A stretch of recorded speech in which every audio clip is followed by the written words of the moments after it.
to those who bleed orange and black. It is out of here! Good morning. This is Murph and Marcus. Brian Murphy and Marcus the Waterboy Boucher. Streaming live at twitch.tv/The Sports Leader. Sponsored by Bigelow Tea. Grab a mug and tea proudly. Hell yeah, Friday. We love our Fridays. You love your Fridays. So everybody's in a great mood. Reggae Friday, Giants A's Friday, post Bay Area Sports Hall of Fame Friday. So man, oh man, the crew had a big night last night. The whole fam. We were out together on a Thursday night. So we'll all be a little punch drunk today. So it should make for a fun show. Marcus, you were there, buddy. Thanks for popping by. And of course. Supporting the Bay Area Sports Hall of Fame and the Special Olympics in Northern California. And we saw some icons last night, brother, yes, including you. Did. I saw an icon. I saw Boucher. Yeah, you saw me double-fisting a couple beers before we went down to the dinner. It was nice hanging out with John Joe, Young Tony, Mike Holler, Larry Bloomhagen, some of the digital boys coming out. Copes was there also. But we got to give a standing ovation for the hostess with the mostest. I'm the hostess. Brian Murphy. I went from a host to a hostess. I like it. Yeah, well, listen, hey, man, my goal is, and I know Mario was like a little sensitive. He's like, don't make too big of a deal about rushing people out. People paid a lot of money to be there, and they want to have a nice night. But at the same time, and I had this confirmed by the lovely, and I mean the lovely and talented Karen Lott, Ronnie's wife, because she and I were in the sprint out to the valet line, which I did. You guys busted me, jogging in my loafers out to the valet line. Murph was on the move. She was like, really, really nice, right? Really nice night. And then she said, good job. She goes, because these things can get long, is what she said. And so that was our mission. And listen, that's not our only mission. No. But it's like anything you learn in sports writing or anything. If you write it too long, they make you cut it. What do we always say about those Friday movies the Thursday movies that Tony watches? I always go, what was the running time, Tone? What was it? He's like 2:40. A little long. Looking for that hour and a half sweet spot. But we wanted to make sure everybody got their flowers and got their time. No doubt, but it's like playing a round of golf. You want to have a little pace, right? You want to have a little pace. Exactly, and we did it, and thanks to Mario. And if anybody missed it, we had, the great Joe Rudy was our first inductee. By the way, two things about Joe Rudy. One, I'd never met him. Two, actually multiple things about Joe Rudy. One, I'd never met him. Two, the meat hooks on a Joe Rudy. It's all the greatest athletes have the biggest hands. They're just born with those hands. It's hands, buddy. It's all about hands. That's why these tiny, sad hands never made it to the show. That's why we're holding microphones and not baseball bats. So, but anyway, number one, the presence of a Rudy looks great. Still, look at a full head of hair. Still has the mustache. The Mustache Gang. Does young Tony know about the Mustache Gang? Ooh. That was the nickname of the 72, 73, 74 A's because pretty much every single one of them had a dash. Pretty much every single one of them. But his presenter had the ultimate mustache. I'd never met Raleigh. At least I can't remember. I mean, I covered the A's for a couple of years. I'm surprised you didn't run into him while you were on the beat. I mean, maybe I did. My brain's playing tricks on me. But no, you would not forget that mustache face to face. It was just cool. I mean, dude, what a career he had. I was going through it to MVP. Cy Young, World Series MVP, number retired by the A's and the Brewers. Don't forget that. So anyway, he went in first. Then Alex Morgan. She was by far the youngest of the inductees and looked the best. She looks like $1 million. She just had a baby 7 weeks ago. Congratulations to her second kid. She's one of the greatest women's soccer players of all time, Cal Golden Bear. And then next up was Monty, good old Mike Montgomery, who, I've known Monty forever. And he's funny. He's got the one-liners all the time. He's got the jabs. And what a career he had. And then next up was Eric Wright, with all his Hawaiian flowers lays. I didn't know Jesse Sapolo, whoever brought him all those. He had about 6 or 7 high school graduation. That's what I was going to say, dude. It was high school graduation vibes. And he made sure to make sure that you were staying on pace the entire night. Murph, keep it moving, baby. Keep it moving. He was good. His son's introduction, I thought, was the best of the night, actually. That was awesome. And then them also thrown to the video of Eddie D, also giving him a shout out. Mr. D, bro. How cool was that? Mario was saying, Mario Alioto, who runs the whole thing, and Raymond Ritter, and all the great people who do it at Bay Area Sports Hall of Fame. Mario's the best. Like Mario was in the Giants front office for a long, long time, but he was a bat boy first. And in fact, he said when he went to meet Raleigh, because Mario was the visiting clubby for a long time. So he would have to wear, they used to do this? Do they still do this? I'm not even sure. those kids, those like little San Francisco kids or Bay Area kids who become visiting clubbies, they got to wear the road uni. They do. Do they still do it? The opposing team still does it, I believe, because I think it was a year or two ago while the A's were still in Oakland, the Yankees, or maybe it wasn't even the A's, but the Yankees, there was a situation where one of the bat dudes had long hair and facial hair, and they were like, he's breaking the code of conduct. And so the next game, he actually had to put his hair up because as a Yankee, you can't have long hair and drape it over the pinstripes. That's awesome. So yeah, it still happens. So they had Lice Boy out there running out to exactly. get Jacob Violante, our board op. Got to put that hair up for the fellow pinstripes. fantasy footballer. He has hair down to his ass. That would have been great. Hey, who's the Yankee bat boy? Is that Lice Boy? Is that Jacob? Who's that damn hippie getting the bat for the Yankees? Everybody likes Jacob, though. Yeah, he's the best. Anyway, Mr. Mario said that, Mr. D kind of insisting that he leave a video for Eric Wright and Harry Edwards. He goes, I wish I could have worked for that guy. He goes, that guy's like, and it's so true. And I mentioned it briefly on stage. I'm like, I've been around a long time, but no bond like the 80s Niners. They just, and Mr. D sets a tone for a lot of that. But anyway, it's back to Mario when he was welcoming everybody, making sure everybody was at their tables. And he said, he goes, I don't think I'd ever really had a one-on-one with Raleigh Fingers. He goes, but I was the visiting clubby in 1980 when he was with the Padres, and I had to tell him, he goes, hey, I think you forgot to pay your dues in 1980. Because, they always got to tip the visiting clubby, They always got to leave an envelope. Those guys make bank. I was going to say. Don't. Nice little pocket Hope change. Moskowitz isn't listening, or I hope Moskowitz is listening. Because, I'm not so sure about reporting those envelopes of cash that they get. Careful, huh? I didn't see anything. Anyway, I just found this envelope. So Mario goes, yeah, good to see you, man. But in 1980, you came in with the Padres. You never left the envelope. Damn, he's taking him to kangaroo court, trying to collect. Riffing on Raleigh. And then the legendary Dr. Harry Edwards, who's 82, and publicly, he's not public about it, but reporters are reporting, he's battling cancer. And he's in the fight of his life, and the guy looks as towering and as important as ever. Yeah, I would have never known. Yeah. I wasn't even aware of that, but he looked great, sounded great, and had some really impactful words last night. When he says that Al Attles had the deepest voice he ever heard, I'm like, that's coming from Harry Edwards now. Because Harry, when he impersonated Al, he even went lower to Al. So, dropped a couple DBs. So it was a good night. We got out at 9:30, which I think is probably the I would have maybe preferred 9:20, but the Q&A stage they had, the people had some stuff to say, and we got. I think 9:30 was a good endpoint. Oh, fantastic! Yeah, and Karen Lott said afterwards, she said, I think we got it right on time. So anyway, it was a great night. Thanks you guys for coming, and thanks to KNBR for buying a table. KNBR didn't have to buy a table, and they do, and there you get to see Mike Holler let his hair down a little bit. Yeah. What he has left of it. And you boys, and apparently they still served wine for most of the evening, huh? Oh, yeah. We had a couple bottles at the table. Even went up to the hotel bar after. Got a couple cocktails as well. Got a little whiskey in the jar, a little bourbon in the jar. But I do have to announce to our listening audience, our P1s, I'm sorry to inform you that I did not win the raffle this year, Murph. I thought I was going to go back-to-back years winning that raffle. Well, how did you find out now it can be told we screwed up the raffle. It was the numbers are supposed to be on the screen. Yeah, it was kind of rushed at the end. So I had to shout the numbers out, and I'm not sure anybody even heard. Did you hear? Oh, I heard because I had my ticket. I was trying to win, Murph. I'm always trying to cash in. I'm a degenerate. Next year. Yeah, I'm always looking for some action. I'll fix it for you next year, man. Thank you. So it was a chill sports night. Other than that, there was no Giants, obviously no Warriors. Raymond was there because there was no Warriors. Oh. And then, of course, just the exit interviews for the Dubs. And today we get ready for Giants A's, and then post Kuminga, and then the Valkyries debut tonight. How about that? You might pop in? Yeah, I might stop by. Definitely want to go check out Logan Webb taking on his childhood team. The A's coming to town. The I-80 series kicking off today. But yeah, Valkyries kicking off their season tonight also. Big night in the Bay Area. Yeah, so for you, what was the biggest takeaway of the night, of the Bay Area Sports Hall of Fame? What was your maybe a celebrity sighting or something? It's always seeing the icons. I walked into the hotel 5 feet behind Joe Montana. And that enough was cool. I could have turned around, walked out before I even checked in and had my first beer. And all I said was, hey, Joe, good to see you. See, I got a little slight Brady knock in there, too. Yeah, that was a good riff by you. I like that as well. So it was cool seeing Brady, seeing Raleigh Finger, seeing Jerry Rice, seeing the Hall of Famers in the same room is just super cool. And, to hear Joe Rudy talk about how he idolized the 80s 49ers and how he was fans of those guys. Well, he's a Modesto kid. Yeah, exactly.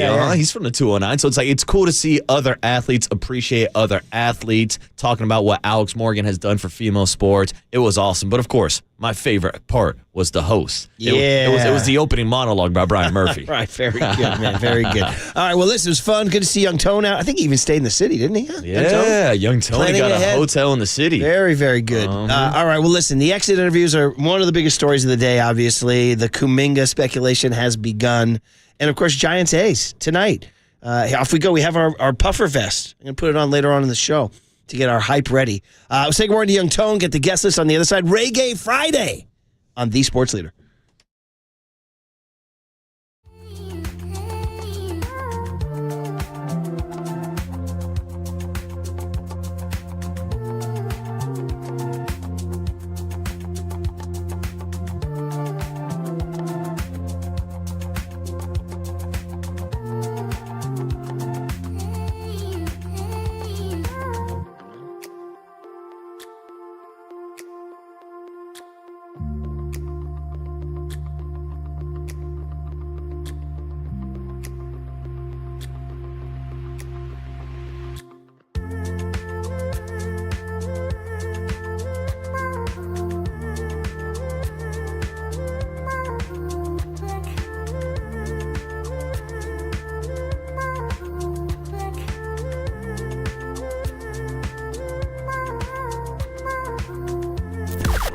Now, from the O'Donnell Financial Group Sports Desk. Learn more at odfigroup.com. O'Donnell Financial Group, because planning is a process, not a product. Good morning. Today is our last day of this Metallica contest. If you did not hear about this, we're giving away 2 single-day tickets to go see Metallica on Friday, June 20th at Levi Stadium. And today we want you to stay tuned through the 9 a.m. hour for your chance to win. And when you hear the cue to call 415-896-KNBR. And if you're caller number 10, that means you win. It is all brought to you by Live Nation, and you can find official rules on KNBR.com.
And now it's time for the Protect Your Assets Business and Technology Report with me, David Hollander.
Now back to Murph and Marcus on the sports leader and streaming live on KNBR.com and the KNBR app. Sponsored by Bigelow Tea. Grab a mug and tea proudly. Everything was kind of aligned for Game 6. I had some testing to do, and who knows how that would have went because I hadn't gone live since Game 1. And first time dealing with this injury, I was pretty optimistic, but there were a couple more checkpoints to get through. But it's a great what if. There he is, man. The guy we wished we saw, Steph Curry. I did ask the room last night. You guys think Steph Curry will ever get into the Bay Area Sports Hall of Fame? So we waived the rights, put him in. How about we put him in tomorrow? Yeah, man. One game. That's all they needed to win was one freaking game to get to Game 6. So tough hearing Steph say, yeah, the plan was to be back for Game 6. We were right in that neighborhood. Steph, don't break us heart. Just tell us that you were never coming back. I know, right? I was just telling Curly right before we came back from the airways, and we alluded to it yesterday, but, just to let the national narrative, if it matters. I mean, you could care less or you could care. But the ESPN, I had seen after our show, the sound from Jay Williams, who's on Get Up, and Stephen A. And they both took aim at Jimmy Butler. They both said all you needed to do was win one game. One game, dude. How could you not do that? And I will confess, and even though Jimmy's exit interview yesterday was fantastic, he's talking about vacationing together.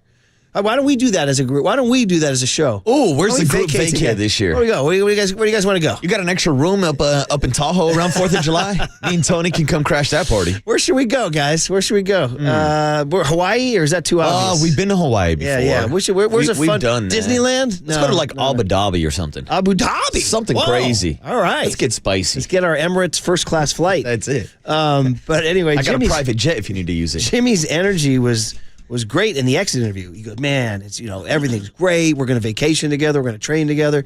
And Curry was saying, I love the energy. I love the vibe. I love the camaraderie. I love the chemistry. All that said, I think I will forever be, probably forever, I will be, not like it'll haunt me, but I'll just always wonder, why couldn't Jimmy Butler lead them to one win in games 3, 4, or 5? I agree. And I had the same question. And I think both of us had the same breakdown as soon as Steph Curry got hurt. Even game 2, 3, 4, and 5. They had 4 opportunities to win one game. That's it. They needed to still win. Now, most people didn't think it was realistic to win game 2 on the road, but we thought games 3 and 4 at home was the perfect opportunity. And we've talked about this ad nauseum now, how good Jimmy was for 3 quarters that Saturday night in game 3, where he had 33 points, but then ran out of gas and struggled in the 4th quarter. And then after that, he was not playoff Jimmy for the rest of the series. And it's easy to point fingers at just Jimmy Butler. Look, nobody else was hitting shots. Nobody else was stepping up. And it's harder for the entire team without Steph Curry. That goes without saying. But also, I don't know. I can't put it all on Jimmy when Jimmy improved his team so much to the point where the Warriors probably aren't even a playoff team unless Jimmy shows up. It's easy to point fingers and put all the blame on Jimmy Butler. Yes, we would have liked one win just to extend the series to get to Steph Curry, but I can't solely put the blame on him. You're not gonna. I am gonna be confused as to how he only got 20 shots up in the final 2 games. Yes. That's the biggest confusing part, is the lack of aggression in games 3 and 4. Or excuse me, games 4 and 5. Yeah. And we heard about the illness that maybe he was dealing with. maybe he re-injured himself. Yeah. Maybe we're assuming things, and maybe I'm making excuses for Jimmy Butler. But I agree with you. I thought he should have been more aggressive because there's no way in hell Jonathan Kuminga and Brandon Pajemski should have been getting up more shots than Jimmy Butler. Well, young Tony says there was cut from yesterday where he did address his health in the playoffs. Tony also says he thinks he sounds sick. Take a listen. Fine. Everybody's nicked up at that point in time of the year. I'll be okay. I guess I got a lot of time to recover now, though. Okay, so he avoided specifics, but I definitely do hear him stuffed up a little bit, for sure. A couple sniffles. I mean, we always hear the Michael Jordan flu game. Does young Tony know about the flu game? Oh, I he don't know. should know about it. Others have said that's not the flu game, it's the hangover game. Yeah. Right. And here's the thing. Everybody likes to bring up, Michael Jordan when we talk about flu games and guys being sick. Here's the thing. Not everybody's Michael Jordan. Know, well, Michael Jordan's Michael Jordan. Who was that? That was Harry Edwards last night talking about how he loves women's basketball, and people say, they can't cover Michael Jordan. They can't cover LeBron James. He goes, well, hell, neither can 90% of the men. Yeah. He said, so. Yeah, it's a tough task for anybody. Speaking of which, Valkyrie's tonight. So anyway, say good morning to young Tone here. You might as well play the horns here, bud, as you kind of the horns become you. Stolen from the old days here. Young Tone was out last night learning. I was thinking about young Tone on stage. How about that? I should not have been, but I did think about him because the whole what did young Tony learn today? And I was thinking, I bet young Tony's learning a lot today. He definitely learned a lot last night. Good morning. Did Learning you? a lot. Stuff you didn't know, right? Joe Rudy. Right? Incredible. Those 72, 73, 74 A's highlights. Yeah. You probably haven't spent much time with catch those. at the wall? Yeah. Oh, my God. Well, that was a key. That was game 2. So the series is still young. The Reds have a runner on, nobody out, or one out maybe, but it's the 9th inning. And that ball easily goes off the wall, runs scored, now run on, everything changes. So that catch, up against the wall. And then he also it gets less fanfare, but the A's were up 3-1 in game 5. So you're thinking they're going to win, and it's a 2-2 ball game in the 7th. He hits the solo homer in the bottom of the 7th. They win 3-2.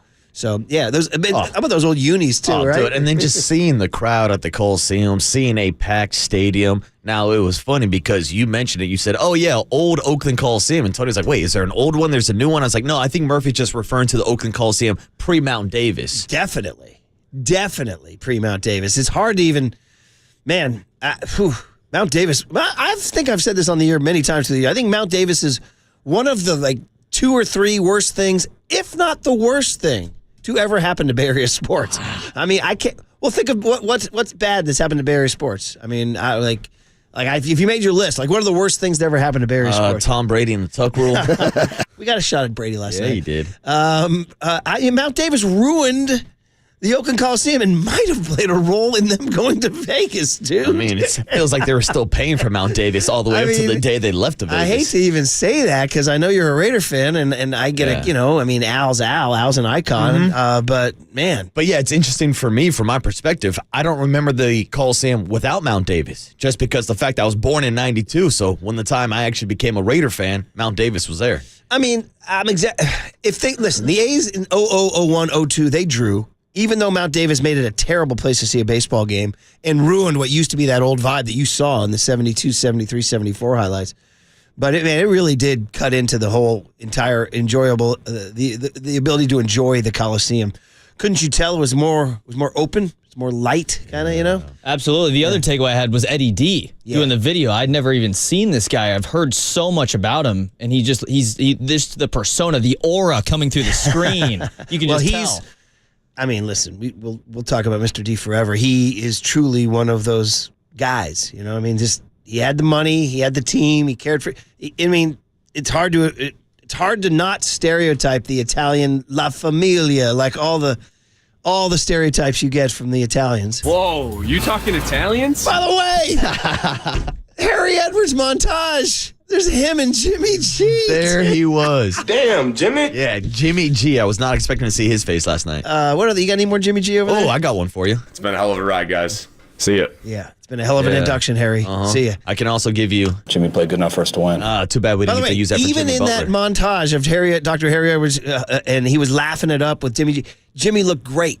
He looked amazing. He looked so handsome. He did. I was like, you guys think he's a supermodel. There it is. Yeah, and then, so Joe Rudy was really for you some great baseball highlights. I mean, Alex Morgan, that's pretty much your era. You know absolutely. Yeah. And then, Well, Eric Wright, old 80s Niners. So I was just going to say the video for Eric Wright before Eddie D gave his little spiel.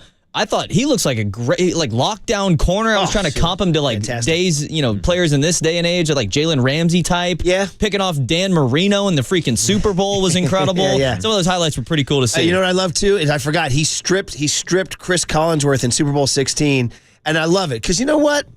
Blank Collinsworth. You know what I mean? Listen, I get it. He's okay on Sunday nights. He's been around for a long time. By the way, didn't he just set a record for, like, the longest continuous run on primetime football announcing? He passed like Madden and all those. Really? Yeah, which kind of like, bro, really? You telling me Nicolas Cage is going to play Chris Collinsworth in a movie down the road? Dude. How about those photos? So Collinsworth has always had a little bit of a, and I hate, this is like me saying Joe Buck didn't like the Giants. There's a belief that Collinsworth will always try to needle the Niners any chance he gets. I wonder why. He lost 2 bowls to the Niners. And I loved seeing the highlight of Eric Wright stripping him in the Super Bowl 16. And Collinsworth kind of flailing for the ball as it's lying on the turf. And the Niners pick it up in the Pontiac Silverdome, bro. Silverdome. Random place for the Super Bowl. Random place. So anyway, well, it's great. It was good. You learned, and you got some free wine. I did. No, it was incredible. And again, Murph, thank you for inviting us. Thanks for KNBR for getting a table. It was really cool to have the whole crew there. Holler was there. Larry was there. Little team outing. Jack Loader was like a kid in a candy store. Yeah, you guys were were loving it. For one night, you guys weren't breaking his balls. Yeah, no, we were. Only guy in the building in tennis shoes. Oh, was he? Oh, boy. Oh, yeah, dude. The guys hit me up before, hey, do you have extra dress shoes? I'm like, what? You want me to bring you dress shoes? And then what are you going to do with your other shoes? You going to throw them away? You going to carry them around the banquet? What are we doing here? Yeah, he's got it. We got to step it up here, Guys buddy. showed up in khakis. What are we doing? Yeah, I got to try to find your. Marcus has on his Instagram a picture of the whole crew. Oh, Yeah. and one thing you will notice in the photo, we are all double fisting beers, Murph. I didn't say. By the way, I'm not in that photo because I'm down prepping. That's it. I'm prepping. Murph was out here prepping. We were out here drinking. We are the beer leader, Let me Murph. see it right here. Yeah, it's on the. There it is. Okay, so it's on. So it's left to right. Holler, Boucher, Digital Mike, John Joe's big Irish head, the lovely Hannah. Hannah Joe making an appearance. Curly, and then there's the guy in the sneakers, Jack Loader. Yeah, you can see the sneakers in the photo. All right. You can see them. 1, 2, 3, 4, 5, 6, 7 of you, Yep. and everybody has 2. Everybody's got 2. That's 14 beers at least in that photo. Kind of an iconic little shot with the Hyatt Embarcadero lobby there. Yeah, good You photo. guys Shout out my guy George, the bartender, for taking care of us and taking that picture, by the way. And giving us the advice that there's not going to be beer downstairs, only wine. Yeah. Well, I'm good. more of And a then you beer guys guy even went myself. for a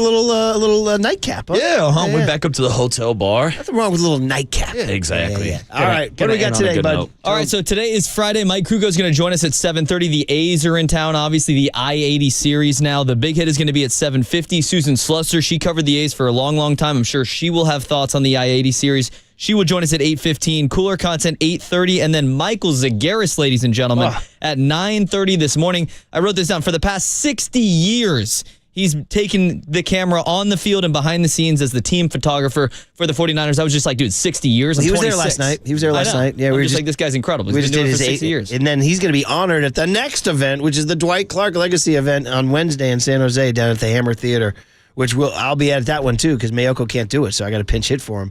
So, okay, on the other side, Shams has spoken about the Warriors. What did he say? Next on the Sports Leader.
back to Murph and Marcus on the Sports Leader and streaming live on KNBR.com and the KNBR app. Sponsored by Bigelow Tea. Grab a mug and tea proudly. And the Golden State Warriors have up to 4 future first-round picks they can trade. They have tradable contracts, pick swaps as well. Sources told me in the last few hours the Warriors will be incredibly aggressive in the marketplace to go find help to continue to retool around their big three of Stephen Curry, Draymond Green, and Jimmy Butler. I'm told their priority is finding a playmaking wing defender or a center to add to this group. And a lot of it will come down to someone that Steve Kerr and the big three feel like will help this team and fits their culture and their identity. But one key player to keep an eye on this roster right now is forward Jonathan Kuminga. I'm told he's going to have a strong sign and trade market coming up. He's an exciting young wing player. Both sides are expected to have conversations commencing over the next several weeks ahead of free agency to see, is there a potential sign and trade landing spot that gives him a lucrative deal while also potentially bringing the Warriors some additional help for their roster, so both sides end up as winners in this. There he is, Shams Charania. It's kind of wild. We've transitioned from the Woj era to the Shams era. Woj just exited stage left, man. I miss a good Woj bomb. He's running St. Bonaventure, their basketball program, and young Shams, handsome guy. Shams Charania, he's got that presence. Well, I mean, kind of like, they want a playmaker, they want a playmaking wing, they want a defender, they want a center. I'm like, kind of, no S, right? I mean, sure. So, of course, they want all these things. By the way, I want to remind everybody that we are giving away those Metallica tickets. One more day through the 9 a.m. hour. Come on, man, Metallica on Friday, June 20th at Levi's Stadium. That's an awesome giveaway. Yeah, Murph, it's funny. It's only been, 48 hours since the Warriors season ended. I don't know. Someone else can do the math and double-check that. But it's been a couple days now, and people are talking about, what do the Warriors need? Well, they need a wing, someone who's athletic, someone who can play above the rim. I'm like, wait a minute. Yeah. Those are all the characteristics of a Jonathan Kuminga. You ain't wrong. I mean, that's exactly right. Something about Kuminga's style Kerr doesn't like, and it's the fact that he doesn't look for his teammates. Is that you read it in Logan Murdoch in The Ringer, had coaches saying off the record, he just doesn't look to get Steph his shot. And that's it right there. I was suggesting yesterday, can you coach a guy? Can you develop a guy? Can you change a guy? And I mean, we'll see what they do. They haven't traded him just yet.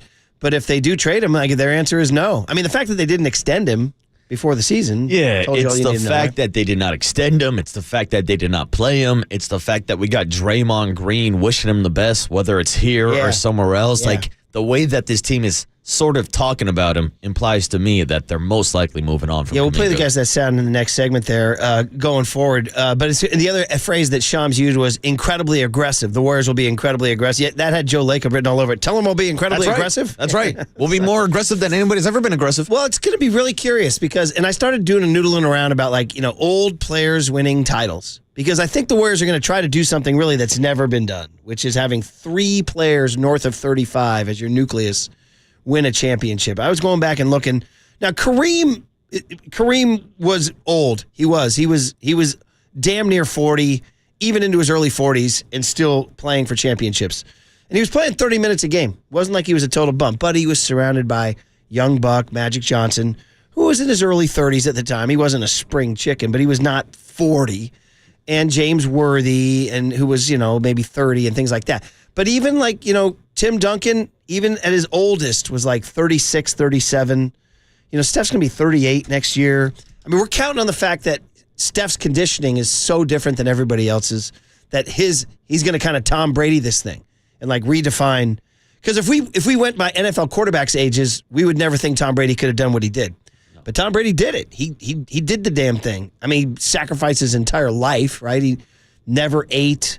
He never stopped watching film. He slept in chambers or whatever he did, Avocado ice cream. I don't even, what he did. He did the Kapler thing. He just tastes the ice cream and then leave it on the spoon. Just spit it out. Doesn't even eat strawberries. What the hell's wrong with strawberries, Tom? I know.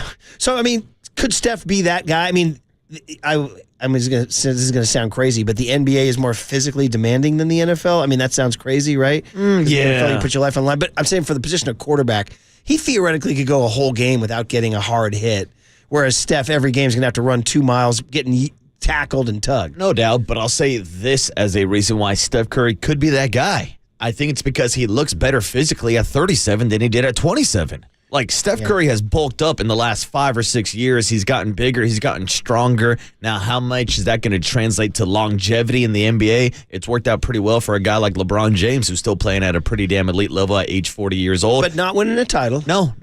Did in the bubble a few years ago. But he was 35. Yes, this is correct. Yeah. Now, the question is, can the Warriors channel their inner 2013, 2014 San Antonio Spurs when it was Tim Duncan at, 36, 37? Manu was around 35, 36, I'm going even to go Tony over those. Parker. I'm going to give you the exact ages on those guys. Yeah, but I already know, we're going to end this conversation with talking about a young Kawhi Leonard, and that's the difference. I don't think Steph Curry can afford to be a Ray Allen chilling in the corner or a Manu Ginobili as your sixth man as just a shooter, because they need him to be the Kawhi Leonard, because there's not a Kawhi Leonard on this roster. So when they won it in 2014, right? NBA champs, 2014.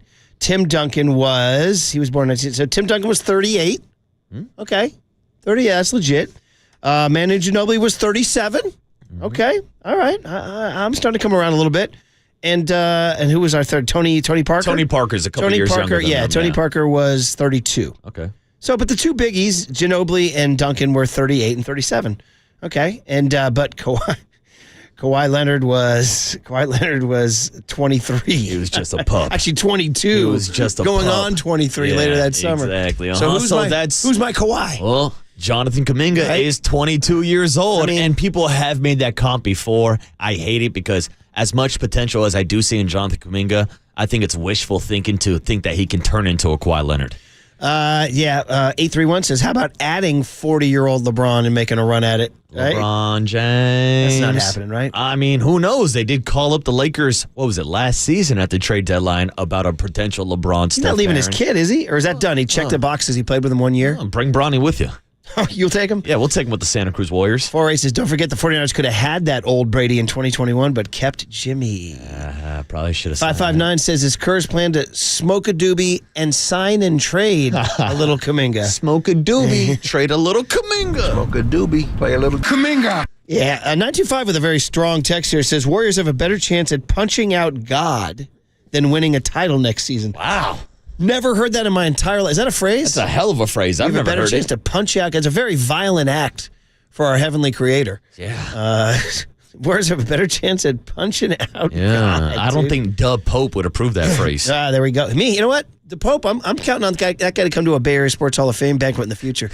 Guy's a sports fan. Yeah, he's a Chicago sports fan. See, he welcomed this Italian tennis player, Skinner. Is his name Skinner? No. Yeah, there's an Italian tennis kid, Skinner is his name, which is always odd because I thought it was a law that every Italian last name had to end in a vowel. I don't understand how this kid's last name doesn't end in a vowel, but I think when you get way north near Switzerland, the kind of fake Italians, that you can have the non-I or E. Yeah, he visited the Pope, and they were like banging a couple balls off of rackets. Yeah, it's like his first week on the job, and he's like, "Bring me the tennis player." Yeah, bring me the tennis player. He's like a jock sniffer. This guy. 408 says, if they can get their hands on a Steven Adams or a Naz Reid or Miles Turner, they're right back in the thick of it for the next 2 years. So there's the answer: is that yes, those guys are old, but if you surround them with the right cast, and it doesn't have to be a Kawhi Leonard.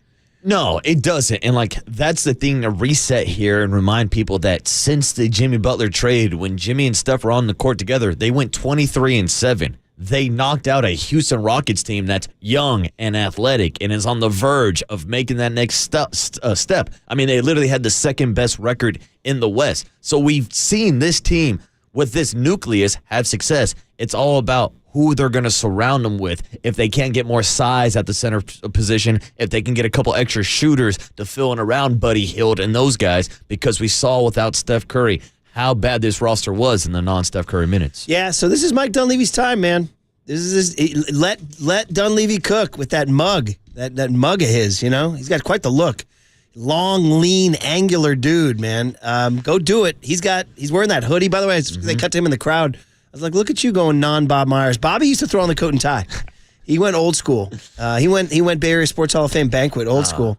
Unless it's Loader in the sneakers. Yeah, exactly. Real quick, digression that we never got to during the playoff series. There was a Mike Dunleavy doppelganger of a guy making out with his girlfriend behind Jimmy Butler, and everybody thought it was Mike Dunleavy. Dunlevy swapping, what they say, checking her oil? Yeah, dude, a little PDA. I don't think it was him. Center. It was not. It was not. But you said, like, you mentioned seeing him in the crowd. That instantly popped in my head. 925 says, don't forget, Dunlevy said, quote, we love Jordan Poole, and then traded him the next day. Yeah, within 4 days. And then he says, quote, we're going to build around our big three. Meaning, would he make a move there? Ooh, I mean, I said it yesterday. If Giannis is on the trade block, if Giannis is available, I give up everybody not named Steph Curry to go get him. Yeah. That includes Draymond Green. But again, because I'm at the point where, yes, the nostalgia is the Bucks great. ain't going to do that. Yeah, I know. But it's sports talk radio. Right. No topic beneath us. Is that topic beneath us? No topic beneath us. No, I'll entertain it. And yeah, I had some people clap back yesterday saying, you would give up on Draymond Green. I'm not giving up on Draymond Green, but I'm trying to maximize the Steph Curry window. And I'm at the point where Klay Thompson's gone. I wanted Klay, Steph, and Draymond to all ride off into the sunset and retire as Warriors, but they've already moved on from that piece of the big three. So if you have to move a guy like Draymond Green, I know nobody wants to, and this is a pipe dream, and it's most likely not going to happen, and Draymond Green will retire a Warrior. Yes. But if the possibility's out there, sign me up for Giannis. If the Bucks traded Giannis and took Draymond on, that topic is that's a topic beneath the Bucks. All right. By the way, the tennis crowd's coming at me. Sinner, not Skinner. Sorry, the Simpsons were on my mind. Principal, isn't it Principal Skinner? Isn't that his name? No, we got no Simpsons heads here? No, not really. Yannick Skinner. Yannick Sinner, but I'm talking about Yannick Sinner. I know, but why was I saying Skinner? Isn't that the principal from The Simpsons? Or I get that one wrong, too? You going Leonard Skinner on me? Oh, well, Skinner. Yeah, Skinner. Shout out the days when we had Greg Cosell. But hey, it makes sense that a sinner would go see Skinner, the Pope, I got right? it. I got one right. Yeah. Forgive me, Father, for I have sinned. There you go. That's it. He was trying to cleanse him of his sins. By the way, somewhere Vegas, Joe Hughes just shot upright. He was the Simpsons PhD in any question I had. So I confused Yannick Sinner with Principal Skinner. Eat my Either shorts. way, the Pope was jock sniffing. He gave him a racket. They were like banging the balls off the racket. I was like, look at this guy. The next stop, the Bay Area Sports Hall of Fame banquet. All right, exit interviews, man. What did Steph say? What did Jimmy Butler say? What did Draymond say? Next on the Sports Leader. Time for traffic on the Sports Leader.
KNBR's Opening Bell Report. Sponsored by Protect Your Assets with David Hollander. Concerned inflation will ruin your dream retirement? Learn more. Listen to David's show every Saturday morning or call 1-866-PROTECT.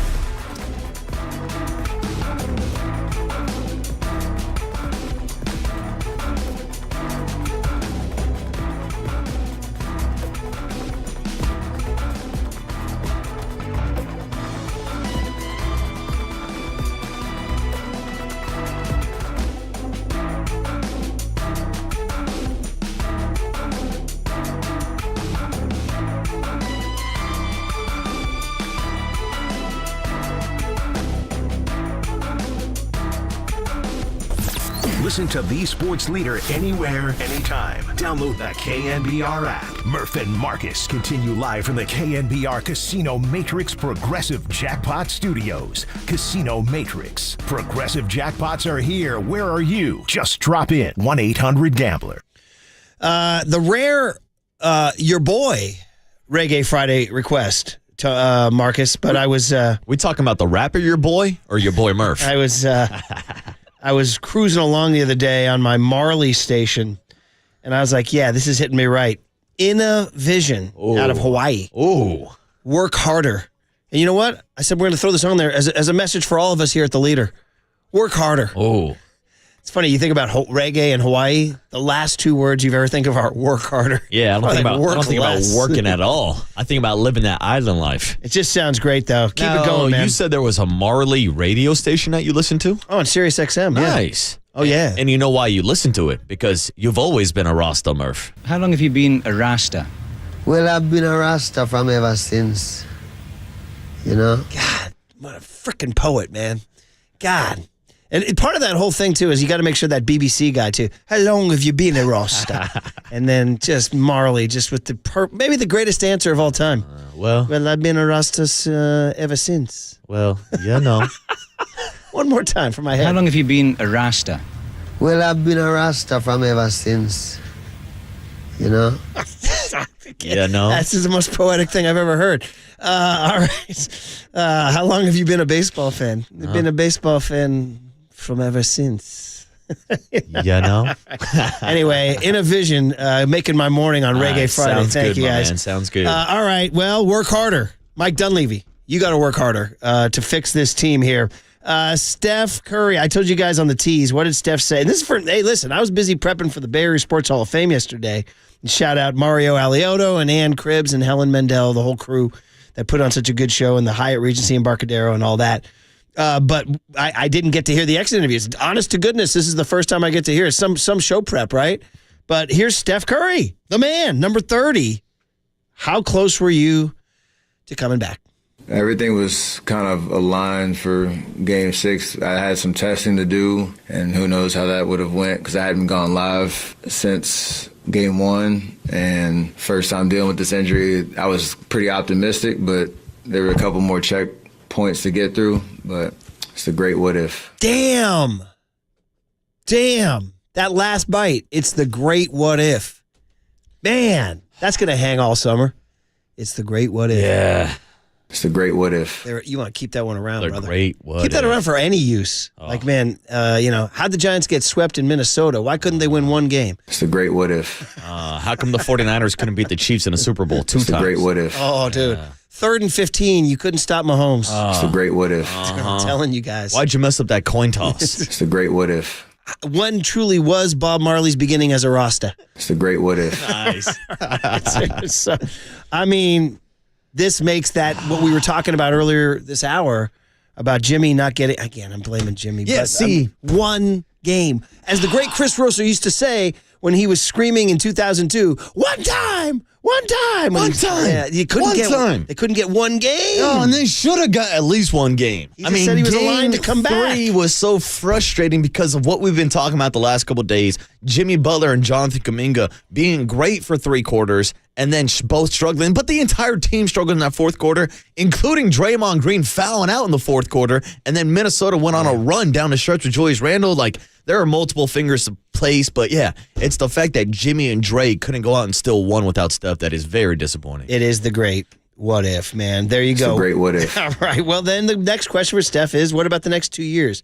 Again, they're going to try to do something that pretty much has never been done. And we can talk about the 2014 Spurs where Manu Ginobili and Tim Duncan were 37 and 38. But we're going to say this all summer long. Kawhi Leonard was 22 and he was a force of nature. They don't have that right there. So can they do this in the next 2 years, Steph? What do you say? Yes, but also I'm just looking forward to next year. This league reminds you, you see teams that are still alive, you see the injuries that have happened, unfortunately, and nothing is guaranteed in terms of you being competitive or being a contender. So, yeah, our contracts are all me, Draymond, Steve, Jimmy, all 2 years, and we want this ride to last as long as possible, but it's just about what does this team need for next year, answering those questions over the summer, everybody preparing themselves individually to get through another 82-game season, hopefully with a little bit more of a little comfort room down the stretch where we don't have to have a 2-month gauntlet just to make the playoffs. So that's all we're really focused on right now. And I'm excited about it because there's clarity, although there are a lot of decisions that need to be made over the summer. Pretty good answer there. By the way, back of my head and listen to that answer, I'm thinking, so we're talking about 25, 26. We're going to be worried about their age. Dude, how are we going to be feeling in 26, 27? Oh, let's not get there, Murph. As he said, he sounded like, let's just get to the gym this summer. Let's get through this today. Did you see how he ended his interview yesterday? Leave me alone this summer. Yeah, leave me alone for the summer. But yeah, it's why it was also so frustrating to see Steph go down because of the pathway to the 5th title that looked at least possible this year. Now, there's no guarantees that the Warriors would have even got by Minnesota if Steph Curry was healthy for the entire series. I know a lot of Dub Nation does think that they won the series. Draymond and Steph addressed that, said injuries are part of the series, so you can't go with the great what-ifs, as Steph Curry is talking about. It's the great what-if. Yeah, so that's going to be the great what-ifs. But it's like you're looking at the way things are playing out, with the next series being set up great for Minnesota because OKC forced a Game 7 last night. This is OKC doing it with an interim coach. OKC, as great as they are, they're still a young team. And you look at the East right now with the Pacers waiting for the winner of the Knicks and the Celtics. Like, it seems like there was a path this year, especially with the way that Steph and Jimmy were playing together at this age, which makes it so disappointing that we didn't even get that matchup between Anthony Edwards and Steph Curry. I mean, listen, when Anthony Edwards went down and grabbed his ankle and it wound up being totally fugazi, and maybe he was just looking for a rest, quite frankly, I mean, I was thinking, wow, what if he's out? And we talk about injuries, right? I mean, like, wow, what if he's... See, Aaron Gordon last night, Denver wins Game 6 at home, but you hear the story was that late in the game, Aaron Gordon tweaked his hamstring. Oh, and he's been playing great this postseason. They need him. He's been playing desperately, phenomenal. right? So, I mean, I don't know if he can play Sunday, but there it is again, injury, yes, right? It's a part of the game. And so, let's be honest, the Warriors rolling out these 3 guys, they have a higher likelihood of injury than any other team out there. So it ain't a perfect scenario, that's for sure. It ain't the perfect scenario is James Wiseman turned into freaking whoever he should have been. What would the comp have been? I would have took like a Nas Reed type player from James Wiseman. I was gonna say, big, athletic, stretch the floor a little bit. At his best, what's the comp? I'm trying to think. Chris Bosh. Bosh was always the comp for me. Good call. Little skinny, little wire, can space the floor post game. I was just thinking Bam Adebayo, maybe. I think Bam's stronger. Yeah, he's a little thicker. Maybe he would hit the weight room. Yeah, maybe. I like Bosh. I think that's a good look. Good he had the same body, kind of. Yeah, same type. Damn. So anyway, the point is that without failing that, you got to go forward with your Pajemskis. Yeah, and it's like it's easy to criticize draft class and have hindsights and look back, but like you look at that James Wiseman draft class. Tyrese Halliburton is now in the Eastern Conference Finals. He was taken with, the 12th or 13th pick by the Kings in that draft class. It's like everybody misses on draft picks, but when you're looking to extend the Steph Curry timeline, you got to cash in these draft picks. Yeah. By the way, 650 says AD could have been a comp. Well, that would have been a hell of a comp. Oh, dude, right? Yeah. If he ever turned into AD, well, watch out. I mean, that would. But yeah, there was a lot of potential. Yeah. Well, I want to shout out a couple texters. 925. I'd buy a Magic 8-ball if the only answer was, it's a great what if. That's pretty good. And 559, who's a very, very regular texter, pretty funny. And this is a constant theme for 559. Sex in the champagne room, the great what if. All right, so it's a great what if. That's a theme for somebody. It's a great what if. And 5-3, multiple people are saying they hear echoes of Shanahan in that answer. I can't guarantee that anybody in the world will be alive Sunday, so I can't guarantee who will be on our roster on Sunday. So that goes for all of us. Oh man, including the great what if. Yeah, okay, great what if. All right, so here we go. Steph on being what's what we just played? Just played G, right? H, confident in this roster and core. Steph gives a vote of confidence to the future of the Warriors here. I think just you look at the sample size of the last 2 months, and even the Houston series, we had our mind focused on a goal. Like we had enough to accomplish it and get to a point where we were playing pretty high level basketball. Does that mean we can win a championship? We hope so. And that's really all you want is a fighter's chance. Like you look at the league right now, I know there's a lot of youth taking over, but you were one of the last 8 teams, that realistically had a shot. And if you can run that back, make some tweaks that can help our overall, roster. Obviously, you had to get through an 82-game season. Like I said, I want to be in a position where you're not chasing, but I feel like we had enough that we showed, we could be that team. So, yeah, they were in the Elite Eight, and they were up 1-0 in the Elite Eight, too. And then it all went to hell. So he did talk about, the tweaks you would make. Shams mentions in his Warriors offseason outlook, the Warriors have up to 4 first-round picks they can trade. So they could put together a big package. Yeah, I look for them to be active in the trade market, but I also expect them to be active in the free agent market. Because last offseason, we spent so much time talking about the tax threshold and the different tax aprons. Yeah, dude. Well, the projected salary for the Warriors next year is at $171 million. That seems paltry compared to what it's been in the past. Exactly, which is below the tax threshold, which is below both tax aprons. And we knew that last year was also about getting beneath those tax aprons so that they do not have to pay the repeater tax. And I know I'm getting deep into a little salary cap talk here, but if the Warriors would have continued to go over that tax threshold, they would have had the penalty of their total salary times 7. And so Joe Lacob is fine spending $200 million. He ain't timing that by 7. He ain't spending that much money. He ain't spending $1 billion on this roster, especially when they were losing playing games. So they're back underneath that tax threshold. They won't have the repeater tax. So maybe Jumpin' Joe busts back out that checkbook this summer. We had to balance the budget. We had to sit at the kitchen table. That's it. Get the coupons out to the grocery store. There's a lot of alignment now. Dude, I used to watch my parents sit at the kitchen table, and like Dad had a spiral notebook and a pen, and my mom had the checkbook out, and once a month they would my dad would hand write like the expenses for that month, and my mom would like tell him what checks she had done. Dude, they sat at the kitchen table on like a weeknight, like a Tuesday night.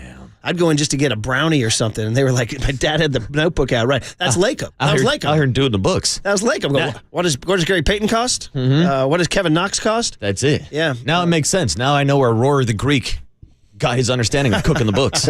Dude, there you go. Here we go, guys. By the way, you're listening to KNBR AM and KNBR FM San Francisco, the sports leader, a Cumulus media station. That's getting even worse, by the way, that Rory the Greek stuff. Don't get me started. Hey, he and his this app has lured them all in. Yeah. It's called Reel, and so what they do is they get the kids to, quote-unquote, bet on the games, but they're doing it for trading cards and points. It's just coins. It's just points. It's just points. That's how they get you. Oh, exactly how they get you. I'm worried. Tune in like 3 years. They're like, where's Murph? He's on a 2-week retreat. He'd send Rory to like a wilderness thing in Utah to detox him or something. You know what I mean? He's in one of those darkness retreats. You know these things where they send kids and they... it's a serious deal. I don't mean to riff, but some kids need to be taken in the middle of the night to like a military camp. Oh, in the middle of the night? Yeah, I've heard about these. Yeah, it's I don't want to riff. It's a little dark. I'm glad I avoided those. You were probably inching towards that. I was in the conversation for sure. I was in the conversation. After that one incident on the mound. Yeah, a couple brush-ups with the law. I'm talking about the one in the dugout with the coach. A couple brush-ups with my pops, yeah, Surprise. And then, of course, it played out on a baseball diamond. How I avoided juvie as a kid is a miracle. Look at you. Yeah. There you are dressed up at a Bay Area Sports Hall of Fame dinner. Look at me now, walking into the Hall of Fame dinner with Joe Montana. Exactly, dude. I asked Marcus, as you talk a little less, because he was not just a 49er, but he was a Chief. Yeah. He's a double enemy there. I hate the fact he went to the Chiefs. That goes back to Chris Berman last year telling us about the curse of Joe Montana going to the Chiefs. Do you have hate for Notre Dame at all, or no? A little bit. Okay. I don't really like the Golden Domers. Okay, all right. I kind of thought they were overrated. So just across the board, you're anti-Joe. I wouldn't say that. Joe Montana, I will take him over Tom Brady. I'll tell you that. My goat. I ride with Joe over there. And I told you the crazy story, too, about how one of my first girlfriends in high school was actually named after Montana. That's incredible. Yeah, which is insane. That's that's a feather in your cap. Yeah, that is. Yeah. How about that? You guys were together. Yeah. Good. Jimmy. But here's Steph giving the final verdict on the Jimmy trade. Like, okay, the season's over. You guys wiped out in the Elite Eight. How did the trade go down? There's a lot of chatter of whether that was the right trade or not when it happened. And I don't know, when we were in Utah and the trade went down, like, we were emotional in that period because we saw 3 of our guys who we love, Wiggs being a part of our championship run, having to go. But from the first game in Chicago to last night, like, it was a seamless fit. Me and him complemented each other so well. He gave us so much belief that we could, beat anybody any given night and make a legitimate run at climbing up the standings and, even having some playoff, experience to look forward to. So I think it was a success. Man, and we're just gushing from the first night in Chicago on a seamless fit. Would you agree with Steph? Would you call the Jimmy Butler trade a success? Massive. It's got to be, right? Massive. The only thing that went wrong were the last 2 games when he only took 20 shots. Without Steph. Yeah. Which is, I think, again, good hindsight. Nobody wants to hear this after a season gets cut short because of an injury, but the Warriors were 25-26. They were a sub-500 team before they made the trade. With Andrew Wiggins on the team, with Jonathan Kuminga putting up those stats in December when Steve Kerr put him into the starting lineup. They're still losing games. So something needed to happen. And Steph's right. They climbed up the rankings. They were one of the best teams in basketball with Jimmy Butler on the court. Well, I mean, you pointed out, too, earlier in the week when we were going on about Kuminga and all the things that he does and when he drives to the rim, how breathtaking he is and one of the great athletes out there in the NBA, and you pointed out, they lost all 3 games. Yeah, they did. Yeah. So it's like, it's great to talk about how great Kuminga was, but they did not win either of those games. Gotta be a winner, everybody's pointing the fingers at Jimmy Butler. I mean, Kuminga did put up a performance, but still, the guy's not out here grabbing rebounds, wins. So much goes into winning, coaching, defense, calls, injuries, everything. But ultimately, guys are either on winning teams or losing teams.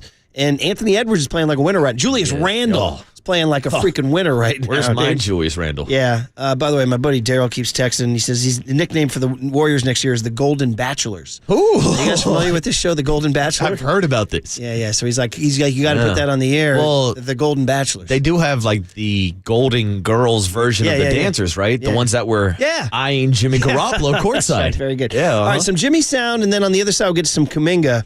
I want to hear from Jimmy because we didn't really get to hear from him much after games 4 and 5. They were pretty quick. So, Jimmy sitting down, relaxed, in San Francisco for his final presser of the season about Warriors culture and being Steph's sidekick. Cut V, Tony. Cut V as in Victor. There it is. I mean, I feel like everybody's so unselfish here that anybody could be playing any role on any given night. But I'm completely content with who I am as a basketball player, the way that I play the game, and to come here and know that I'm second to Steph. I think that's a really good thing, actually, when you talk about one of the greatest players to ever play this game. And I get to come here and be his sidekick for a couple more years, hopefully. It's just refreshing, and then you got some really high-level young talent that want to do well, that want to be great. And then the energy's at an all-time high. I mean, I don't think there's too much more that you can ask for. Look at Jimmy, giving it plus across the board. And a big thing there is I like being Steph's number 2. That was what I always used to say during the 2010s, that one of the biggest factors of the dynasty was that Klay Thompson was totally content being number 2. Never Scottie Pippened it. Not that Scottie wasn't successful. He won 6 championships. But, there was never any tension. And it sounds like Jimmy's content to not create tension with Steph. Yeah, and Jimmy also saw how easy it was for him to play his game next to Steph Curry. Like, that's a big factor here, too, when we're talking about playoff Jimmy not showing up in Games 4 and Game 5. Yeah. Well, the playoff defense showed up for Minnesota because they were able to cause so much congestion in the paint because they didn't have to worry about the floor spacing. Yeah, they defended Butler differently. Because Rudy Gobert was able to hang out next to the rim the entire day and really stop Jimmy Butler from playing his brand of basketball. Those fourth quarters would have been different if they were both on the floor. Last one is a long one from Butler about just big picture about building chemistry and getting the joy. Where's the joy, Jimmy? Here it is. Cut W. I'm sorry, Tony. Cut W as in William here, bud. I mean, the way that reports go, it's all one person said this, one person said that, because I don't ever really talk to the media, so you'll never know what's really going on. But to end up here is great. To know that, Dre, Steph called me and talked to me about what was to happen in the future. And then just being inside of this organization, see how great it is, how everybody wants everybody to be great. They're looking out for your best interests, like health-wise, basketball-wise, to where you can play basketball at a high level. And then we just got some really good dudes. I truly enjoyed learning from each and every one of these individuals about who they are. I know who they are as basketball players because I've been in this league for a while. But what makes them tick, what makes them go, about their family, about how they grew up. I think that's the best part of anything in life is getting to know people. Wow, there's my phone. Tell you what, right? Yeah, so that's the good thing, and I landed here, and we hit the ground running, and I'm comfortable. I'm happy. I got my joy back, as Buddy would say, and I'm very fortunate to be here. Man, oh man, just couldn't be. For a team that got bounced, they sure were like ready for next year, and that's pretty good. Now it's up to Dunlevy to do the rest. I want to hear the cut where he said we got to vacay together. That's what he said. So, yeah. Again, I suggested that maybe we as a show should vacate together. Where are we going, boys? Yeah, somebody said we should go to San Diego/Tijuana. Ooh, go check out Little Hong Kong. Oh, you have it? You guys down for that? All right. Yeah, here it is. Yeah, of course. Not just them, but like everybody else. I don't know. I heard the end of Draymond's thingy up here. I don't know where everybody's contract situations are, but I would like to think that they're still my friends, so I still get to go hang out with them and work out with them and go see them in the off season. I look forward to it because not only does it help me know them as a basketball player, like I said, I get to see where they're from, I get to see what they like to do, and I get to live a day in their life. So that's not the one where he says vacay, but we'll find it. A day in their life. I need to figure out what happens in a day in John Joe Curley's life. 650 says, we like Happy Jimmy. We like Happy Jimmy. All right, well, there you go. What did Kuminga, though, say? Did he out his relationship with Kerr? Is it awful? What does he want to do next? We'll hear it next from Kuminga on The Sports Leader.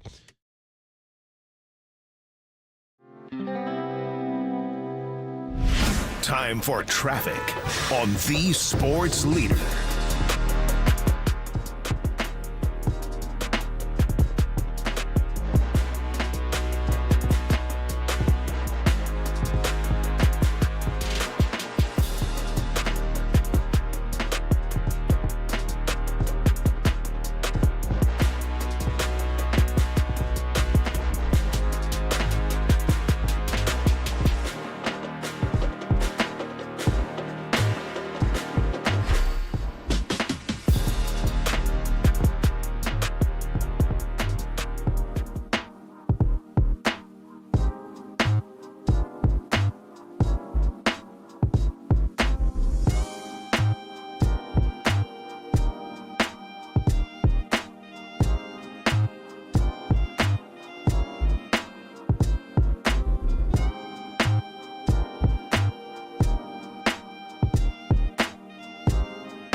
And now it's time for the Protect Your Assets Business and Technology Report with me, David Hollander.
Now back to Murph and Marcus on the sports leader and streaming live on KNBR.com and the KNBR app. Sponsored by Bigelow Tea. Grab a mug and tea proudly. Oh, he was brilliant. JK played one of the best games of his life. It was fantastic to see, and you can see how necessary he is in this matchup, especially without Steph. You know, we're having a tough time getting free, and you know he's obviously capable of giving us some points, getting to the rim, and I thought he was fantastic. You know, I've said it a couple times to you guys. I've just been impressed with the way he's handled things the last couple of weeks, with the way he's stayed ready and put in the work, and it paid off tonight.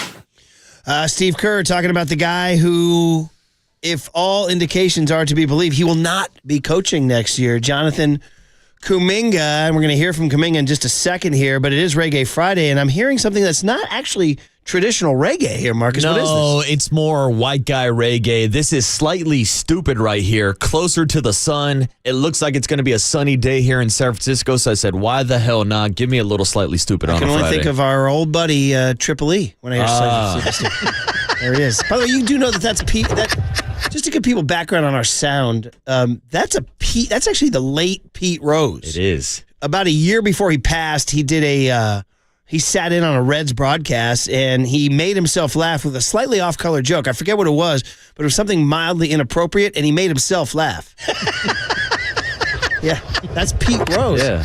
And I was like, wait a minute, that sounds like Triple E. Because I used to sit in my little prep cave. I had my little prep cave, and I could hear in the morning Triple E just cackling. Yeah. And I was like, he was like a deranged. It was almost like the Cape Fear Robert De Niro cackle in the movie. You know, where he's screaming, where he's laughing, and has that been on your list, buddy? That was one of the first ones I watched. Remember Robert De Niro in the movie? Yeah. Look who's talking. That's kind of like Triple E. So, anyway, when I hear slightly stupid, I think of that. Yeah, and mind you, these were soundproof studios, and the cackle was still squeezing through the doors. Still squeezing through. God bless him. God bless him. One of a kind. That's our guy. Johnny Kuminga. Kuminga, who we sometimes, if you want to relax, you smoke a doobie, play a little Kuminga. Or if you want to get musical tone for a little Kuminga. Or if you want to wonder what to do with him, we go to Rodney, right? What do you want to do with Kuminga? Kuminga. Can't stay here. Harry, put Kuminga. In the garage, we got company coming up. That's some of your finest work there, buddy. Some of your finest work. We got a handful of bits. What's next? It's going to be Jonathan Kuminga and Jordan Hicks by the Bay. Yeah, well, definitely. People have noticed that inevitably the Bay Area produces two people who should be living together. The old Paulie Mac bit about he sounds like a sitcom. Were the original two Jimmy and Joey? Jimmy and Joey by the Bay. That's the original two. It was when Jimmy G...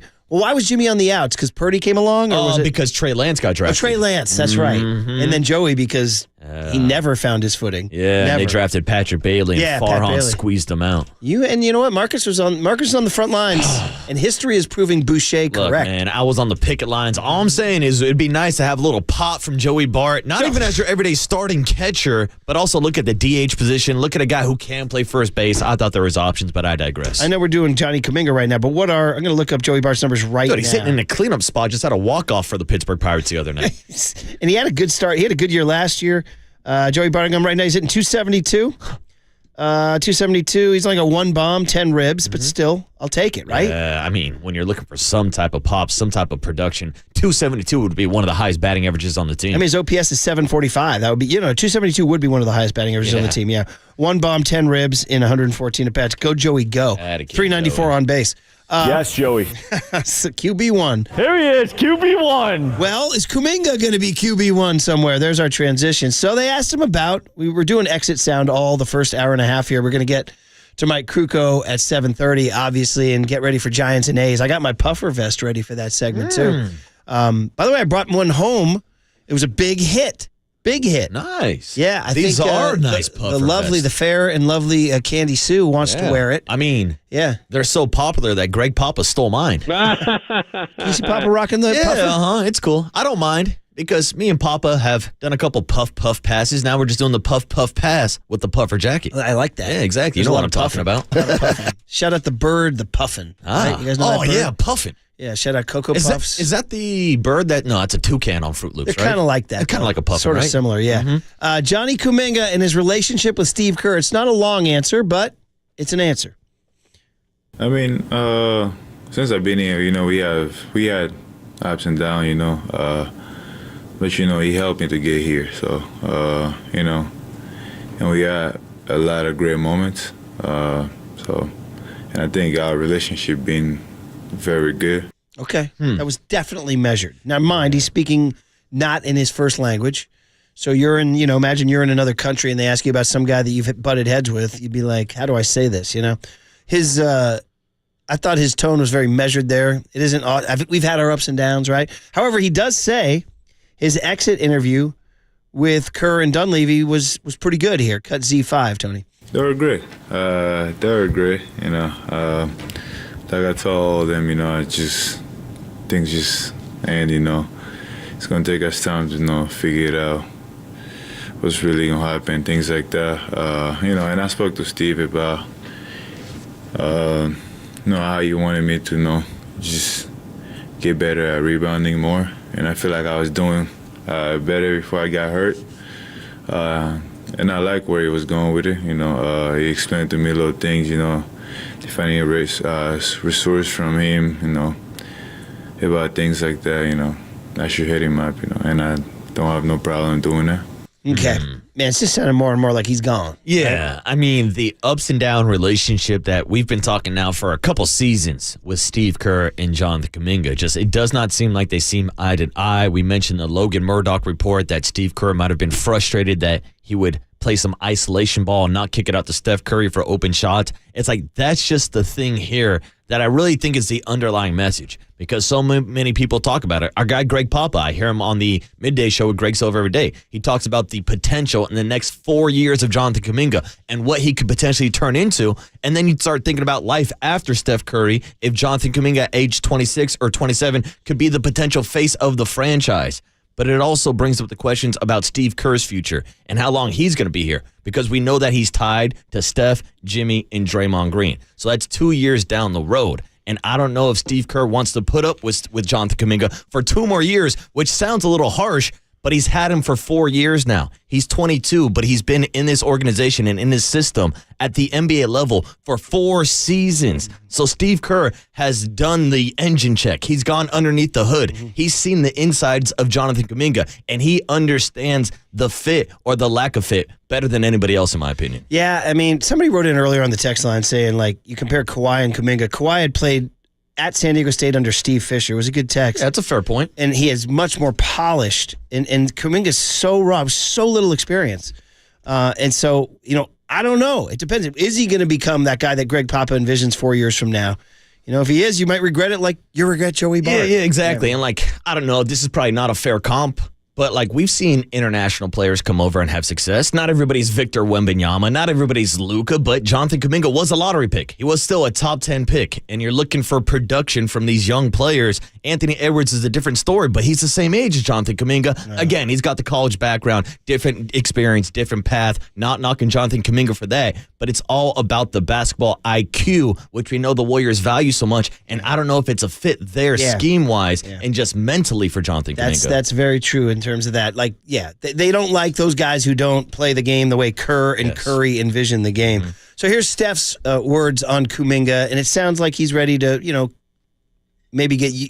I don't want to say he's not preparing for his ex. Anyway, take a listen here. I think he's grown a lot. He's been dealt a very tough hand, to be honest. Like, came in when we started 18 and whatever, 2 that year, and he had some moments, but getting in the playoffs didn't really have an opportunity, and we win a championship, and then you run it back, and he's handled his business in terms of just getting better, and he's trying to focus on what it means to become a better version of himself in the way that he plays, and the fact that he's had playing time in Hatton and been in rotation in Hatton, like that's tough for any player, let alone a young guy who's trying to figure it out in the league. So I commend him on just staying ready, seeing what he did the last couple of games.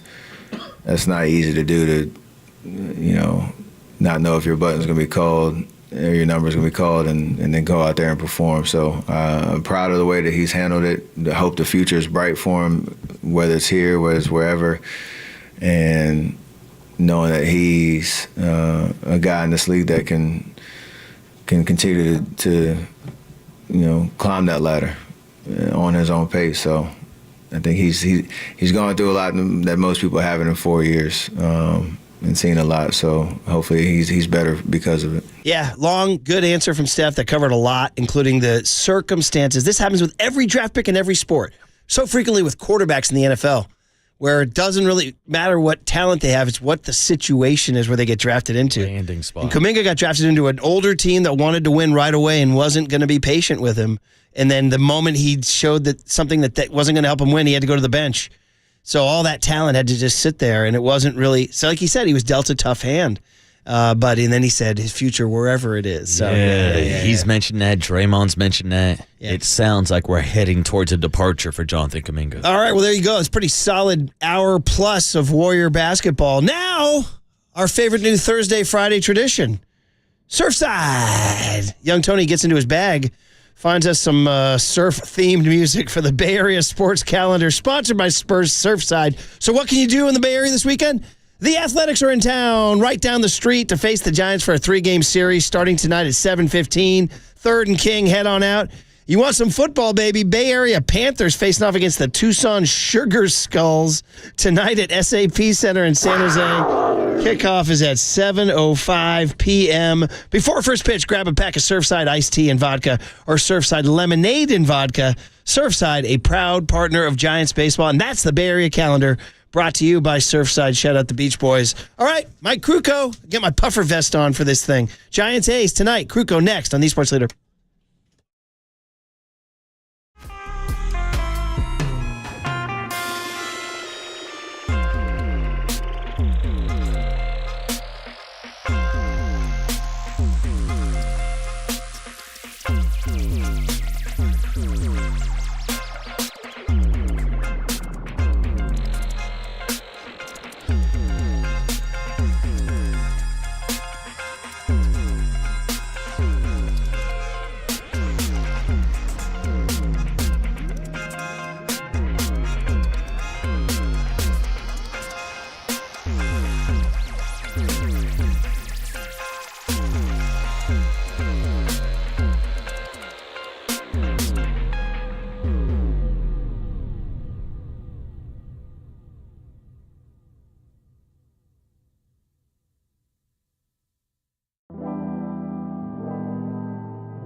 There's no question we got the best in the booth. That's why Murph and Marcus catch up with Kruk right now. On KNBR 104.5 FM and 680 AM.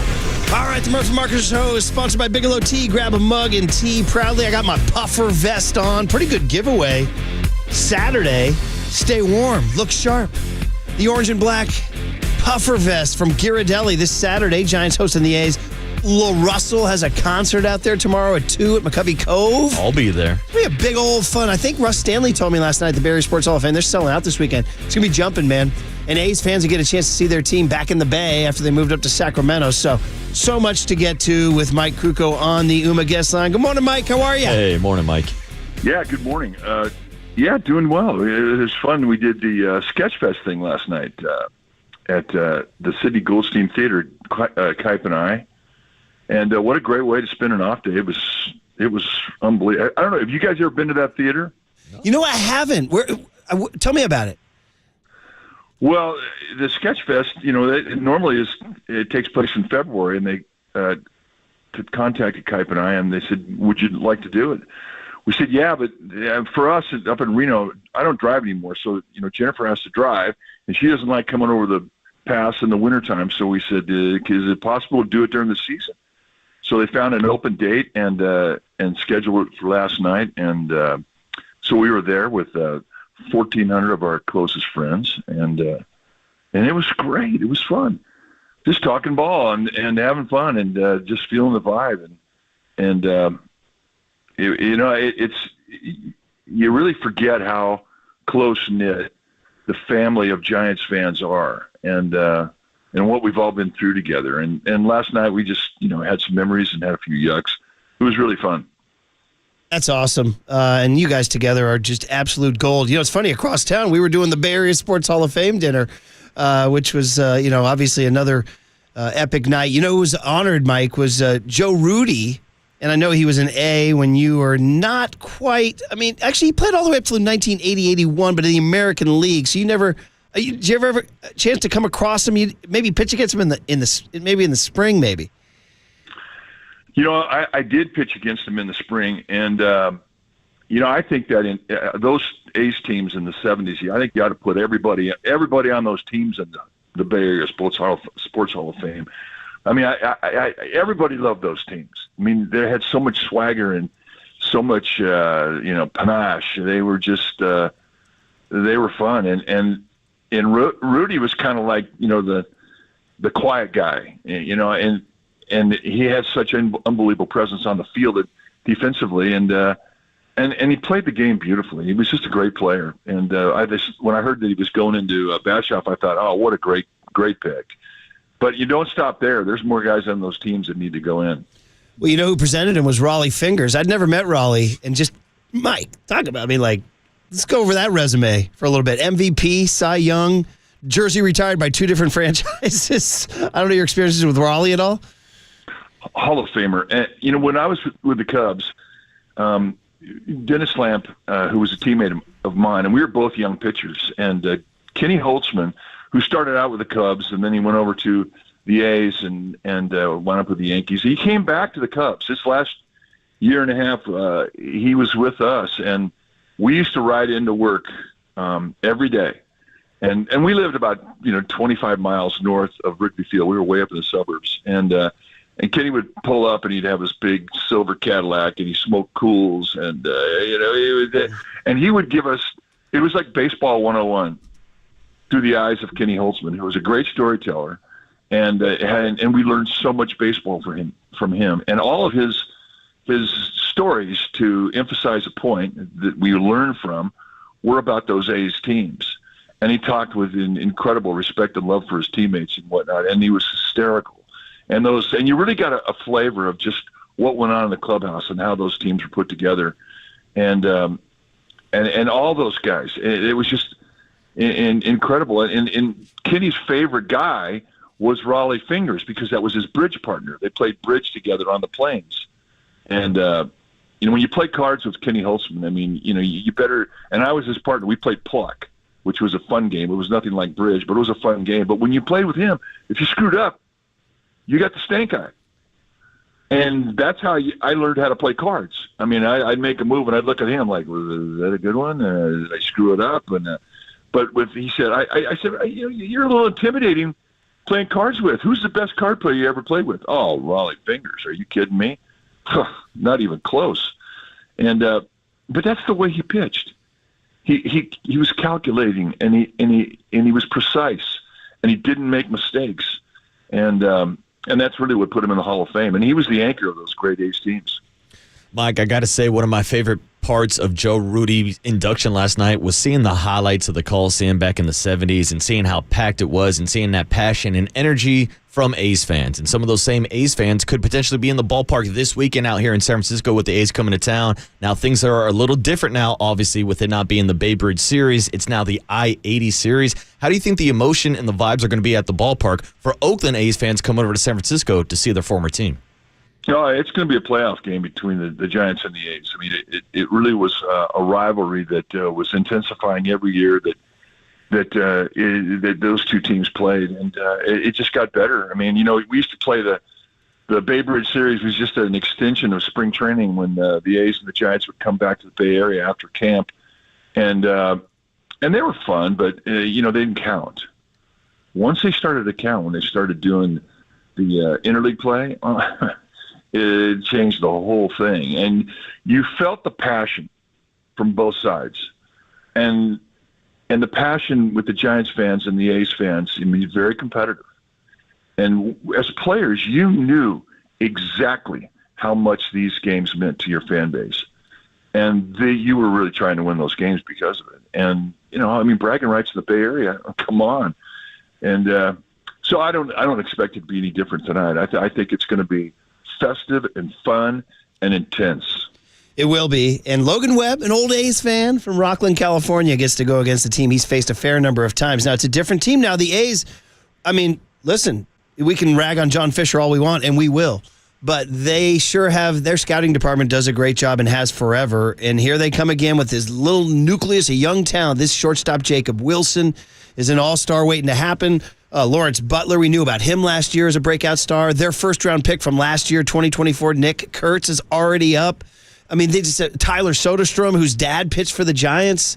I mean, just the amount of 25 and under hitters they have could make Giants fans green, no pun intended, with envy.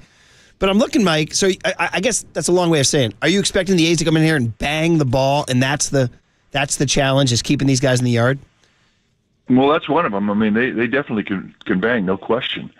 But in regards to, the Giants realizing this is finally a good A's team, I don't believe any of that, simply because of how the previous years the two teams played one another. I mean, it's one of those, and that's the beauty of a rivalry. What is the most precious thing in the Giants organization? It's a rivalry between the Dodgers and the Giants. And it doesn't matter what the standings say. When those two teams play, the standings go out the window. And that rivalry makes you better. It really gets your focus back. I mean, you can't be a player who's struggling with mechanics and going into a game thinking mechanics. That's a game you compete with. That's a game you're thinking about the guy who you're facing. And that's exactly how the A's games have come to feel. And so, the fact that the Giants or the A's, have a team that's much better this year in the standings really doesn't really matter, because the games and the way that the games have been played in the past years, even when they've been struggling to rebuild, have always felt intense. And I expect the same thing tonight. That said, though, they do have a lot of hitters. Just wondering about the scouting report of, I'm looking at the stats. They have 58 bombs this year. I wonder how much, and the Giants have 46 or something like that. And so basically just a better offensive team than the Giants, although the Giants have scored more runs than them, interestingly enough. But I'm just wondering, your feeling on, I wonder how much of those stats are inflated by the park they play in, or just the fact that you think that their lineup is real legit? Well, I don't want to ever take away anything that anybody accomplishes in any yard. I mean, if their yard is a little more offensive, okay, great, tip your cap. You still have to hit the ball. And at the big league level, that isn't always easy. I think it's a great matchup because they have a great offense and the Giants have a great pitching staff. Yeah. I think that's what's intriguing about the matchup.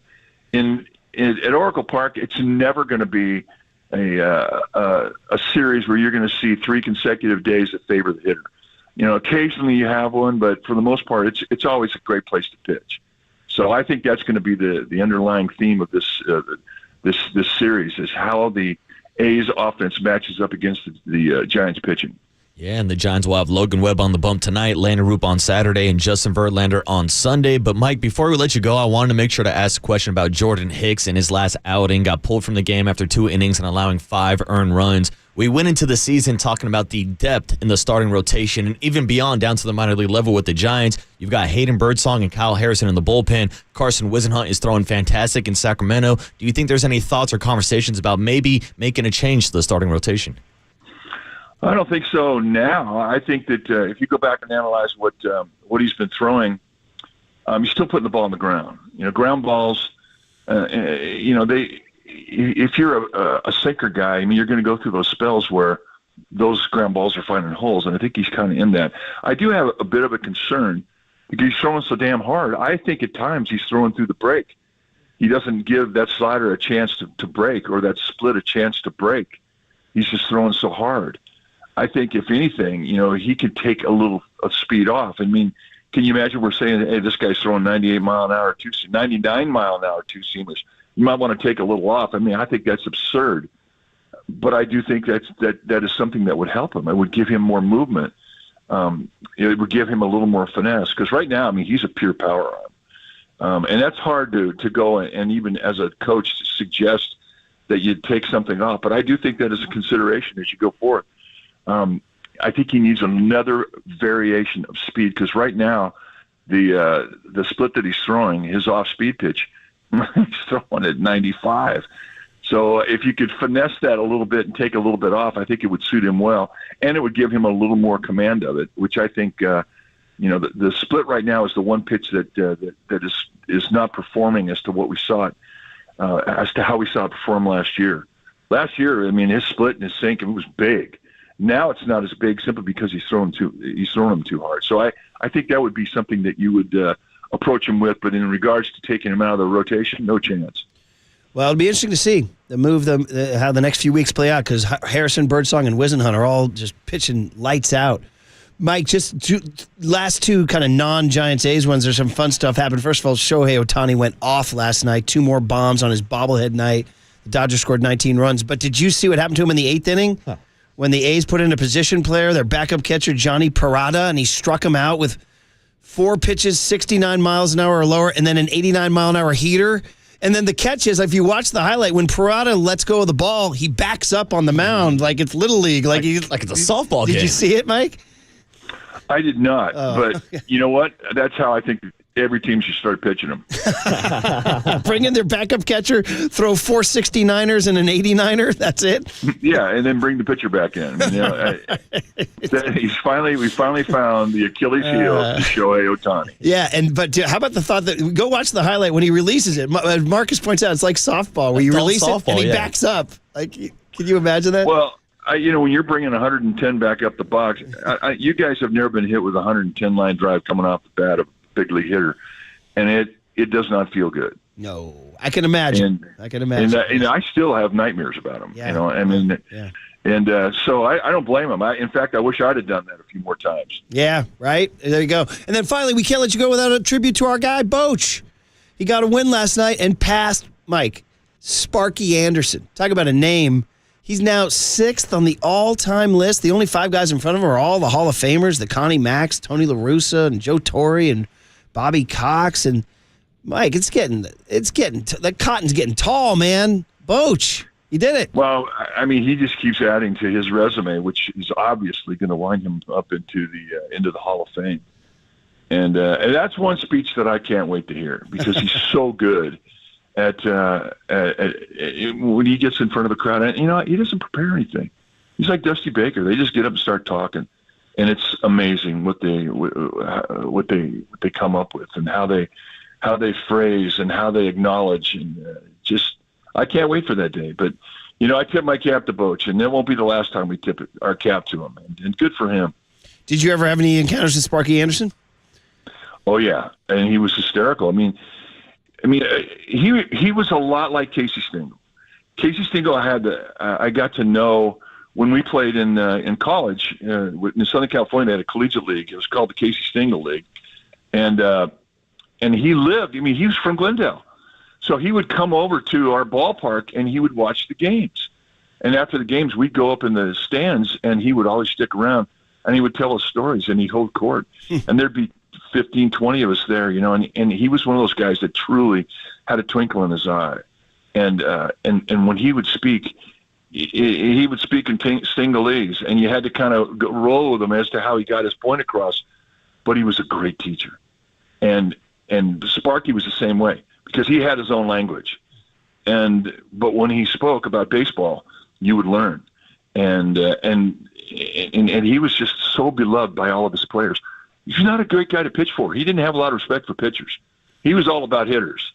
And I never met a pitcher that didn't like him, despite the fact that, you were just like an evil necessity. He had to deal with you if you were a pitcher, but they still loved him. He was a guy that guys adored and loved playing for, but he was a hitter's guy. He loved his hitters. And you know what? So did Casey Stengel. Didn't they call him Captain Hook? Because he would give you guys he'd go get a guy early, wouldn't he? Oh, yeah, he had no patience whatsoever. He was with the Reds. So when you were with the Cubs, he was the Reds, right? Yeah. Yeah, and the big red machine was rolling. You went in there, and my goodness, that lineup. Oh my gosh, it was formidable, and of course, was Casey Stengel's Yankees.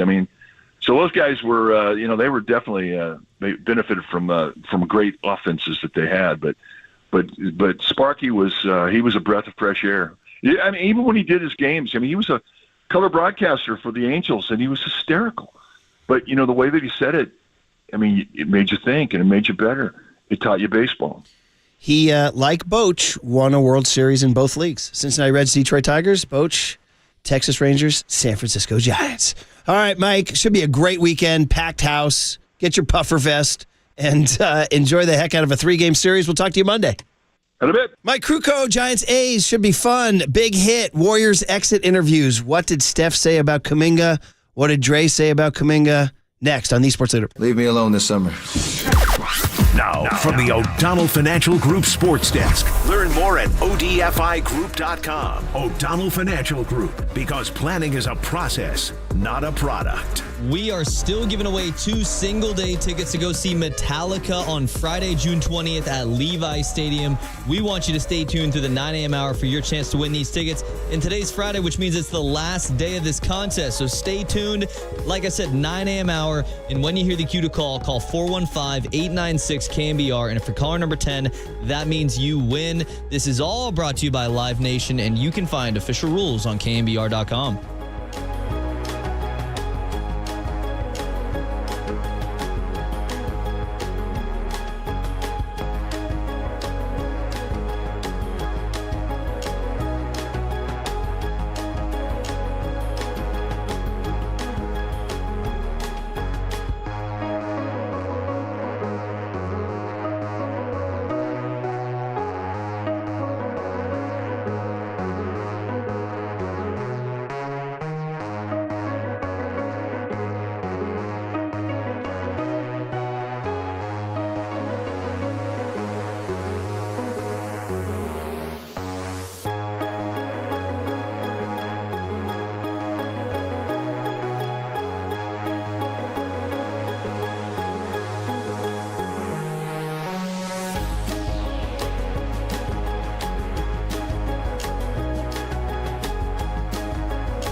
El Cerrito Honda. There's the place to go. Listen, it's Memorial Day coming up, right? So we go, we have Memorial Day savings. No, all month long, El Cerrito Honda has Memorial Day savings all month long. I love my 2025 Honda CR-V hybrid that I got at El Cerrito Honda. Love the selection, love the color, love how it rides, love the family over there.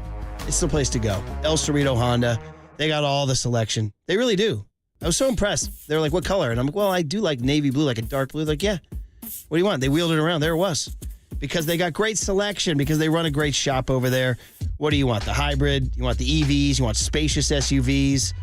You want the new rugged 2026 Passport Trail Sport? El Cerrito Honda has you covered Memorial Day and beyond. Visit us today. That's right, us. Right off of 80, right off of I-80 on San Pablo Avenue. Okay, it's very easy to find. 1755 San Pablo Avenue in El Cerrito. Start your search online at elcerritohonda.com. elcerritohonda.com. And when you go, tell them your boy Murph sent you. Say, hey, man, I heard Murph talking about it. They'll say, welcome. Because El Cerrito Honda is more than just a car dealership. We're family.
This is the big hit.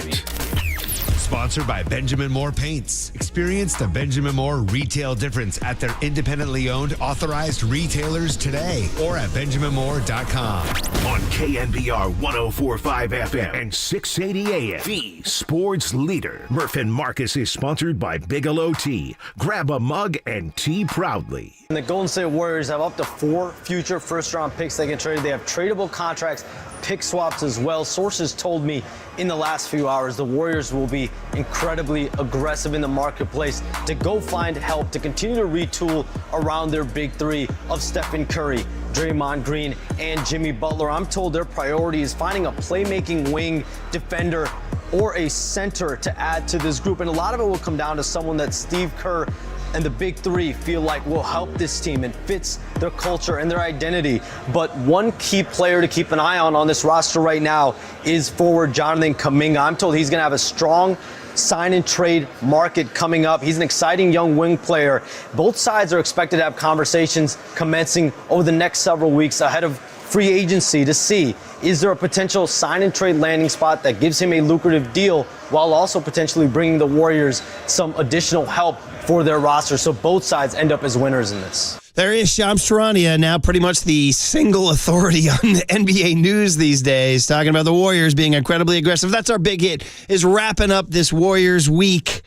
And it's been a lot of Warriors coming at us. And then they did their exit interviews pretty quickly. I mean, they lose Wednesday night in Minnesota. By Thursday afternoon, they're all sitting in front of the press at Chase Center ready to pack up their bags and go on vacation, as we heard Jimmy Butler say. Reggae Friday, everybody. Everybody enjoy some Slightly Stupid here. As we tell you, we are sponsored by Marin Health with top physicians, surgeons, and clinicians right here in the North Bay. Marin Health puts you closer to your best health, world-class care, closer than you think. And want to remind everybody you're listening to KNBR AM and KNBR FM San Francisco, the sports leader. a Cumulus media station. Marcus got a lot of sound here from the big guys, Steph Curry, Draymond Green, Jimmy Butler, Jonathan Kuminga. They all spoke very frankly. I'd say the biggest theme that came out of it is both Draymond and Steph kind of greased the wheels for a Kuminga exit, saying, we wish him well, whether it's here or somewhere else, which is like, imagine like Mike Kohler saying that to you after the show. Yeah. You had a good show today, and I wish you well next week, whether it's here or somewhere else. I'd start packing up my office quick. Yeah, so, I'd be getting my stapler ready to go. So we had time now. I mean, it's May 16th. They're not going to be able to do this stuff until July. We've got 6 weeks for Mike Dunleavy to roll up the sleeves on that hoodie he was wearing in Minnesota and see what he can get for Jonathan Kuminga to complement these big three who are going to try to do something that hasn't really been done, which is the three main guys being north of 35 years old to win a championship. It's a tall ask. What can you get? Can you get that? He's talking about a wing. He's talking about a playmaking wing. Good. A defender. Yeah. And a center. Yeah. Okay. Now go get him. Yeah. Bring it on. Because as Slightly Stupid just told us in the rejoin, they need something. And we need to know what's everything that the Warriors need. Well, they need a big. They need more athleticism. They need shooting. But it's funny because, like, when you start going through this checklist, you start thinking, like, they need some young talent. They need someone athletic. They need someone who can play above the rim. You're like, oh, wait. That's Jonathan Kuminga. I know. This is like when your mom tells you, like, no, we're not going to McDonald's. We got McDonald's at home. We got Jonathan Kuminga at home already, but it's not the actual golden arches. It's not the golden vibes of the Jonathan Kuminga because it seems like he's the one guy that hasn't fit into the golden vibes with this Warriors team. Yeah, it's just crazy. You're right. Everything about him. We make the Kawhi comp on the Spurs, and it just isn't apples to apples. Yeah. Kawhi was a different player, better defender, right? Without question. Better laugher, better rebounder, better player. All that stuff. So we got to see what Steph had to say about Jonathan Kuminga here. Z7, Tony. Steph Curry, the voice, like the guy. I mean, he's more important than Dunleavy. He's more important than Lacob. He's the most important guy. He's the franchise. Steph Curry on what he sees on Kuminga's 4 years here and his future. I think he's grown a lot. He's been dealt a very tough hand, to be honest. Like, came in when we started 18 and whatever, 2 that year, and he had some moments, but getting in the playoffs didn't really have an opportunity, and we win a championship, and then you run it back, and he's handled his business in terms of just getting better, and he's trying to focus on what it means to become a better version of himself in the way that he plays, and the fact that he's had playing time in Hatton and been in rotation in Hatton, like that's tough for any player, let alone a young guy who's trying to figure it out in the league. So I commend him on just staying ready, seeing what he did the last couple of games. That's not easy to do, to not know if your button's going to be called or your number's going to be called and then go out there and perform. So I'm proud of the way that he's handled it. I hope the future is bright for him, whether it's here, whether it's wherever, and knowing that he's a guy in this league that can continue to climb that ladder on his own pace. So I think he's gone through a lot that most people haven't in 4 years and seen a lot. So hopefully he's better because of it. Man, oh man, who knew that's like, after the Jimmy Butler trade, the bigger talking point is Jonathan Kuminga going into the offseason, and how crazy that the Butler injury is what got him in, and then how he had to play without Curry, and the things he did and the things he didn't do, like rebound or move the ball around much. He did what we know he can do, which is explode to the basket. Yeah, but that was the key, Murph. In the 3 games where he really stepped up and put up these point totals without Steph Curry, they played a different brand of basketball, which has always been the problem with him fitting in on the court, not just with Draymond Green and Jimmy Butler and how that creates spacing problems, but because of Steph Curry and how Steve Kerr wants to run the system through Steph Curry. There's been other players that have came to the Warriors and complained about the system and how they're not getting their shots. Well, guess what? You're not getting them because the greatest shooter on the planet is on your team. So if the ball doesn't get back to Steph Curry, that's a problem, and it sounds like that was one of the biggest problems with Jonathan Kuminga and the style of play that he displayed with Steph Curry. Man, Shams mentions the Warriors have 4 first-rounders to trade. And if maybe they're going to sign and trade Kuminga, I don't even know if you can even enter the Giannis sweepstakes. I mean, the Giannis package would be bigger than that. Yeah, right? You got to make a call and at least see what the potential offer could be. But I've said it, Murph. I'm on the record. If Giannis is available to the Warriors, I give up everybody not named Steph Curry. Okay. I might give the entire roster up. Warriors will have a 2-man team next year. That's it. Give me Giannis and Steph, little pick and roll action, 2 versus 5. Bring it on. They would do it. Draymond Green, what did he have to say about Kuminga? So we know Draymond, he's the heartbeat, as Kerr has called him for years. So Z8, Tony, kind of a long one on his future and gives examples of what he thinks. His future is bright. Whether it's here or whether it's somewhere else, his future is bright. That type of talent usually figures it out. And I think he will figure it out. Like I said, I don't know where that will be, but wherever it'll be, I think he'll be just fine. When I look at his 4 years, I think he's grown a ton. The player he was coming in here 4 years ago and the player that he is today, he made a couple plays in that game defensively yesterday. And I pulled him to the side. I said, now you're playing. Because you're making reads defensively. I think maybe Nickeil Alexander-Walker had screen for Ant-Man and got the switch on. Maybe Buddy. Could have been BP. I don't really remember who it was that switched on to him. JK starts diving down the paint with his man. Most guys in that situation go run with the man, leave that guy on the island, and then hope that the next guy go help. And he stopped. He ran with him. He saw that he wasn't looking, stopped at the free throw line, and went back and double-teamed that. That's a play he wouldn't have made 3 months ago. And to most people, that's a very small play, but that is how you stop problems on the defensive end before they happen. So to see him taking those steps, I think that's more special than the offensive steps he's taking, because you're really starting to read the game now. Okay. Well, geez, man, Draymond, if you talk about Kuminga like that, that's a guy you want to keep. No doubt. A guy who's making strides defensively and reading the game. Now, my question would be is how much was this added effort defensively based on the fact that Jonathan Kuminga knows that he's looking for a contract this summer? Which might sound like a harsh assessment, but like they've been looking for this defense for 3-4 years now. We finally started to see a little bit of it. Maybe that's the Jimmy Butler, Draymond Green influence over them. And like that was the thing. When Jimmy came here, I'm like, Jonathan Kuminga should pull out his Young Tony notepad and just write down every piece of advice that Jimmy Butler could possibly provide to him, because in an ideal world, Jonathan Kuminga would turn into a Jimmy Butler type of player both ways, offensively and defensively. You know what? This is a time where Young Tony can teach Jonathan Kuminga the rules of life. So if Kuminga, when Tony got here, he told the bosses in the interview and he told us on day one, Young Tony, your rules of life, buddy? Yes, I've written them down. I've saved them on my Young Tony notebook. This is for Kuminga. Go ahead. Every single day, what did I learn? I write it down, just so everybody knows. Tony's got a notebook. This ain't a bit. The rules of life. I was always taught to listen twice as much as I speak. You got 2 ears and 1 mouth. Know your role, put the team first, do your job, and don't take things personally. You know what? Dude, hang that up in the locker room at Chase. Hang that in the Louvre. Yeah. Hang that in the frickin' Louvre. Yo, roll and shut your mouth. Hang it in the Smithsonian. Although you got to check with the other guy. Get it out. It promotes socialism. It's not individualism. All right, guys. So Draymond continued to talk about Draymond, and he left the door open to keep it. It's funny, we talk like he's gone. What about Draymond says, what if he stays? Same thing I've always believed. His future is extremely bright. In this business that we're in, there's no way to be certain that that'll be here or somewhere else.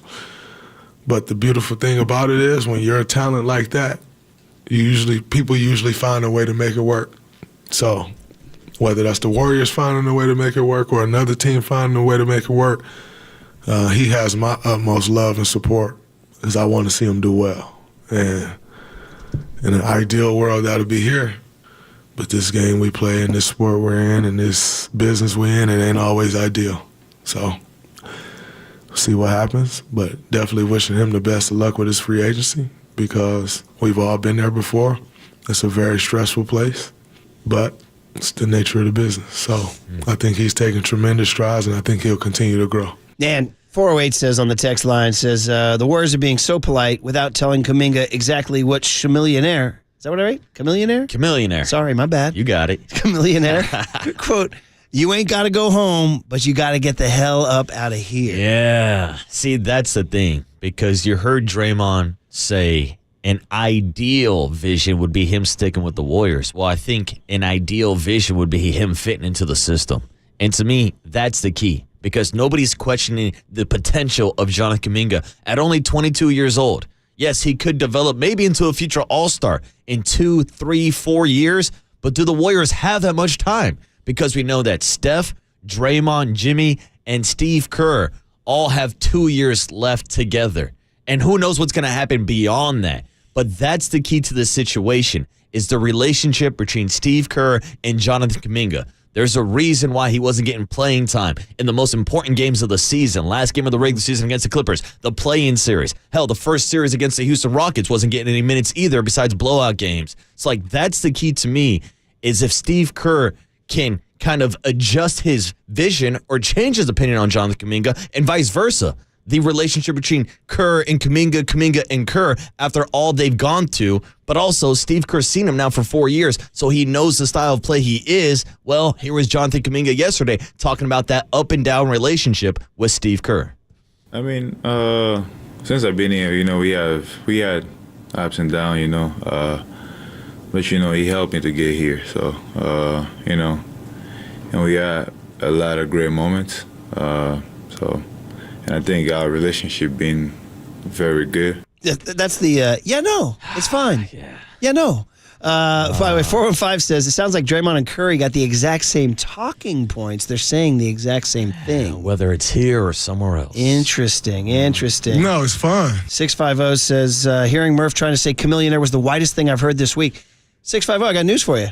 I'm Caucasian. Yeah. How's that? Well, here's the thing. It was Chameleonaire who wrote the song Riding Dirty, which Weird Al did a parody, White and Nerdy. There you go. So maybe that's more of your style, There Murph. you go, baby. 559 says, so Draymond is saying basically wherever JK lands, it's fine. No, it's fun. There you go. It's 408 says, come on, you've had JK all these years and you know what he is and what he will be. He says you need to get a solid big, sign and trade him. So there you guys go. 925 says Kuminga can score, but he doesn't know how to pass and either doesn't know how or doesn't want to rebound, and that's the problem. So there you go. It is. And 925 says in terms of the chameleonaire, you Chamelet, right? Yo, Chamelet, what up? Who has that? You have that? No, that's deep in the system. Young Tony has got to find that. All right. Acting like you all that, Chameleonaire. You ain't all that. Well, there's your...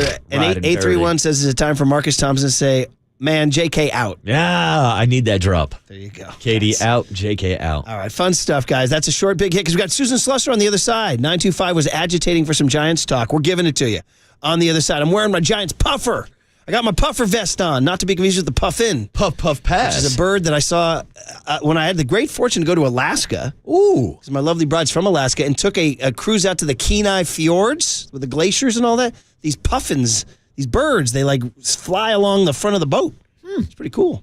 Yeah. A little puffin. So I got my puffer vest. That's some good puffin for knowledge. Susan. And I'm going to remind everybody about the Junior Giants auction. sfgiants.com/GCF. We'll do that on the other side. Let's Giants do it. A's, ready? You going out tonight? I'll be there. Okay. Logan Webb on the bump. Let's talk about it with Susan Slusser next on The Sports Leader. Act like you all that. You ain't all that. F*** you. F*** you, Chamelet.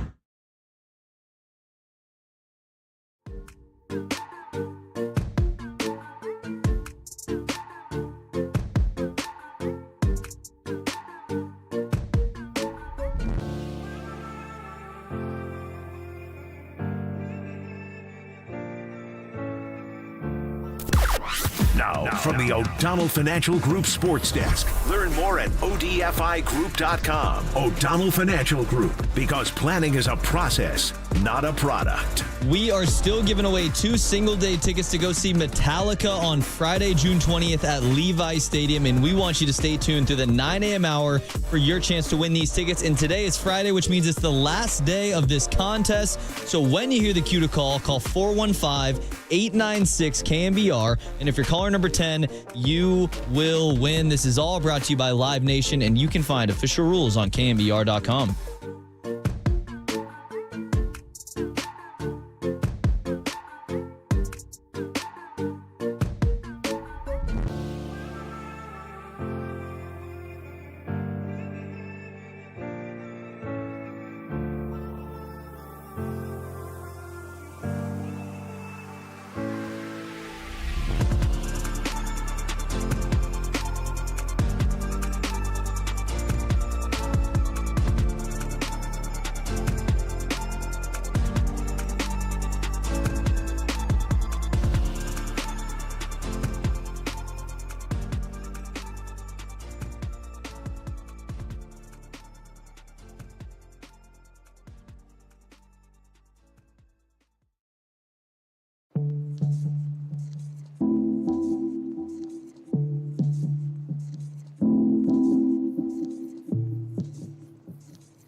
And now it's time for the Protect Your Assets Business and Technology Report with me, David Hollander.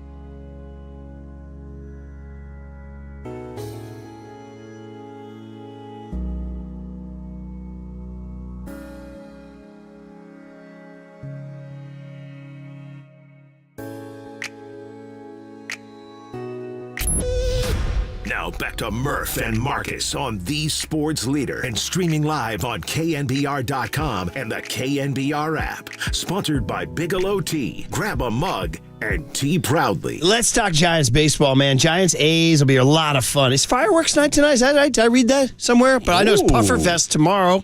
I got my Puffer Vest on. Ghirardelli sponsored it. La Russell's doing a concert out of McCovey Cove. Verlander pitches Sunday. I mean, there's a lot of fun stuff. Going to be huge crowds out there. Should be good weather.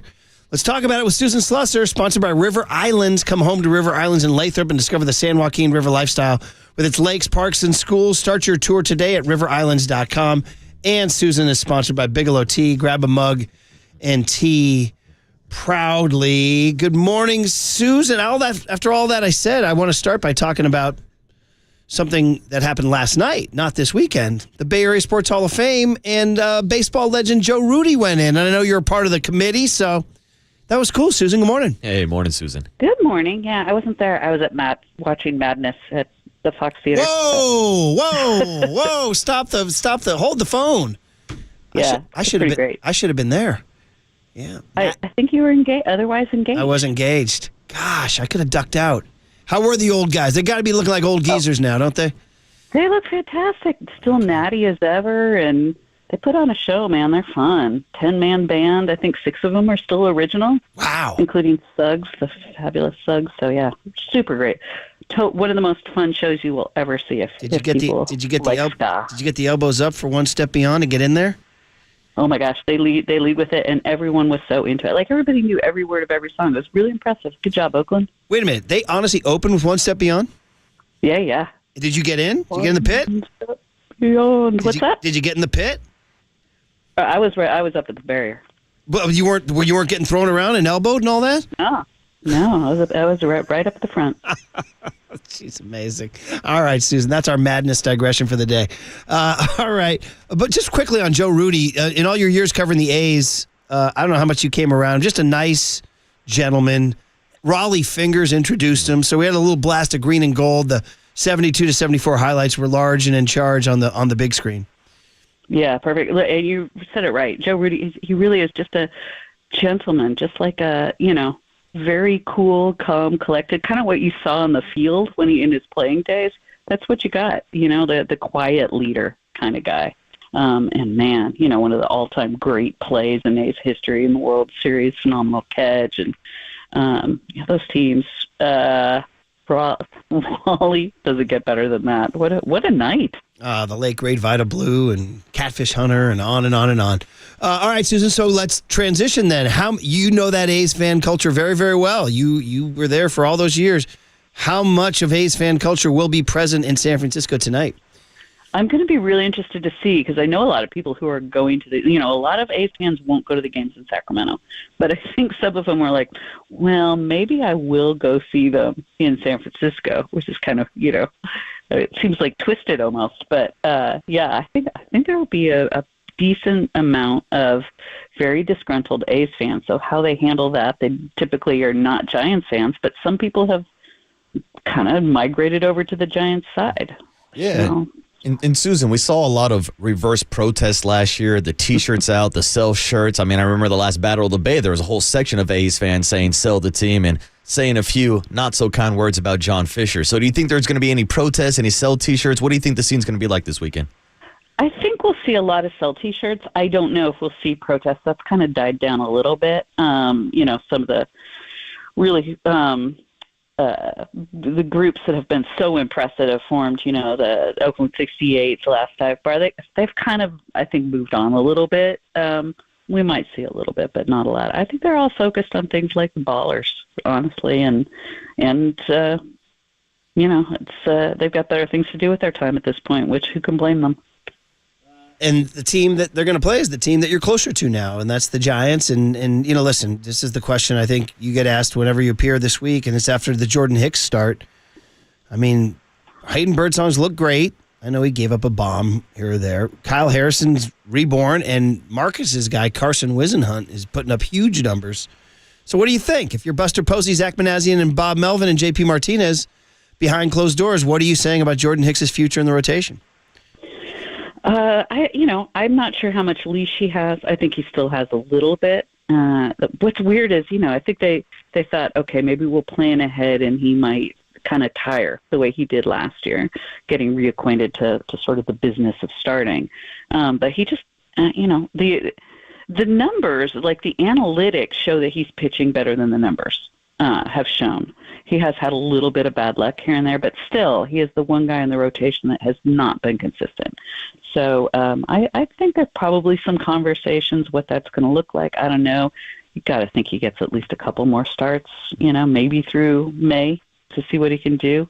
But the good thing when it comes to Jordan Hicks is he can always move to the bullpen and be effective. And that 100+, sometimes that plays even better out of the bullpen. Yeah, and Susan, I know this might sound like a question leading to speculation, but what would you speculate the odds would be for who would get that first opportunity if they did make a change? Would it be Kyle, Hayden Birdsong, or maybe even a Carson Wisenhunt? Well, I think you guys know I actually kind of like Harrison in the bullpen. I'm not sure he would love anybody saying that. The starters want to be starters, but he's throwing hard. He looks good. It gives him a second lefty, which changes the dynamics out there. I've got no problem leaving him there for the time being. I do think he's a starter at some point again, but to me, Hayden Birdsong's got to have the first crack. He's been so good.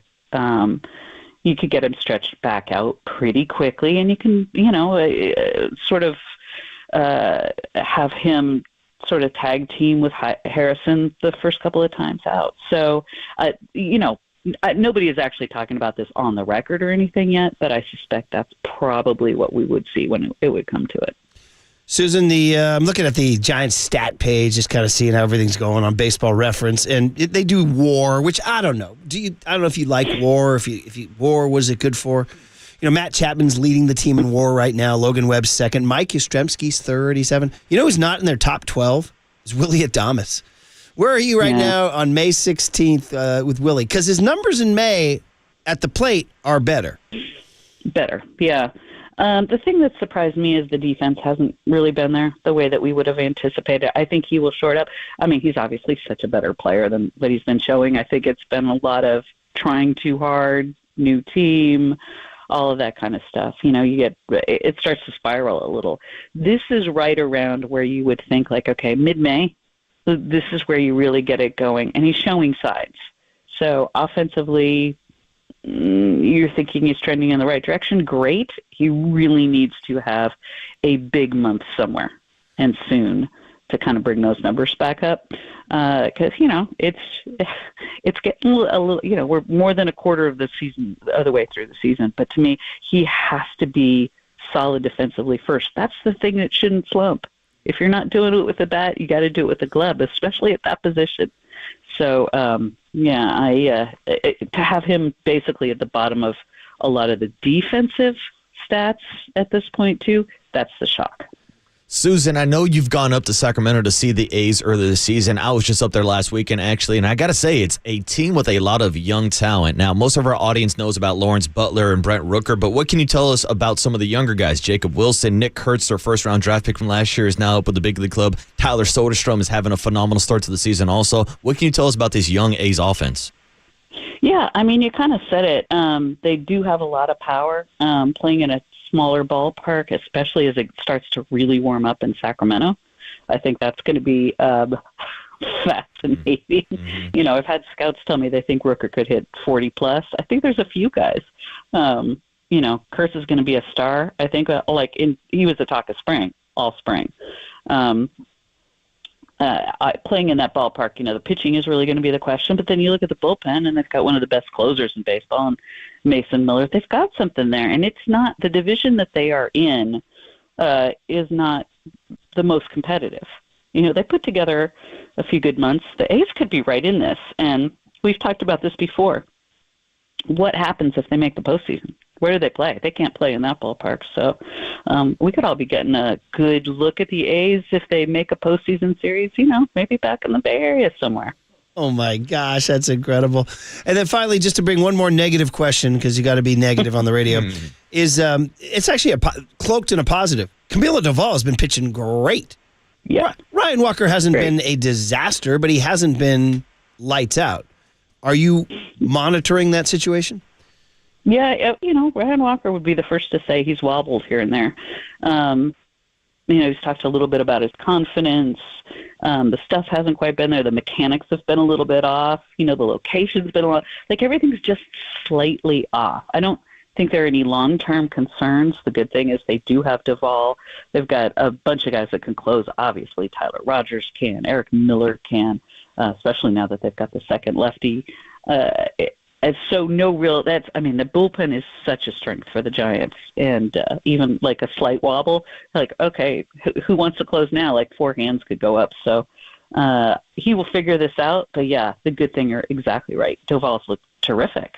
And he's coming into tough situations. He's a guy that's been used to clean innings, pitching mostly as the closer the last few years. He looks totally comfortable coming in with men on base the way he did sort of earlier in his career. Really impressive, because there were times last year where we thought, what's wrong with him, and is he ever going to be right again? He's right again. He looks as good as he has in a long time.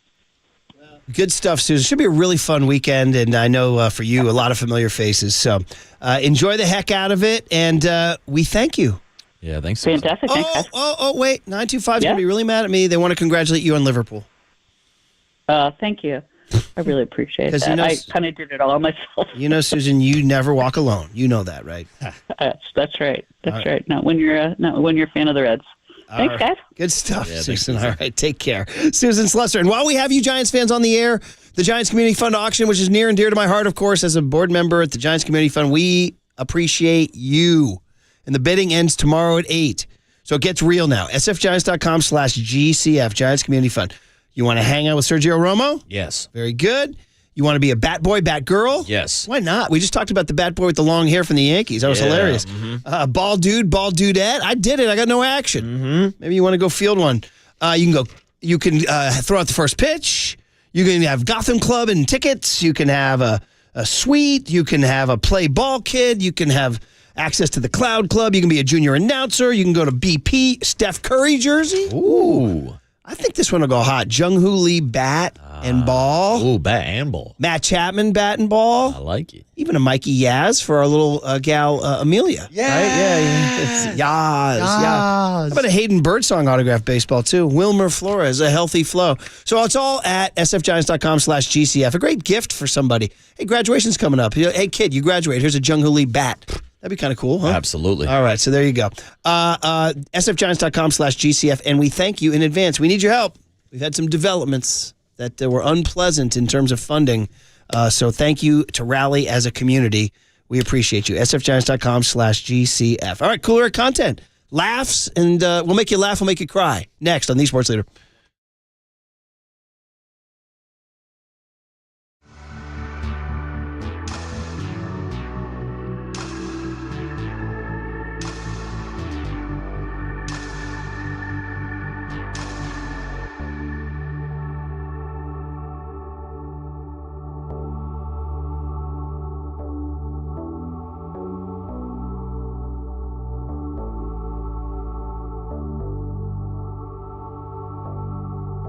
Yo, let's go to the boathouse, everybody. Come on, weekend. The weather's getting good. I'll go out to River Islands. I'll meet you at the boathouse. That's where we'll get a little sando, a little burger, maybe a beer, and then catch a game, enjoy the scene, and then drive around River Islands and see how awesome it is. Because right now, Bay Area homeowners or greater Bay Area homeowners have been discovering the good life for over 10 years now. Another reason to get out there. Just terrific combination of homes, lakes, parks, and schools. Not only is the natural setting great, close to the San Joaquin River, with whole neighborhoods built around lakes and docks, and go rowing and kayaking right in your backyard. Baseball fields, soccer fields, fields for just sitting back and taking in the view. River Islands High School, go Riptide, brand new, a brand new school. And the 3 K through 8 schools among the highest scoring in the country. For the 55-plus crowd, you know who I'm talking to, Del Webb, offering 3 model complexes and a master plan community built within River Islands. Listen, River Islands has it all. Priced from the $600,000 to over $1 million. So go to riverislands.com. See for yourself how the good life can be your life. That's riverislands.com. And hey, I'll meet you at the boathouse. The good life.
Everyone, chill. This is the cooler. He's spitting a cooler of content. Cornucapacious of joyful news. We might be on to something. Yeah, baby! Murph and Marcus is sponsored by Bigelow Tea. Grab a mug and tea proudly. All right, we're cheating a little bit on Reggae Friday. Ska, maybe a second cousin of reggae. But because Susan mentioned seeing Madness last night in Oakland and opening with One Step Beyond, a little tribute to the concert last night and to Sluss. Ooh, we're doing a little bit of a Ska Friday. Well, yeah, listen, I'm a huge fan of ska. It's been a big part of my life, but I don't really know if you should dedicate a whole day to a Ska Friday. Tell that to the afternoon show. My guy Copes was hot last night at the table. He was riffing, riffs galore. Hey, by the way, young Tony, this was, came out with 79, 80, 81, something like that, and then it a bunch of white suburban kids in affluent suburbs glommed on to Madness as like a cool UK band. And this song just monster mosh pits, pardon me. Just like freaking throw the elbows, start kicking, start flying and colliding. So when Susan said, "Oh, no, I was good," I'm like, really? Because that means because all the Madness fans now are too old to mosh. Yeah. You said you and your bro used to get in, right? Yeah, we used to get in a couple pits, do a little do-si-do action, like the slingshot, grab the elbows and throw each other into each other. One step beyond. Yeah, all right. Yeah. Hey, you out there. It starts with a whole little rap at the start. So anyway, I'd add it to your playlist if I were you and get those elbows up. All right, guys. Cooler content sponsored by Marin Health. With top physicians, surgeons, and clinicians right here in the North Bay, Marin Health puts you closer to your best health, world-class care, closer than you think. The very colorful Dallas Braden will join Papa and Silver at 11:30 this morning. Giants A's fireworks night tonight, right? And then the puffer vest, which I'm wearing. Uh-oh. I'm good on this. Keeping my torso warm. Uh-oh, Murph. There's a combination of firework night and A's fans in the building. No, yeah, are we going to see the wave? The only question is how many waves? Oh, it's a Charles Barkley guarantee there's going to be a wave tonight. Every inning? Like 9 waves? Oh, no. I don't know. I was talking to Russ Stanley about that last night. The great Russ Stanley, one of the last of the old dogs who keeping the old Giants vibe alive.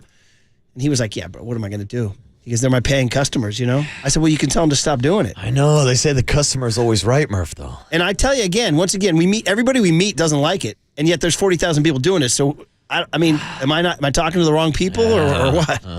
And I told everybody, I said, do it in between innings. Russ goes, "I like that idea." I'm like, do it between innings. You knock yourself out. That's it. Next time I want to watch the freaking game. Is that okay? Give me the 6-inning wave. Can I watch the game and can you be... stretch, 6-inning wave. No, don't get me going. Okay, I'm digressing. My bad. I'm digressing. That's on me. Let's get back to a guy who would never do the wave, Bruce Bochy. He passed Sparky Anderson on the all-time win list last night. Hell this is freaking Boch. amazing. He's 6th all-time. This is some kind of good. This is unbelievable. By the way, That's unbelievable. He's 6th all-time. What a stretch that was when they did him and Wotus and Flan did that cheesecake shop. They sold me. I went and got one of those cheesesteaks. Oh, man, the way they were attacking that. Give me that again, one more time. This is some kind of good. This is unbelievable. It's unbelievable. Yeah, they're diving into it, man. It was like the juice was running out of it, too. And I believe your boy Copes is anti-cheesesteak. Yeah, one of the weirdest takes by Copes, anti-cheesesteak. How do you dislike cheese and steak? He claimed it's a bad way to eat a cheeseburger. And he prefers a burger. I'm like, these are two different entrees. Two different experiences. Yeah, two different experiences. Have you heard this, Tony, before? Yeah. That is news to me. That's a terrible no. He take. says cheesesteaks are stupid, and if you're going to eat a cheesesteak, you should eat a cheeseburger. He called him stupid? Yeah, he's just a dumb. Yeah, I mean, I don't think I'm quoting him exactly, I know. but how do you feel about this So we got the Jim Nance take. Oh, here we go. And then we got this. I mean, like, I don't want to, push any buttons Careful, here. Tony, careful. We're going to go back into the rivalry now. Yeah, the feud. careful. Anyway, guys, here's the deal. Here's the deal. I go to Baseball Reference sometimes and look up the all-time manager list. Yeah, thank you very much. Copes likes Boch. I think. We'll have to check his. His take on that. But dude, it's really cool to see the list. And we had Dusty Baker there last night at Bay Area Sports Hall of Fame, which was awesome. And when you go to the win list, it's like, Connie Mack, number 1 all time. It's like, whoa, man. And then you go to the next few names. It's sorry, I got the list for you guys right here, guys. It's getting dialed up here. Connie Mack 1, Tony La Russa 2.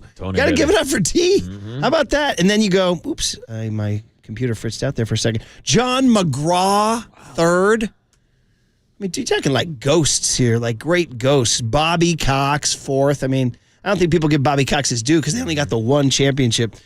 And then your boy, Joe Torre, the cool, calm, collected Yankee skipper, number 5. That's my guy. He won a couple titles. Yes, he did. And then it literally says Bruce Bochy 6th. And it has it in bold because he's active. Now he's at 21.95. Torre's at 23.26. So that's 131 wins. Could he do 2 more years and pass Torre? Possibly. Does he want to do 2 more years? I think so. Bruce is kind of a baseball lifer. Because 131 wins, all you got to do is have just 2 kind of... Well, see, I mean, it might only be 1 more year, actually. Because we'll see how many he finishes with this year. Yeah, true. Combine the win total from this season, remaining games, and then next math. Season also. Yeah, you do the math. I'll do some math for you guys right now. Yeah, I'm bad at math. Texas right now is 24-21.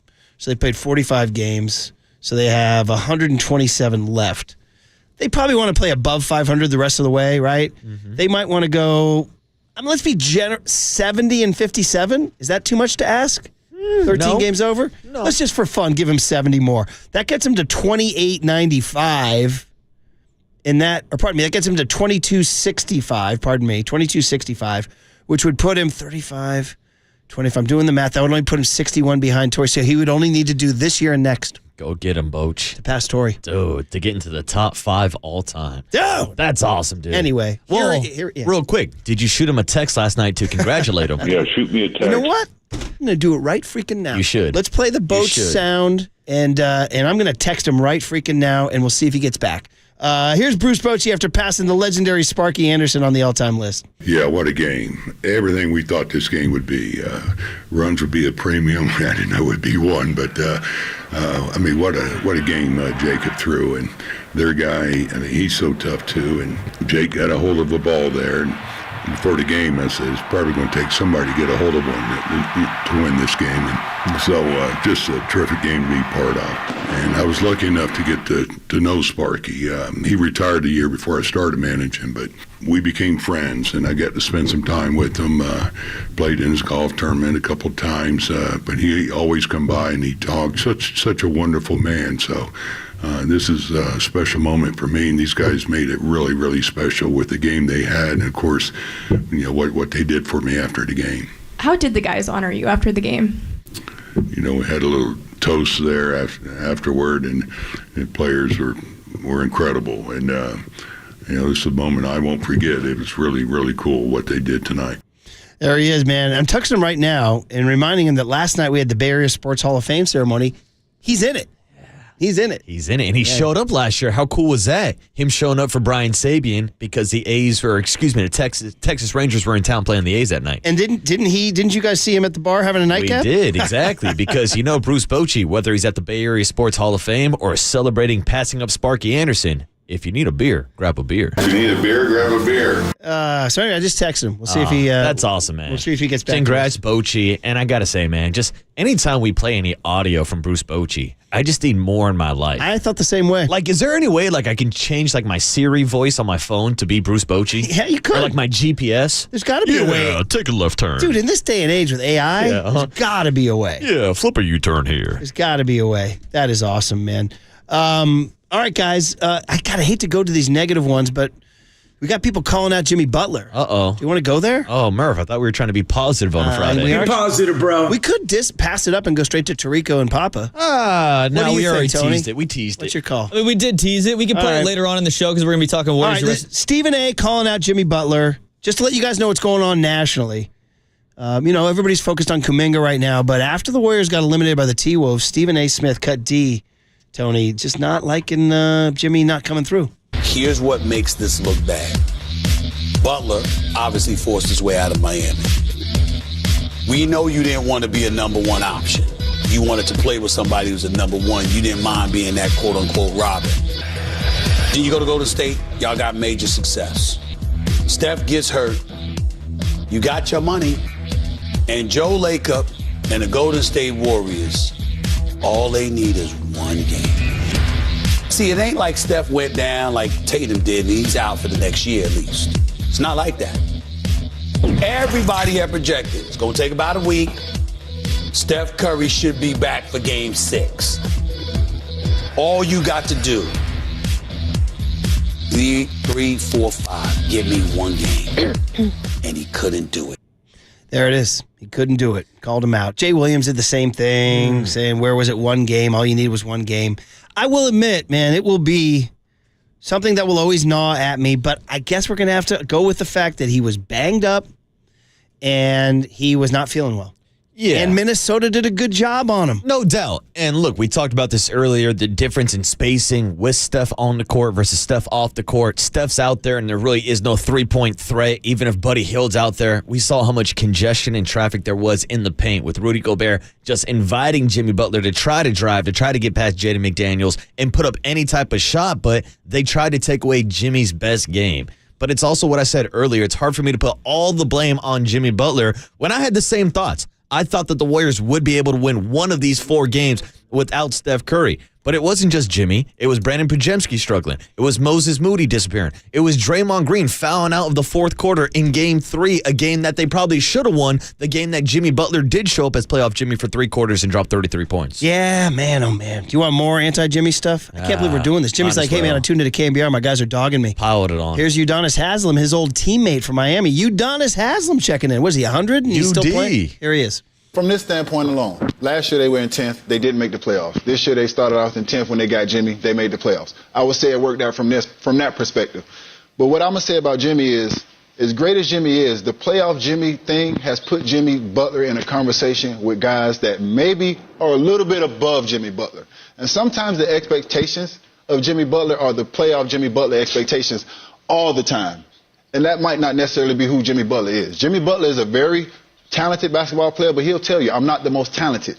I'm not the fastest. He is a smart guy. He preys on weaknesses and mistakes. We got to give credit where credit's due to Minnesota. McDaniels was on him. Ant-Man was on him. Randall was on him. He's not a shooter. He needs to get in the paint. When you get in the paint, we have the #1 shot blocker and rim protector on him. I think Jimmy Butler gave what he gave, but Jimmy Butler didn't have any more to give against that team. And that's where you see the differences between other guys and Jimmy. Because I've seen guys guard LeBron, and no matter what you do, he gets his. I've seen guys guard D-Wade. No matter what you do, he gets his. Jason Tatum, he gets his. Jaylen Brown, he gets his. Those guys get theirs no matter what you do. Jimmy Butler's not that unstoppable guy like those guys. There it is. I mean, people checking in on this here. 925 says, it's a team effort. I have no beef with Jimmy. Here's 650 saying, is his new nickname instead of Jimmy Buckets, Jimmy Passed Up Buckets?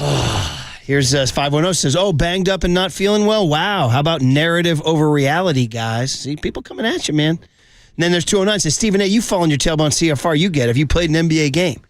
916 says, playoff Jimmy is fiction, like Game 6 Clay is fiction. Well, no. People are emotional. Those are both incorrect because we've seen Game 6 Clay. We've gone through those numbers before. And before this series even started and after Steph Curry went down, we went through the game logs. We talked about him dropping 56 points against Giannis and the Bucks in 2023. We talked about the 8 different 40-point performances that he has put up in his playoff career. We've seen that version of playoff Jimmy, but maybe playoff Jimmy wasn't that version because of the injuries, because of the illness, or maybe he just simply didn't show up and he got shut down by that Minnesota defense. Yeah, man, it's gonna all be something things to think could be about. true. Well, we got a lot of sound for you guys on the other side, but 303 comes in with the one we've had.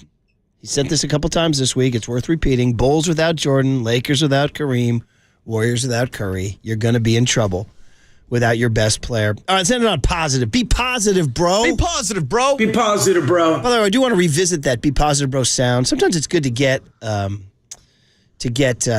background on sound because, you know, in and out of radio shows, you're like, who are these guys? Oh, I'm Brian Murphy, by the way, wearing the puffer vest and my Timber Tech hat. That's Marcus Boucher, the water boy over there. Hello. He's the younger guy, better looking. There's young Tony. He's even younger and even better looking. Oh, I wouldn't go that far. So we're all doing the Murph and Marcus show here. But anyway, the point is that sometimes you don't know background on sound. Dude, that Be Positive, Bro sound, somebody who set me straight on this, it was from a cameo where a girl hired Mark McGrath to break up with her boyfriend. Why so Mark he McGrath? got a cameo on his email and he clicked on it. And it was McGrath going, bro, I'm here for Jenny.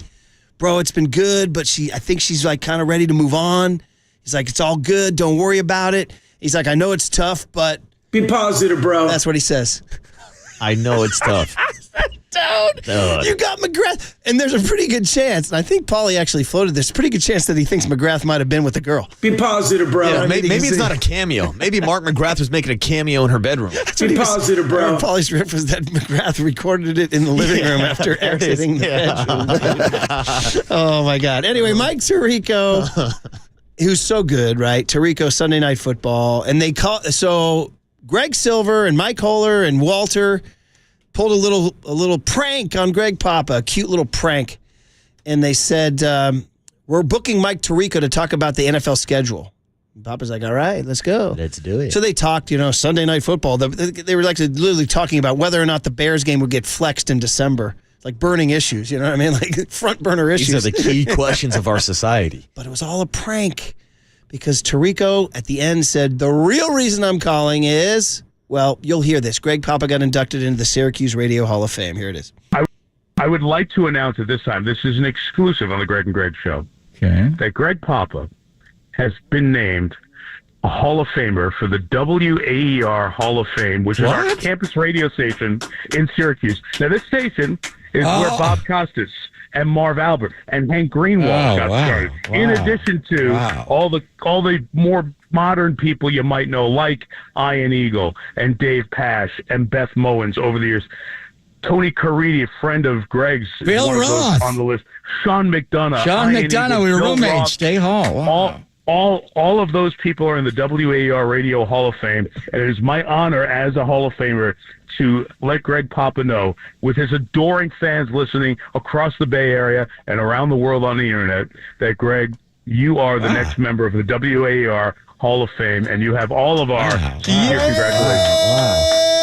Now I know why everybody's wearing orange, Tirico, and they have a bowl of oranges in the studio. I had no idea this was even going to happen. Awesome. I had no idea at all. Yeah, that was good. Well done by everybody, and congrats to Papa. That's amazing. Yeah. That's awesome.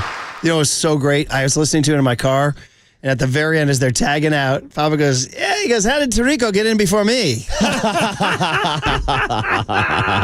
That's so Papa. That's great, man. Carmela Soprano on the getting the Porsche Cayenne. Oh, Tone, this is great. I still wish you had talked to the specs guy, but thank you. That's awesome. Oh, yeah, man. Congrats to G Papa, one of a kind, a true legend. My favorite part about the end of the interview was him talking about Syracuse reaching out to him earlier this week to do a Zoom call, but he didn't check his email. No, he actually even better than that. He said he got the text from Syracuse saying, "Can you go on a Zoom call?" He goes, "Yeah, I never responded." That's what he said, dude. He just ghosted the guy.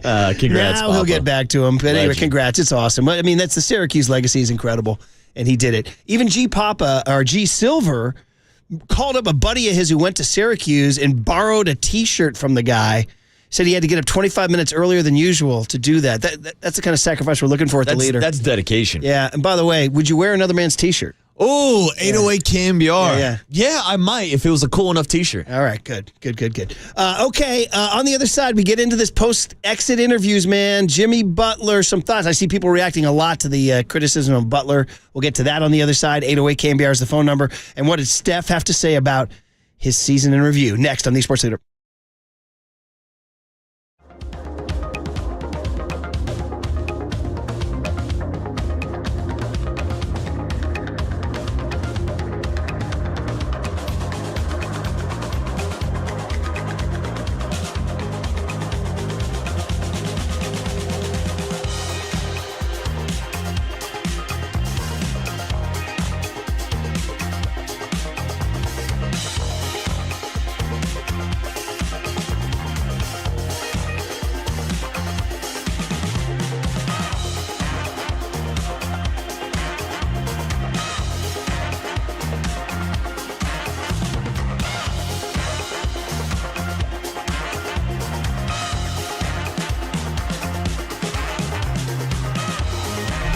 Time for traffic on the Sports Leader.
Listen to the sports leader anywhere, anytime. Download the KNBR app. Murph and Marcus continue live from the KNBR Casino Matrix Progressive Jackpot Studios. Casino Matrix. Progressive jackpots are here. Where are you? Just drop in. 1-800-GAMBLER. Why wasn't I in before Tirico is the question.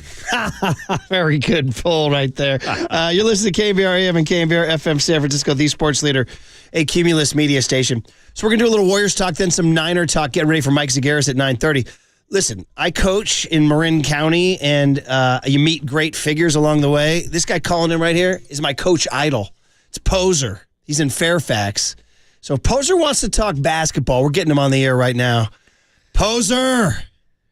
Coach. Good morning, Coach. Yeah, what's up, Poser? Coach, can you hear me? I got me okay? Loud and clear, Coach. Yeah, loud and clear. Let's do it, Man, Coach.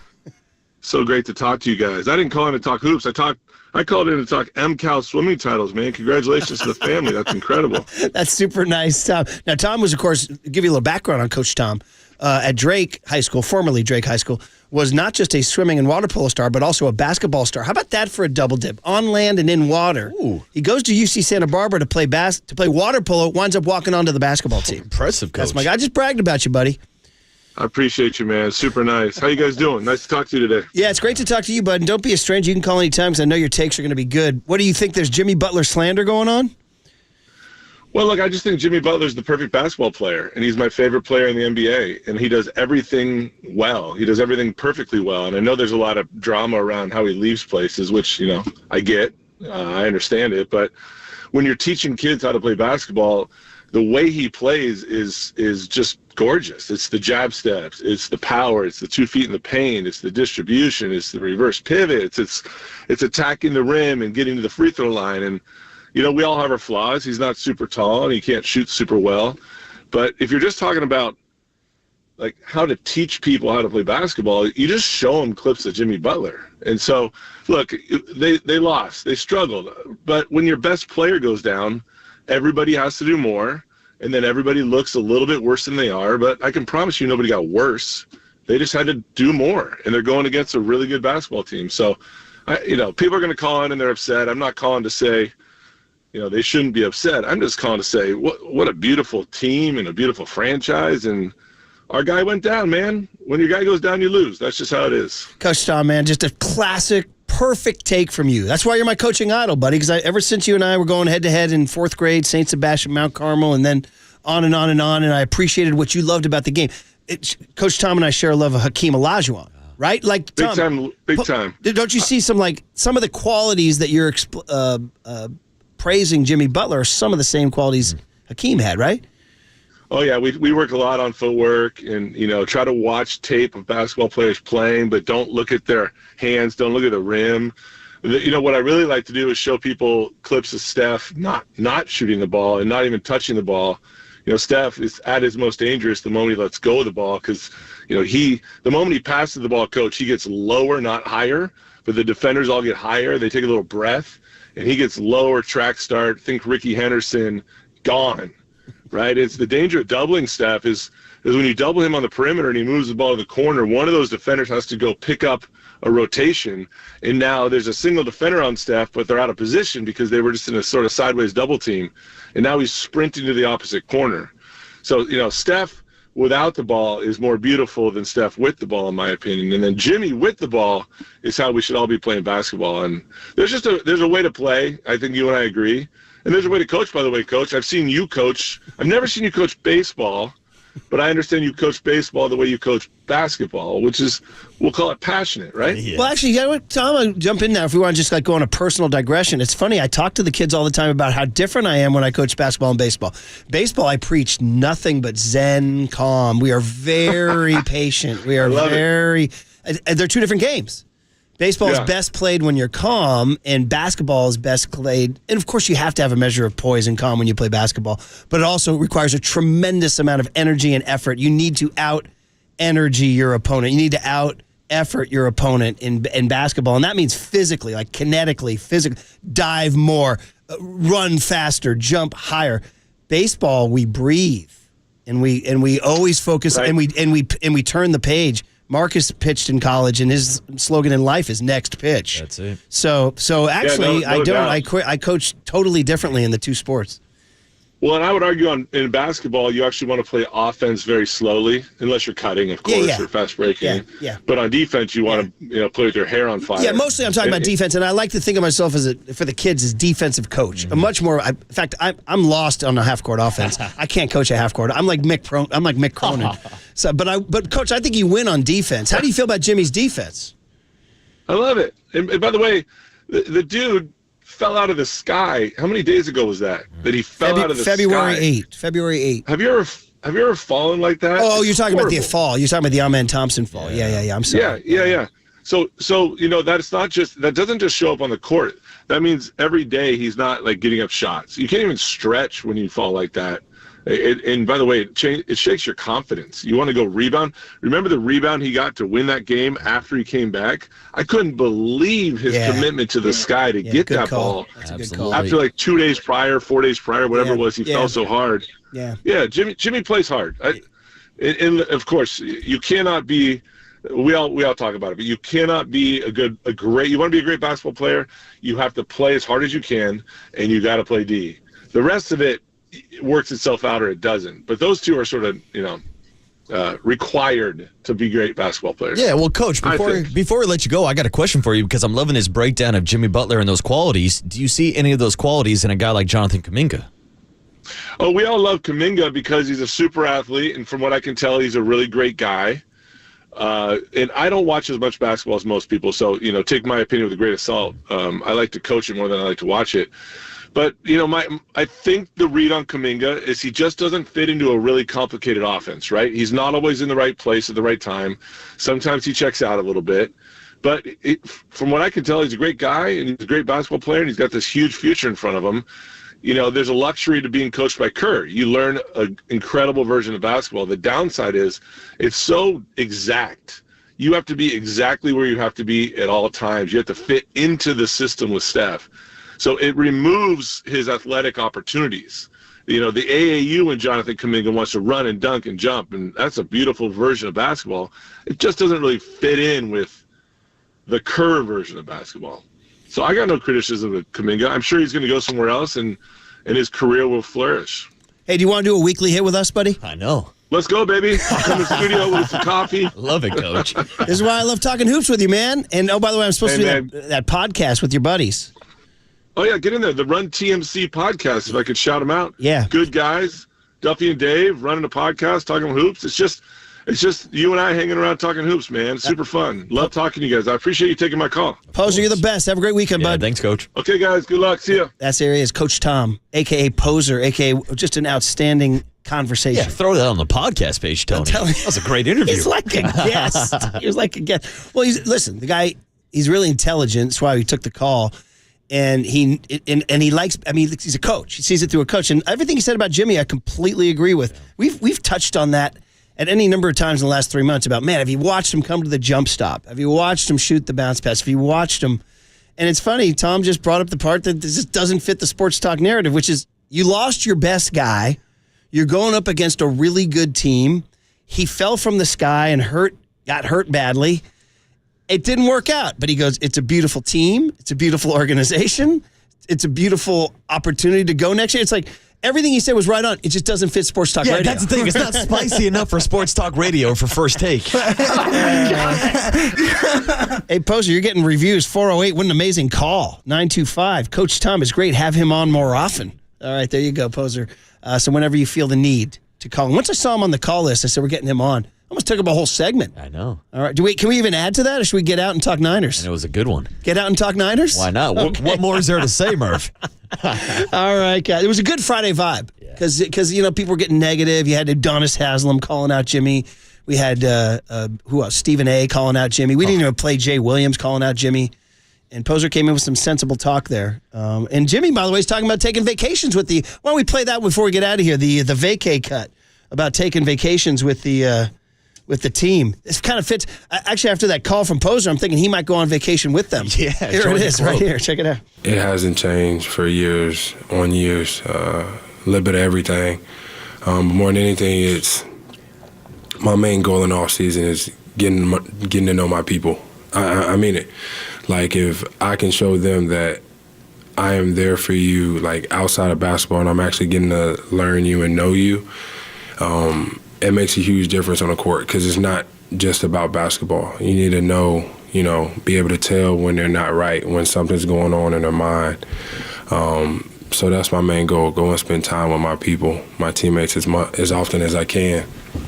And then basketball it becomes quite easy, actually. So he said the vacay in there? He didn't say that. God, we're still looking for that quote. There's a quote out there where he says we want to go on vacation together. Where do you think they're going to go? The joke, Cancun. Yeah, 1, 2, 3, Cancun. Maybe go check out Fiji. Maybe they'll have Buddy Hield host them down in the Bahamas. Well, Buddy also, we haven't played the Buddy sound from today, but you see him yesterday say it's the happiest he's ever been? Yeah. I mean, that's the thing. Pretty happy for a team that got bounced in the semis, it's right? easy to sit here and complain and, the sky is falling. Jimmy Butler did not show up as playoff Jimmy.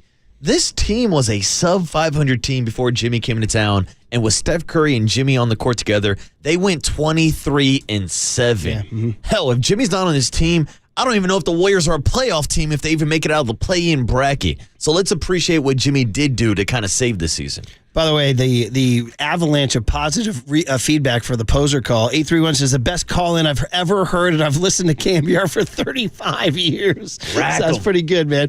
Rack them up. All right, 49ers football. We're going to make a transition, guys. Michael Zagaris is going to join us at 9:30. The Z-Man's the legend. He's the icon. He's the best. What do you want? He's the greatest storyteller of all time, and he's going into the Dwight Clark Legacy event for a tribute next Wednesday at Hammer Theater in San Jose. DwightClarkAward.com. So 49er football is on our minds. Do you want to do the schedule game next? Ooh, let's play the game. Next on The Sports Leader. What a beautiful team and a beautiful franchise. And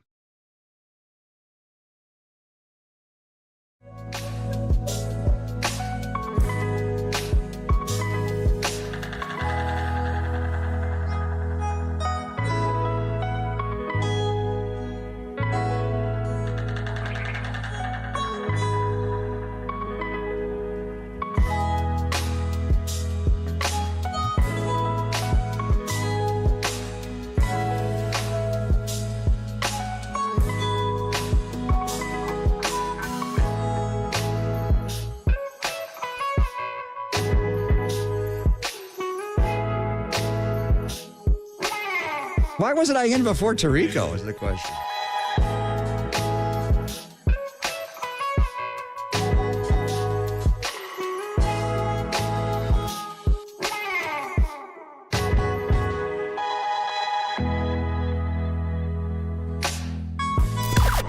Now, from the O'Donnell Financial Group Sports Desk. Learn more at odfigroup.com. O'Donnell Financial Group, because planning is a process, not a product. Today is Friday. We are still giving away 2 single-day tickets to go see Metallica on Friday, June 20th at Levi Stadium, and we want you to stay tuned through the 9 a.m. hour for your chance to win these tickets. And when you hear the cue to call, you're going to call 415-896-KNBR, and if you're caller number 10, that means you win.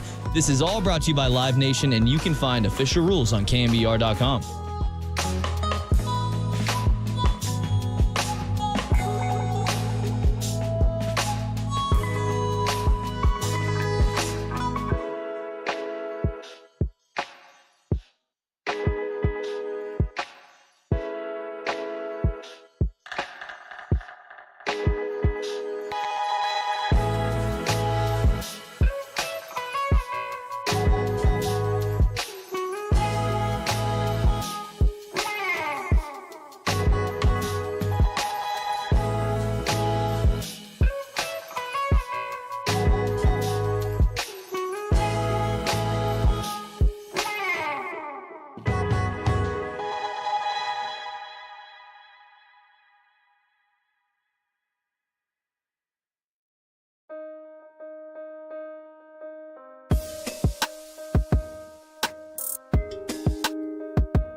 And now it's time for the Protect Your Assets Business and Technology Report with me, David Hollander.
Listen to the sports leader anywhere, anytime. Download the KNBR app. Murph and Marcus continue live from the KNBR Casino Matrix Progressive Jackpot Studios. Casino Matrix. Progressive jackpots are here. Where are you? Just drop in. 1-800-GAMBLER. A lot of it was, I come into the squad, we're on the road. We still on the road. Then we had All-Star break, come back on the road. So it was like everything was moving so fast. I didn't have a home to be in yet. I didn't have anything. I had my cars. I didn't have my wardrobe. I don't have a problem wearing aloe every day, but I was in aloe every single day.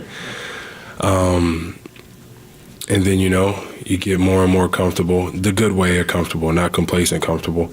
But now you got a whole off season. I get to be around my guys in the off season. We're going to get to vacay together. We're going to get to get our kids together. We're going to get to train together.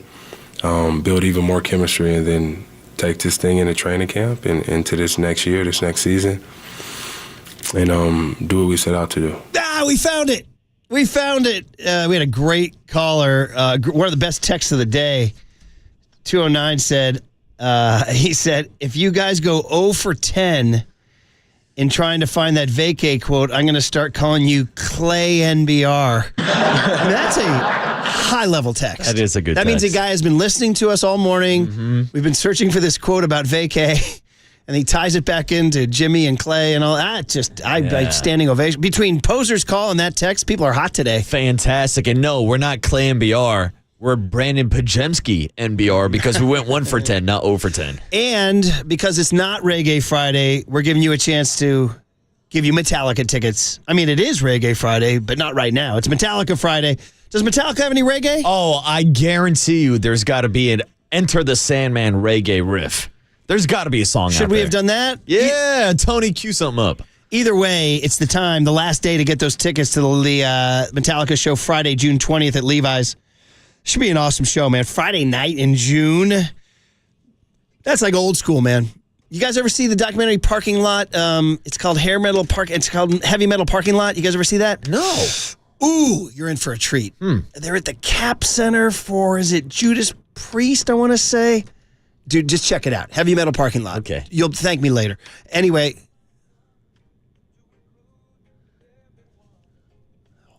This is it. Enter Sandman Metallica reggae version. Don't forget to, I told you. You did it. All right, guys.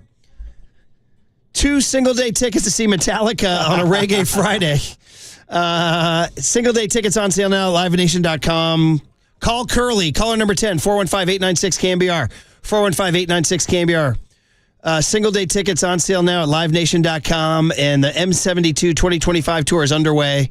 No repeat weekend shows on sale now. Levi's concerts, midfield in the round with the snake pit in the center of the stage, so attendees will have a complete 360-degree review. That's incredible. Enter Sandman. All right, guys. Hey, Ron Woda's going to join Dirty Work today live at 58 Social. Well, that's cool. I love Woe. He's awesome. All right, so we found the vacay sound. So we can only imagine. So it kind of plays into the TNT joke about going to Cancun on the fishing boat and all that. 1, 2, 3, Cancun. All right, so we said we had to do this before the week is out. The super low-hanging fruit, stupid sports talk radio game.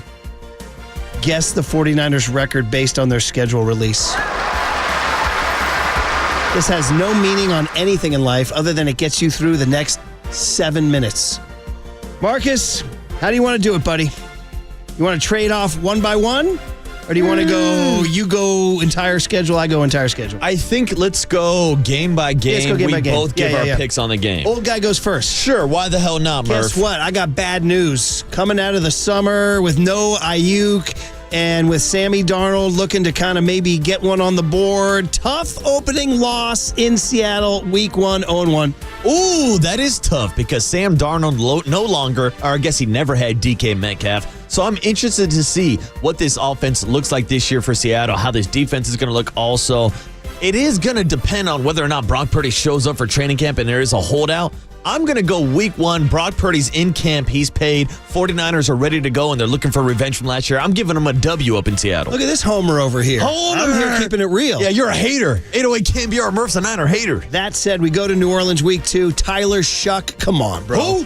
Niners get their footing and defeat Tyler Shuck. Yeah. And the weak New Orleans Saints 1-1. 49ers go marching into New Orleans. That's another W. I got them 2-0 to start the year. Look at you. What are you going, 17-0? Is that what you're doing? All I see are winnable games. Home opener against Arizona. I know that squirrel has been a problem ever since DeForest Buckner called him a squirrel. And that last game was awful at Levi's Stadium, which means you got to squelch them. You ain't losing the home opener. In the heat of Santa Clara, Christian McCaffrey will have a great game on that fresh grass. 2-1, beat Arizona at home. I'm eating more W's. I do think the NFC West is going to be more competitive this year. I think the 49ers could split matchups with all these teams, but home opener in Santa Clara, I got a W. Week 3, 3-0. 3-0. Hot. Here comes Duval. But it's in Santa Clara, and they ain't ready yet. I don't know if that guy's the guy.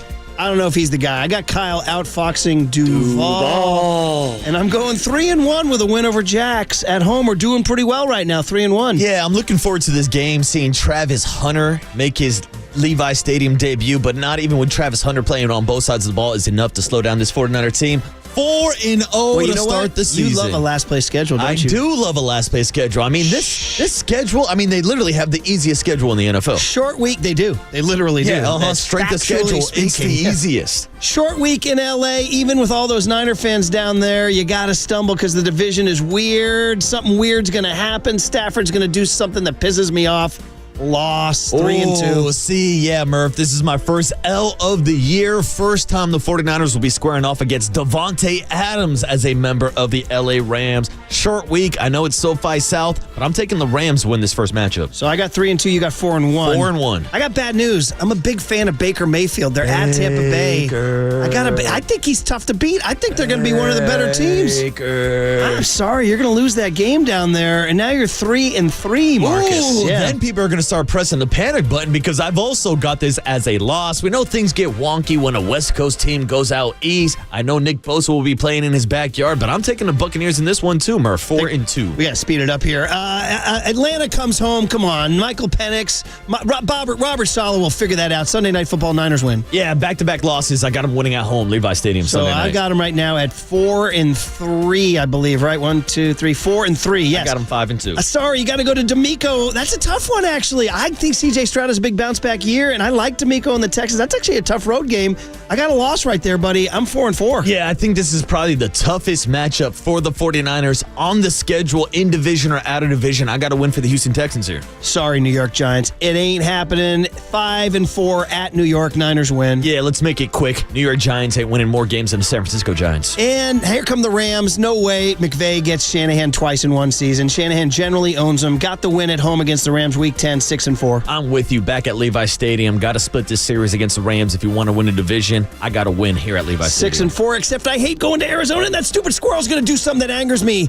They're going to have a bad, angering, heartburn-inducing loss in Arizona, 6-5. Yeah, I think they split the series with every team in the NFC West, and I had them winning the first matchup against the Cardinals, so I'll take another L here for the 49ers. So I'm 6-5. What are you, 7-4? Yeah, something like that. I'm losing count. We're going too fast. Carolina comes here on a Monday night. Niners bounce back from the loss. They're angry. Bosa does something good. 6-7, and it's week 12. 1, 2, 3, 4. I got it. They win the game. Yeah, that's a win. Bryce Young played a lot better last year, second half of the season, but yeah. Panthers are nowhere near as 7-5. talented as the 49ers. Give me the 49ers for a win I'm there. 7-5 there, and I got bad news. Going to Cleveland, something weird's going to happen in the snow, in the cold weather. It's going to be a weird Cleveland loss, 7-6. I don't know who's quarterbacking for the Cleveland Browns. By the time we get to Week 13, is it Shedeur Sanders? Is it Dylan Gabriel? Is it elite Joe Flacco? I don't know. I'm taking the 49ers here on the road, Murph. So I'm 7-6 through 13. What are you, 9-4? Sure, that sounds good. Have a bye week. Come back. Here comes the Tennessee Titans. Mike Holler. Losers. Cam Ward. That's a win. Nope, that's a win. That's a win for the 49ers. Keep it moving. 8-6. Okay, you got to win there. And then you go to Indianapolis. I don't care. You're going to go win at Indy. You will win that game. I got you at 9-6. Now we're heating up. Yeah, I got to win here, too. I'm not a big fan of AR-15. Here come the Bears, and I know everybody says, they're a hot team. They're going to get better, but the Niners are picking up steam. They're going to be playing better. Ayuk's back at full strength. Sunday night win after Christmas, 10-6, getting hot. The Bears. I'm really intrigued to see what the Bears look like with Ben Johnson taking over, but currently as constructed, calling games in May. I'll call that one a win for the 49ers. And 10-6, and here come the Seahawks. You're going down, Darnold. You're going down 12s. The hot 4-game win streak to end the season. I want to peak late, 11-6, go into the playoffs. Oh, I'm taking an L last game of the season. 49ers already clinched the NFC West. They finished the year with a 12-5 record and win the NFC West with the last place schedule. Okay, 12-5, 11-6. We both got them in the postseason. We both got the over 10.5, which is what Vegas has. 10.5? Yeah, Vegas has the 49ers to win more games than anybody in the NFC West. Rams over-under is at 9.5. 49ers is set at 10.5 this year. We're both taking the over. Well, I got the last place schedule with the over, baby. And there you go. The totally meaningless, dead wrong in public, to borrow Bruce Jenkins' phrase. Michael Zagaris, the legend, the Z-Man, next on KNBR 104.5 and 680, the sports leader. Duval.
Now back to Murph and Marcus on the Sports Leader and streaming live on KNBR.com and the KNBR app. Sponsored by Bigelow Tea. Grab a mug and tea proudly.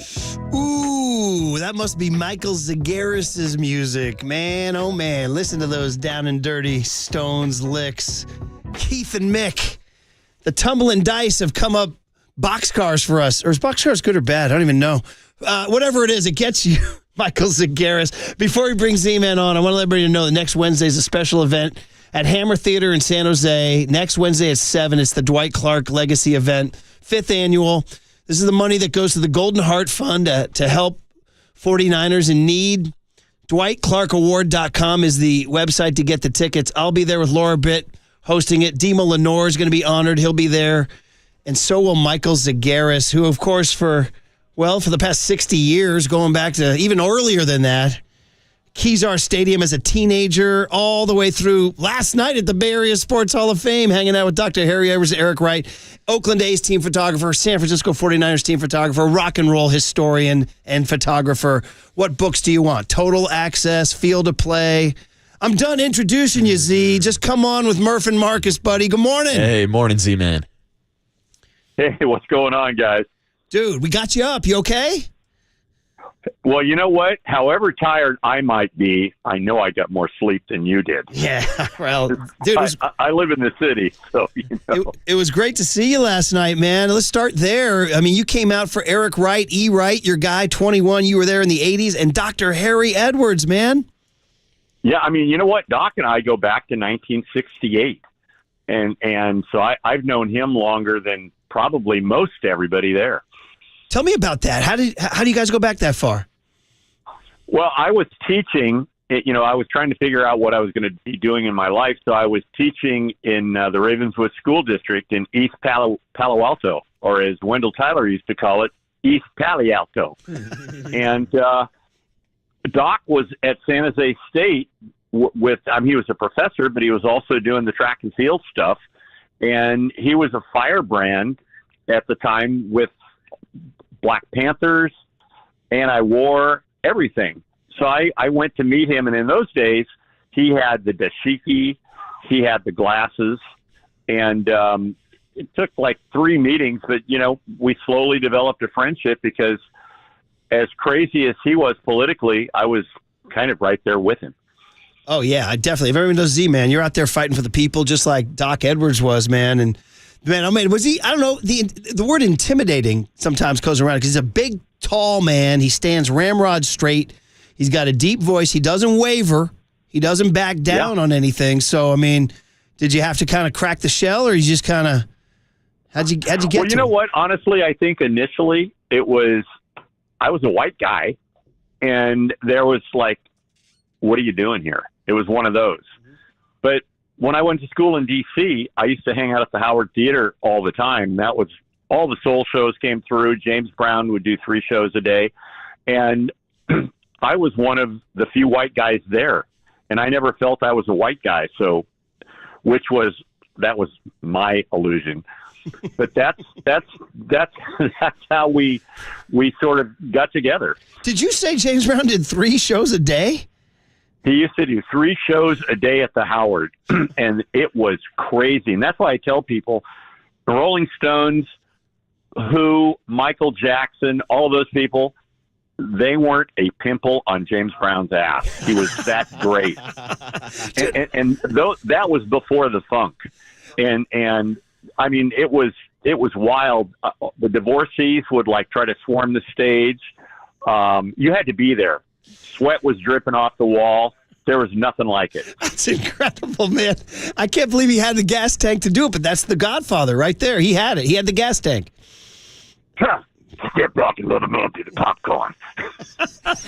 Little James Brown, man. All right, well, shifting gears over to Eric Wright. That's a different guy you were there for last night, and you must have some E. Wright stories. And I don't know if any of the video last night stirred up some memories. Some of your pictures were in that video, I'm sure. Oh yeah, and you know what? I knew from day one he was the guy. His first year he was pretty quiet, so I started calling him the Iceman. But I mean, he was a great cornerback, and would have been in the Hall of Fame, I think still should be in the Hall of Fame, because he was your classic shutdown corner. And he was in that group with Ronnie, Ronnie was his mentor, and C-Dub, Carlton Williamson, and Dwight Hicks. And Hickey had played in the league for a couple of years, so he was kind of the old man. But all four of those guys at one point made the Pro Bowl. Yeah. And go ahead, Z-Man. Well, and E. Wright, I mean, there was nobody like him in the league, maybe except Mel Blount with the Steelers. So he was a great ball player. And, in those days, we'd always go in on the road on a Friday night when we'd go back east. And we'd all go out together. And it was like E. Wright, Pee Wee, Ray Rhodes, and we'd tear it up in the town. We had a great time. So he was a all-pro on the field and off the field. Yeah. That's what he said. He told us that. He said if there was social media around in the 80s. Yeah, it'd be a little different. But I got to say, Michael, the coolest thing to me last night was seeing the teammates who showed up for Eric Wright, whether it was Joe Montana, Jerry Rice, Ronnie Lott, or the list goes on and on and on. And he talked about that relationship and the bond that he has with those guys. What was it like for you to cover and shoot those 49er teams? When you're in the middle of something, even when you realize how cool it is, you don't realize how cool it is because you're much younger and you're living it. But it was a special team, a magic time. And you remember last night he was talking about how they'd all go to Rockland for 6 weeks. And that was Bill's way that was kind of like boot camp. That was hell month.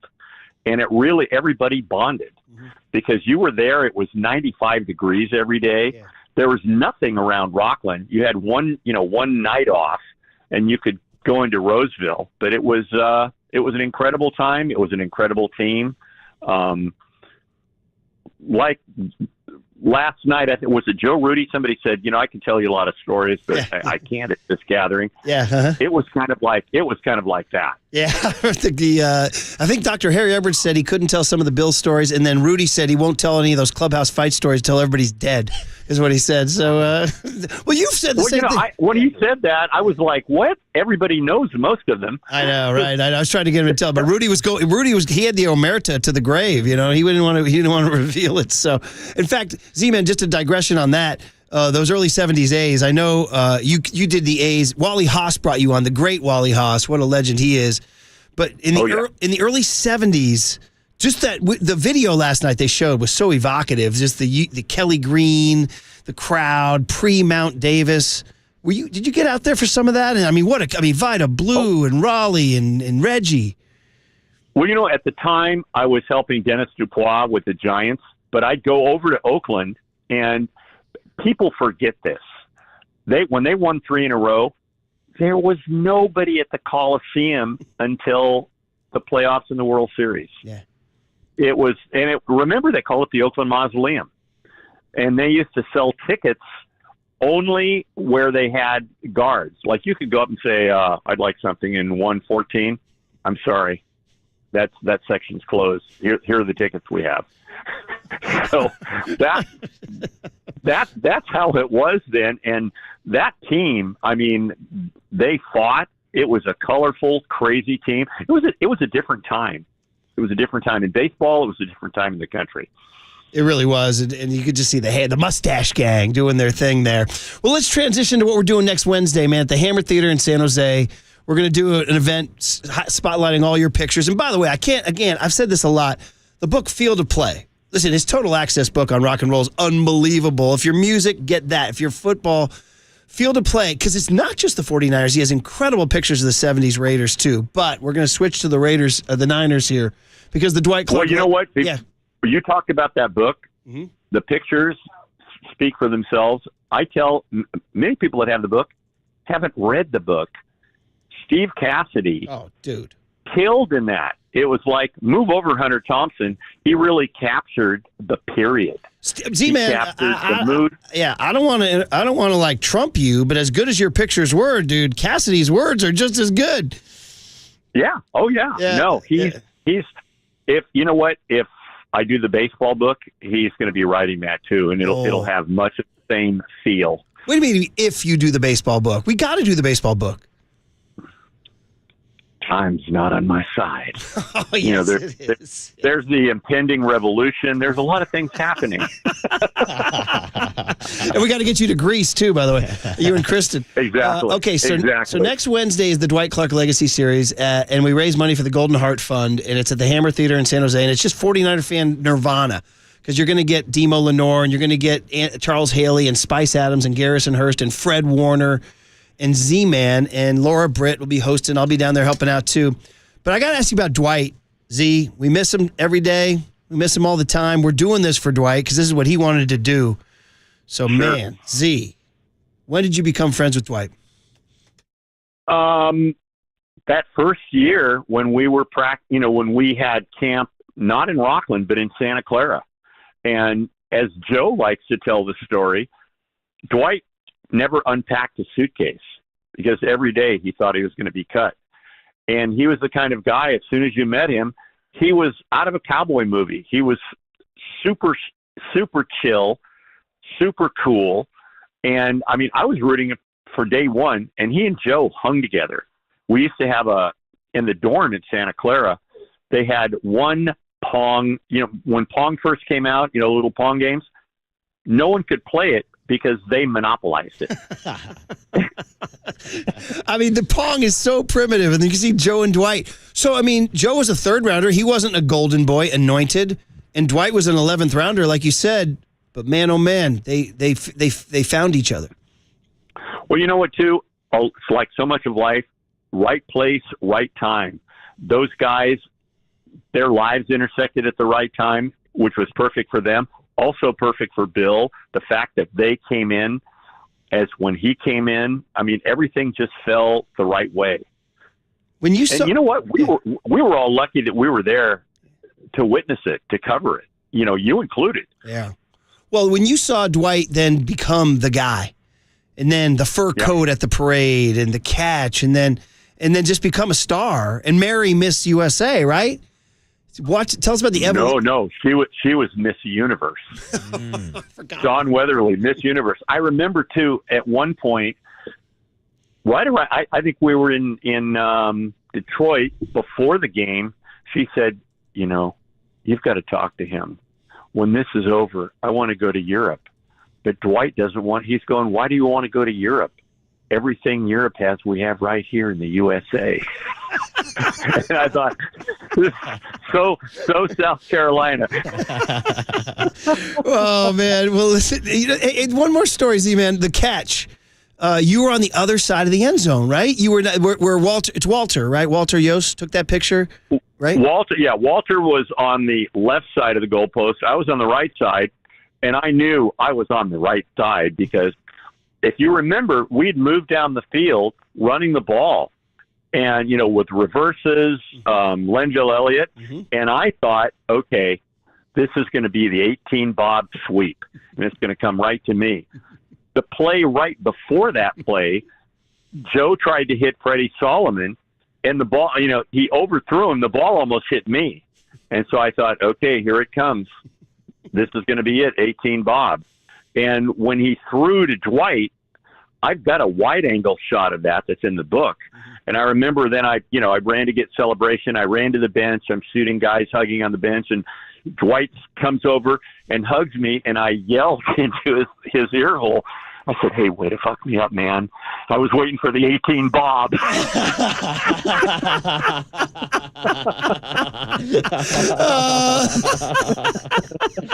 Perfect, man. Perfect. Mic drop, buddy. There you go, man. Well, your wide angle's pretty cool. I like it too, man. All right, Z, we'll let you go. If you need to go take a nap this afternoon, you're good. We got you up early, buddy.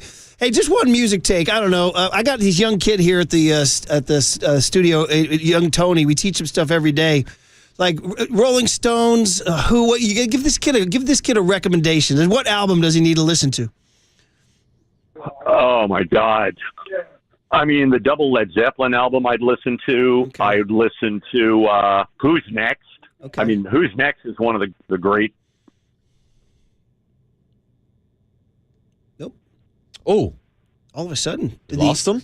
Did the government get him about the revolution? We lost him. All right, who's next in the double album of Led Zeppelin? We'll do the Stones, too, at some point. We good? We got him back? Yeah. No, there we're you- good. We're good. We lost you for just a second, Seaman. You're back. You were saying, who's next? Who's next? Exile on Main Street, and then Kristen in the background yelling, Jimi Hendrix. Jimmy. And I said, Okay. yeah, Jimi Hendrix. So there you go, Young Tone. You got it. Hendrix, Or Exile on Main Street. Electric Ladyland. I mean, I could go on and on. Yeah, he needs to learn. We teach him every day about how the old heads did it in the 20th century. So, all right, Z-Man, we love you, buddy. Yeah. It was great to see you last night supporting your guys, Doc and E-Wright. And then Wednesday, we'll have some laughs, man.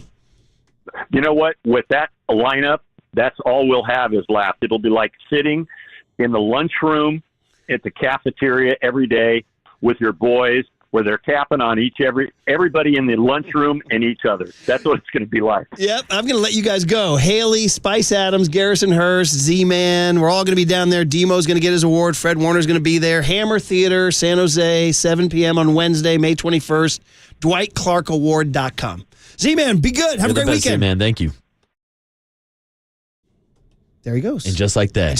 He's gone. He's gone. Poof. He's the best. He's the best. How about his line to Dwight after the play? That's great. Shout out to the YouTube audience that got to hear it. Tony, censor that for me and rejoin up with it on the other side. Oh man, that's a fun show today, man. I think we got lifted up by Poser, Coach Poser calling, and then Z-Man. It's all because of Coach Poser. And then our ace predictions on the Niners. All right, we'll hand it over to Papa and Silver, the Hall of Famer, Greg Papa, and get what young Tony learned today next on the Sports Leader.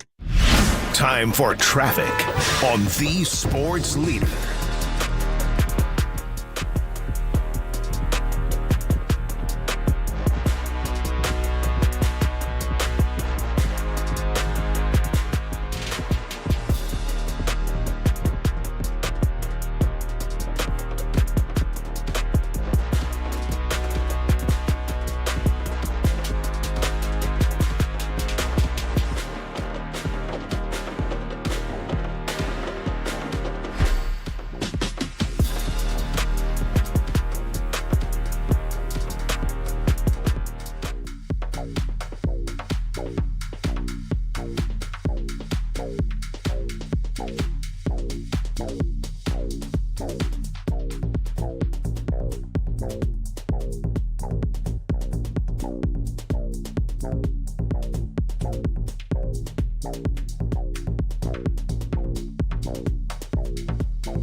Listen to the sports leader anywhere, anytime. Download the KNBR app. Murph and Marcus continue live from the KNBR Casino Matrix Progressive Jackpot Studios. Casino Matrix. Progressive jackpots are here. Where are you? Just drop in 1-800-GAMBLER. Up the line of scrimmage they come now. Clark goes to the right. They set up a slot back. Solomon in the hole there. Running backs are split behind Montana. 3rd and 3. He has the ball. Montana rolling out the right. Looking toward the end zone. Throwing under pressure. Throws his pass. Caught by Clark. Clark got a touchdown. Dwight Clark has it. It's a touchdown for the 49ers. And so I thought, okay, here it comes. This is going to be it, 18 Bob. And when he threw to Dwight, I've got a wide-angle shot of that that's in the book. And I remember then I ran to get celebration. I ran to the bench. I'm shooting guys hugging on the bench, and Dwight comes over and hugs me, and I yelled into his ear hole. I said, hey, way to f*** me up, man. I was waiting for the 18 Bob. Great finish, buddy. Great finish. Tony. Hey, you want to hear stories like that? Next Wednesday, Dwight Clark Legacy event at the Hammer Theater. There's only a few tickets left. Next Wednesday, 7 p.m., May 21st, DwightClarkAward.com. Once again, DwightClarkAward.com. Demo Lenore, he'll be good. Fred Warner, he's awesome. And then the panel with Spice Adams, Charles Haley, Garrison, Hurston, Z-Man. And let's let them go. Awesome. Let them go. Let those guys tell stories. Uncensored, too. Not like FCC radio where we got to dump the F-bombs. Not like what Tony just got right there. Yeah. Good stuff, man. All right, well, listen, what a day. Oh, want a little breaking news chime here, guys, here? Bang. Bruce Bochy, you want to say shoot me a text? Wow, Murph shot him a text. You're telling me Bochy responded? Yeah, shoot me a text. Do-do-do. That's the kind of guy he is. We did a little test today because we did Bochy in the Cooler of Content, passing Sparky Anderson. I said, we're going to shoot. Marcus said, are you going to shoot him a text? Yeah, shoot me a text. And I did, and he wrote back. He said, thanks, Murph. This one did have a bigger impact on me. Huge Reds fan growing up. And then Boach being Boach goes, who all went into the Bay Area Sports Hall of Fame last who's night? joining me in the Hall of Fame So I now? broke it down for him and told him Raleigh, Fingers, and Joe Rudy to get him going. And Dusty was in the building, too. Yeah, that was awesome. And I want to thank you guys for coming out. KNBR for getting a table and coming out and supporting the event and everybody who was there. It was a memorable night, right? Absolutely. You guys had fun? Absolutely. You had fun? Yeah, and I think it led to a few things that maybe young Tony learned today. Murph and Marcus want to know, what did young Tony learn today? Well, so the joke is he's very, very young and innocent. Hey, I know that now, okay? All right, it's sponsored by Bigelow Tea. Grab a mug and tea proudly. So this song came after Joe Rudy and the crew, but it doesn't matter. It's the Oakland Coliseum. It's the same vibe, same general thing going on. You would have to play Tower of Power probably to get back in the Joe Rudy 72, 73, 74 days. So what you're saying, Tony, is what you learned last night at the Bay Area Sports Hall of Fame. You were unfamiliar with the A's dynasty and what we call the Mustache Gang, Yes. right? Also, I was not familiar with Joe Rudy's game. Guy's an athlete. The best catch of the wall in the World Series. The meat hooks on a Joe Rudy. Well, of course. Yeah. So ninth inning, 2-0 game. Red, forget the hitter. It's an obscure red. It wasn't one of their stars. Hits a drive to the wall.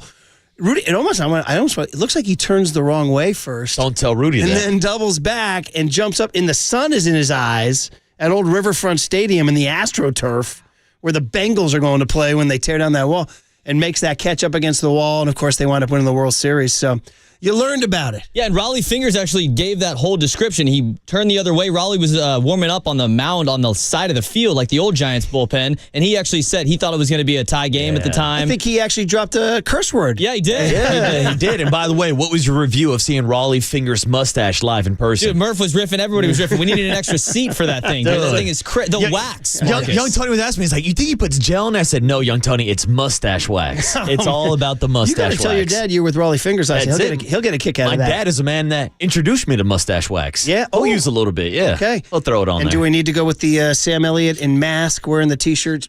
Mustache rides 25 cents. Hey, do we need to go with that? I understand. We're working a little PG-13 I here. understand. All right, guys. Well done, everybody. Great weekend, everybody. Have a great weekend. Hey, our last Friday in this building. That's it. Whoa. Last Good Friday vibes in San Francisco. Based on the poser call, the Z-Man call, the post-Base Shop vibes, Reggae Friday. That's it. We did it right. We got the I-80 series tonight. Logan Webb on the bump. And go support your Golden State Valkyries. There you go. Perfectly said. When it's time for a change, think Speedy Oil Change and Auto Service. Engine light on, we can fix that. You're listening to KNBR AM and KNBR FM San Francisco, the sports leader, a Cumulus media station. Why wasn't I in before Tirico is the question. Vacay together, get our kids together. What a beautiful team and a beautiful franchise. And our guy went down, man. When your guy goes down, you lose. That's just how it is. It's a great what if. Leave me alone this summer. That's the end of the game. 4 hours, 3 faces, 2 Gregs, and 1 place to be. Excellent. Greg Papa. Touchdown! San Francisco! And Greg Selber. Let me tell you something. There is no such thing as being calm. I am fired up to be here. This is Papa and Silver.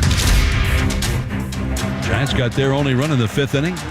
D-backs with single runs in the 3rd and 5th. They lead 2-1. The pitch struck him out swinging with another splitter, and that ended up down and away. 3rd time that Bailey has struck out tonight, and the Giants have lost their 4th in a row. And Bivens delivers. Ground ball hits softly to second. Koss has it to throw to first, and the losing streak is over. But the Robbie Ray winning streak goes on. His 9th start of the year. The Giants have won all 9 of those starts, and Robbie Ray's personal record is now 6-0. Miller's pitch. Koss swings and hits it in the air. A pop-up, shallow right center. Racing in the center fielder, Thomas. And on the run, he'll make the catch. And this game is over.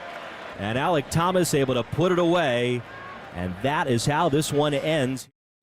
Yeah, a little Giants weekend review here to begin our Friday. Happy Friday, everybody. I feel like the last 2 to 3 weeks between the NFL draft, the Warriors playoff run, the Giants getting hot, and then having a bit of bumps in the road, it's all just been completely chaotic in the best way possible. So last night was a little bit of a take a beat, take a breath. The Giants were off. They welcome in the Athletics. We'll get into that today. And one thing we want to start with here on the show is the San Francisco Giants, because young Tony's got his puffer vest back behind the glass over there.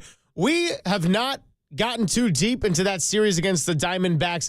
Definitely some good to unpack. Jung-Hoo Lee hitting a couple of bombs. Willie Adames been swinging the bat much better in May. Elliot Ramos has been on fire, but they also did drop a series against the D-backs, and they're 6 over 500, which it's going to be a long season. Lots to evaluate. The bottom line is we are here for you on a Friday. Happy early weekend, everybody. Hopefully you can already get the festivities started. Greg Silver, Greg Papa hanging out with you. Papa, I'm looking forward to seeing your outfit in just a second. We got wait till you see what I got on today. We're having a little stream issue. We'll get it up in a second. Well, anyway, hey, good to be with you. And I got this whole bucket of oranges. It's a little lonely in the studio right now. Yeah, we need those. I never had such delicious oranges when I was actually in central New York, Onondaga County. Anita Bryant set it out along with Mike Holder. So thanks to everybody for the Mike Tirico bit.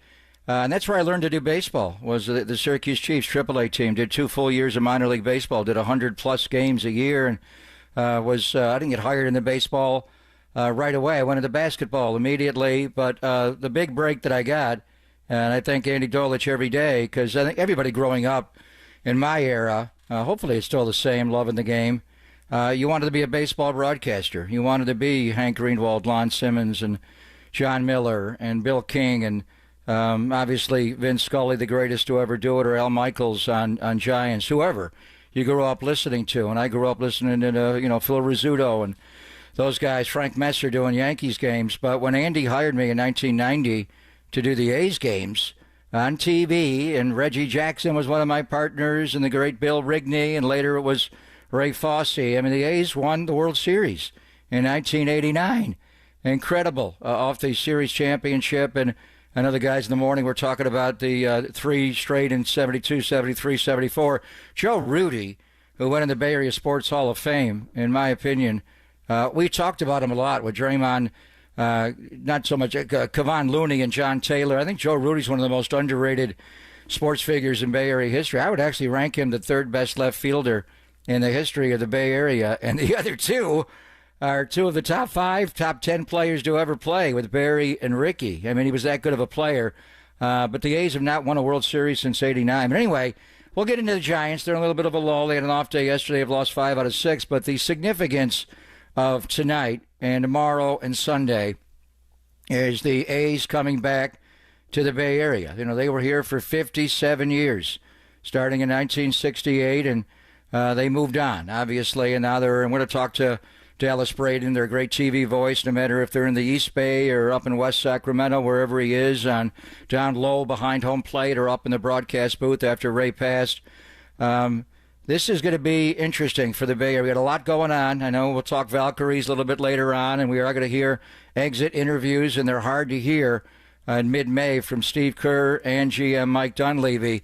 But this is somewhat significant. With the Warriors losing, it's the official start of the baseball season in a lot of homes around the Bay Area now, and it's just so fitting that it's the Athletics coming to town to take on the Giants, and Bob Melvin, obviously the winningest manager in A's history and the whole deal.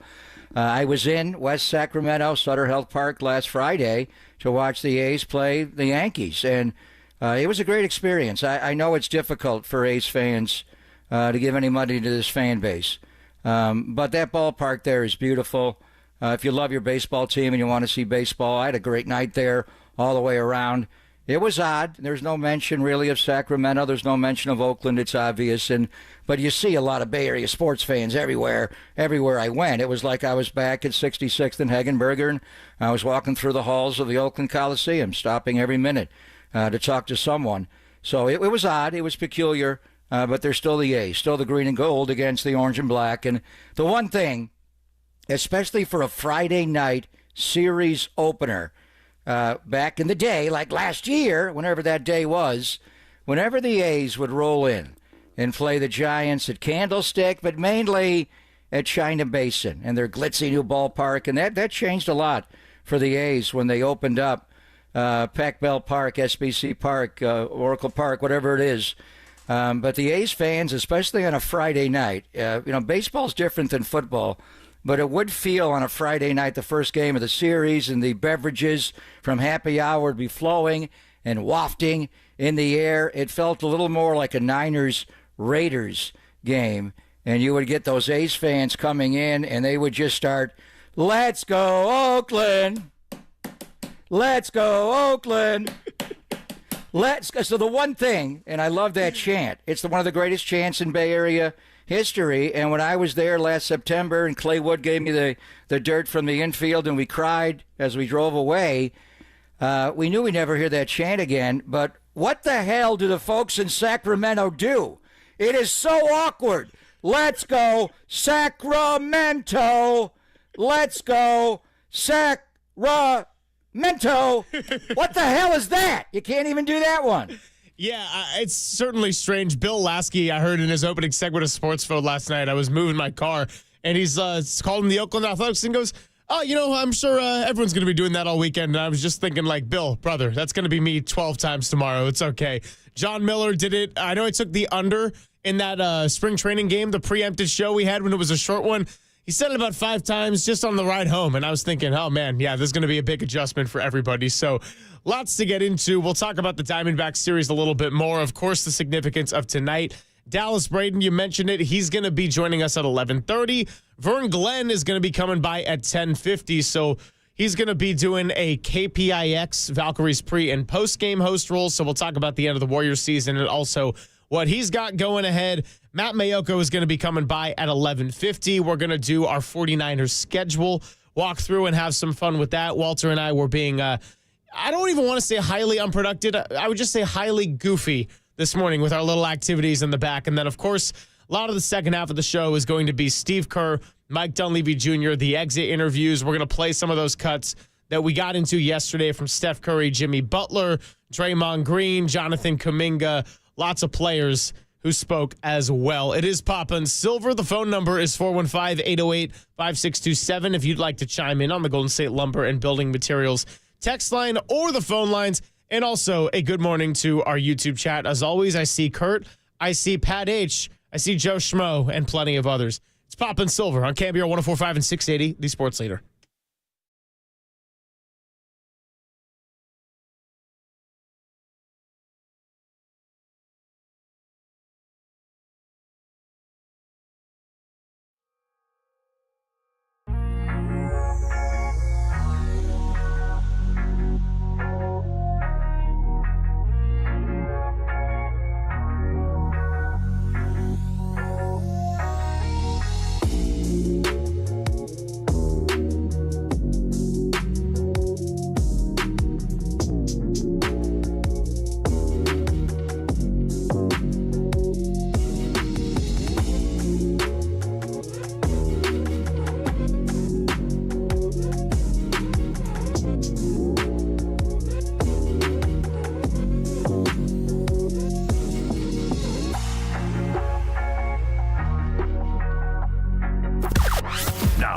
the O'Donnell Financial Group Sports Desk. Learn more at odfigroup.com. O'Donnell Financial Group, because planning is a process, not a product. The Giants continue along with their homestand for the first of 3 against the Athletics as part of MLB's rivalry weekend. Well, it's not the Battle of the Bay anymore, but it's still an important time for the Giants to stack up some wins as they've been sliding a little bit and just dropped 2 out of 3 to the Diamondbacks. First pitch at 7:15, and we'll have it right here for you on The Sports Leader.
Papa and Silver now continues live from the KNBR Casino Matrix Progressive Jackpot Studios. Casino Matrix. Progressive jackpots are here. Where are you? Just drop in. Please play responsibly. 1-800-GAMBLER. Skippy, what? Swings here, hits a high drive out to deep right field. Carroll going back. He'll turn and watch it go. A home run, Jung-Hoo Lee. His second homer in as many days. And this one a 2-run blast. Gets the Giants back within 2. It's 8-6. That, of course, from Wednesday when we had the short show. Jung-Hoo Lee hit his second home run at Oracle Park in as many days. Last year, he only hit one. Now, Kipe actually said on the broadcast it was his first ever at Oracle Park.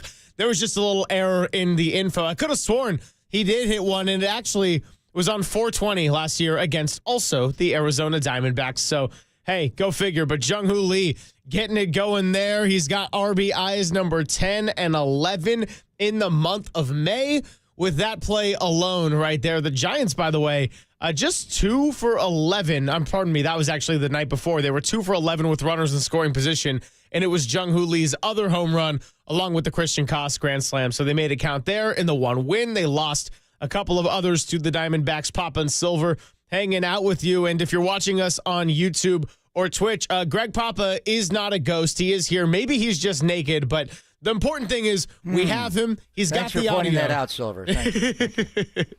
Yeah, well, hey, I mean, I don't know. What? This is the freedom to do whatever you want on the show. I used to back in the day before stream, but now we don't do that. So I'm in my A's gear. I'm in all A's. I got the Oakland across the chest. I got the hat you gave me. Maybe one day if Michael will respond to a text, we'll get our streaming working. But we're all good. We are the sports leader, no matter what forum we come to you on. So they lost 2 out of 3 to Arizona. They're in a funk after getting swept over the weekend in Minnesota. Damn, Minnesota. So they've lost 5 out of 6, but day off yesterday, and you come back, and there'll be a lot of energy in the ballpark. The one good thing about the Arizona series and the last game of the year, last game of the series in Minnesota against Pablo Lopez, they got completely shut down the first 2 games of that series, but on Sunday they scored. They didn't score on Monday. We had Hunter Pence in on Tuesday, and we exercised the bats, and all of a sudden they're able to hit, and they hit double digits in a big scoring game on Wednesday. J.P. Sears will be on the mound for the Oakland A's tonight. He is a crafty lefty. We will talk to the great Dallas Braden, also a crafty lefty. He's the kind of guy that gives the Giants a lot of problems.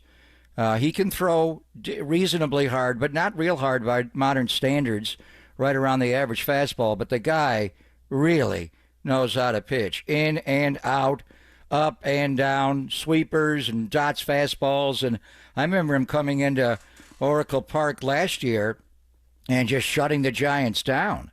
So we know about the left-handed problems. I think they'll solve that. We're hearing some rumblings that Tyler Fitzgerald is ready to go and ready to be recalled here. You'd like to have his bat available, and they'd probably send Brett Wisely down.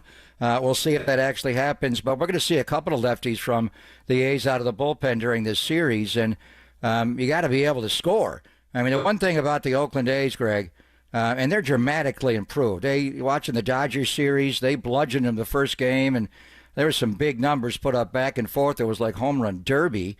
The A's are a 500 team, but they got off to a slow start for a lot of reasons. But since April 15th, they are 16-12. They're a 500 team right now. And they last year they finished the year, what was it, like 34-34, 32-32. For the last couple of months of the year, they were a 500 baseball team. So they're a lot better. When J.P. Sears is on the mound, they are really tough to beat. Logan Webb will go for the Giants. And this A's lineup, from watching them last Friday at Sacramento, Jacob Wilson, the young guy, the shortstop. Yeah, really good. It's all over the order, for God's sake, depending on where they want him. What an unusual batting stance. He's so wide open pre-pitch. Right-handed hitter is his left foot way out, and then he shuts it down and closes, and he just barrels everything. Tyler Soderstrom, obviously, is a young star. He may not be Joe Rudy in left field or Ricky, but he's a really good outfielder and a really good hitter.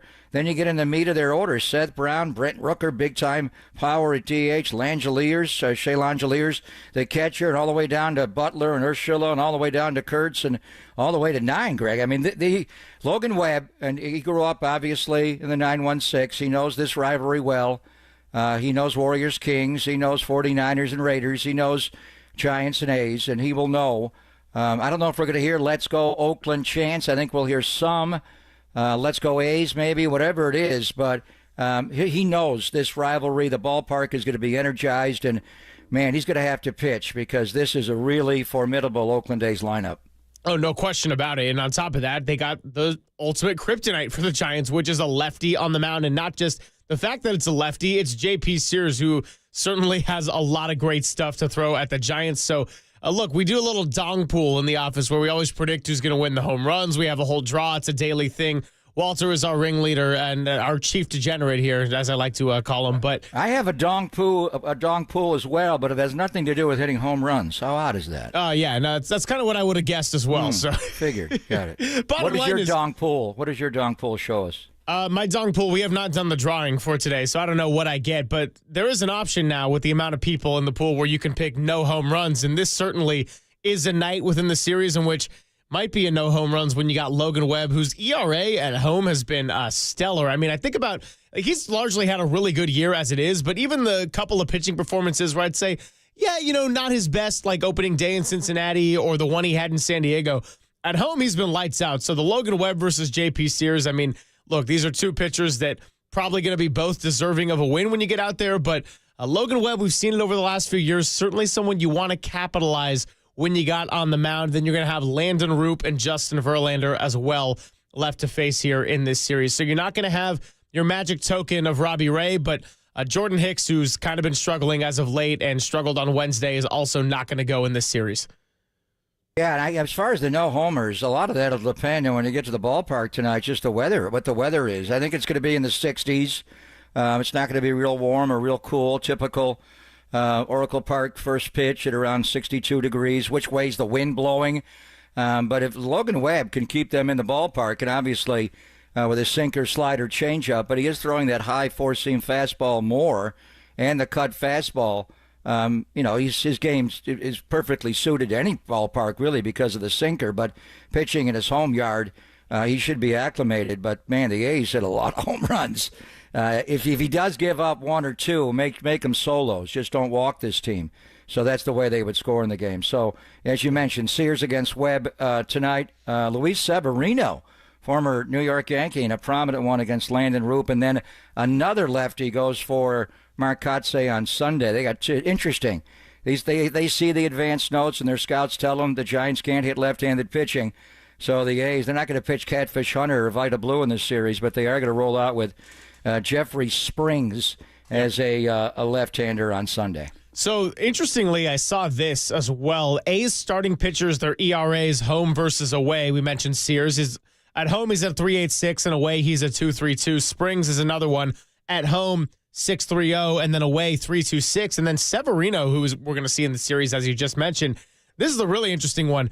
ERA at home, 6.75, away 0.95. So you take all that into consideration, and the fact that this is not only a way to follow the trend, this is a pitcher's ballpark. I mean, we could be in for some true pitching battles against a lineup in the A's that has been hitting really top to bottom, whereas the Giants has been a little bit more top heavy, and then by and large, really struggled at the bottom outside of the late contributions of a Christian Koss. Well, I mean, the reason for the A's is the new ballpark. It is an absolute bandbox of a ballpark. And to start the year like this, the first, it'll be 7 weeks into the year, 8 weeks into the year, and they played a lot of home games to start the year. And we'll talk to Dallas Braden about it. I was there on Friday night. Dominguez of the Yankees, Jason Dominguez, hit 3 home runs in that game. One from each side of the plate. He's a switch hitter, and he also hit a grand slam. It was home run derby. The Yankees went off. Aaron Judge hit 2 on Saturday. It's not just the opponents. The ballpark plays incredibly small, and it really is. And when I was there last Friday, it was really warm, and it was warm all weekend. But what's it going to be like when it begins to warm up in West Sacramento? I mean, the pitchers' ERAs is going to be a little like Coors Field for the A's this year, and however many years they play in Sacramento. The home-away splits are going to be dramatic. The hitters are going to soar there, obviously, and the pitchers are going to have a hard time. What's interesting is in this new ballpark, the A's got to figure out how to play in there. They're 22-22 overall, Greg. The problem has been their home record is just 8-13, and their away record is 14-9. So everybody's learning how to play in that ballpark. It would behoove the A's to figure it out quicker than the other team since they live there and play there. But, I mean, everything is just so dramatically different. Oakland was a neutral ballpark in the daytime, and it was a pitcher-friendly ballpark at night. Sutter Health Park in Sacramento is a home run haven no matter when the hell you play. It's hard to play day games. They did play day games against the Yankees last week, Saturday and Sunday. When the Giants go there on the 4th of July, it'll be a night game. But things are all different. You're going from the 510 area code to the 916 and the temperature. I wonder what the average first pitch temperature for A's games will be there this year for home games versus last year. It has to be one of the most dramatic jumps in the history of baseball. Oh, no question about it. I mean, even just being up there at the end of last week, as were you, I was thinking, wow, this is my first time touching 90 degrees in a while, and it's only going to be getting warmer out there for sure, so it's going to be an ultimate hitter-friendly ballpark. Aaron Judge was, you were only there for the Friday game, correct? Yeah, I didn't see the two-pump game on Saturday. I did see the first pitch they threw him on Friday night. He had a P-Rod off the top of the wall in left center, but it did not go out. Gotcha. Yeah, so that was the perfect Aaron Judge ballpark, and everyone was making fun of John Fisher's quotes about a ballpark where Aaron Judge can come in and hit home runs. I'm not going to say his name. We're not going to do that today. It's all going to be good.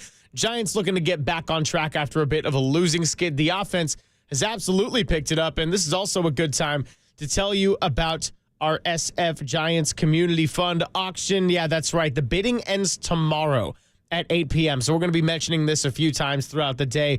You got a chance to go and win all sorts of prizes. You just got to go to sfgiants.com/GCF. Bidding ends at 8 p.m. Pacific tomorrow. So that's going to be in the middle of Game 2, Giants A's. Make sure you get all your bidding done tonight. You got a chance to win all sorts of prizes. If you're still not over the Warriors season, there's a Steph Curry autographed jersey in there. If you want to get deep into the baseball experience, well, you can go and be a junior announcer for the Mets-Giants game July 27th. There's also Mike Yastrzemski, Matt Chapman, autographed baseballs. You got a Trent Williams autographed jersey if everyone's going to be getting excited about the Niners. And we'll have Matt Mayoko joining us next hour. So great chance to go and check it out. I'll be mentioning different prizes you can win throughout the day.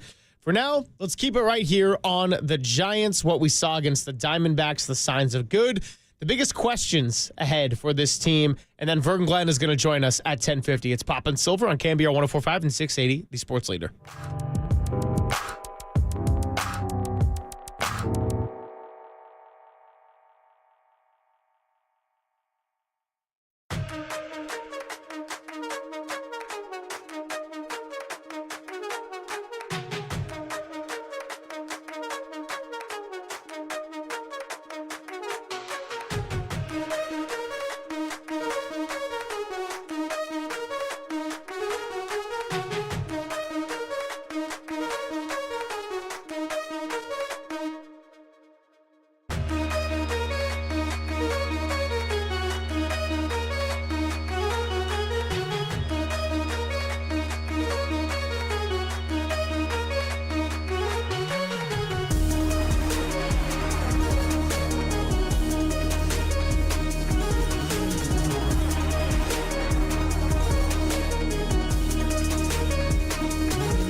And I'm Greg Papa, always on KNBR, as Bay Area sports fans know all too well. Sometimes the season doesn't go the way we want it to. Injuries, setbacks, tough breaks. It's a reminder that life doesn't always go as planned. One moment everything is on track, and the next moment an unprecedented challenge turns your world upside down. That's when you need a team you can count on, like Habas Law. For over 35 years, Omar, Tarek, and the Habas Law team have fought for people blindsided by life's toughest moments, right here in our very own community. When the odds are stacked against you, Habas Law steps in, taking on big insurance companies with relentless determination to deliver life-changing victories. Habas doesn't just settle cases, they rebuild lives, fighting with compassion, grit, and an unshakable drive to make things right. When life knocks you down, call Habas Law at 800-INJURED. That's 800-INJURED, or visit habaslaw.com. That's habaslaw.com. Habas Law, they will fight to make it right.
This is Papa and Silver on KNBR, the sports leader.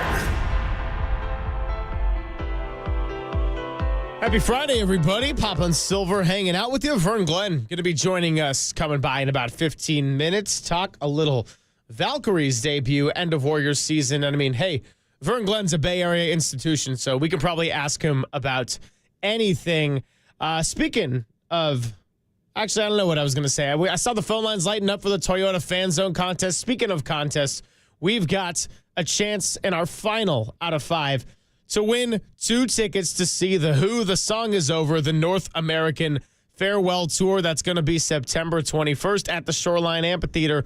All you got to do is tune in between now and 1 p.m. We'll give you a cue to call, and then when that happens, be caller number 10 into the studio at 415-896-KNBR. And you'll win, furnished by Live Nation. Find official rules at KNBR.com. Walter, at some point in the show, we are going to have to rejoin a segment with Eminence Front because that's been a forefront of Papa's mind this week. And, you know, Well, what are we doing today? We're not doing it, obviously. No, we got something actually Derek sent us. It's from, I don't even remember what the movie is. Animaniacs. There we go. Here is today's cue to call. Skippy, what's the name of that group playing on stage? Who? The name of the group. Who? The group on stage. Who? The group playing on stage. Who?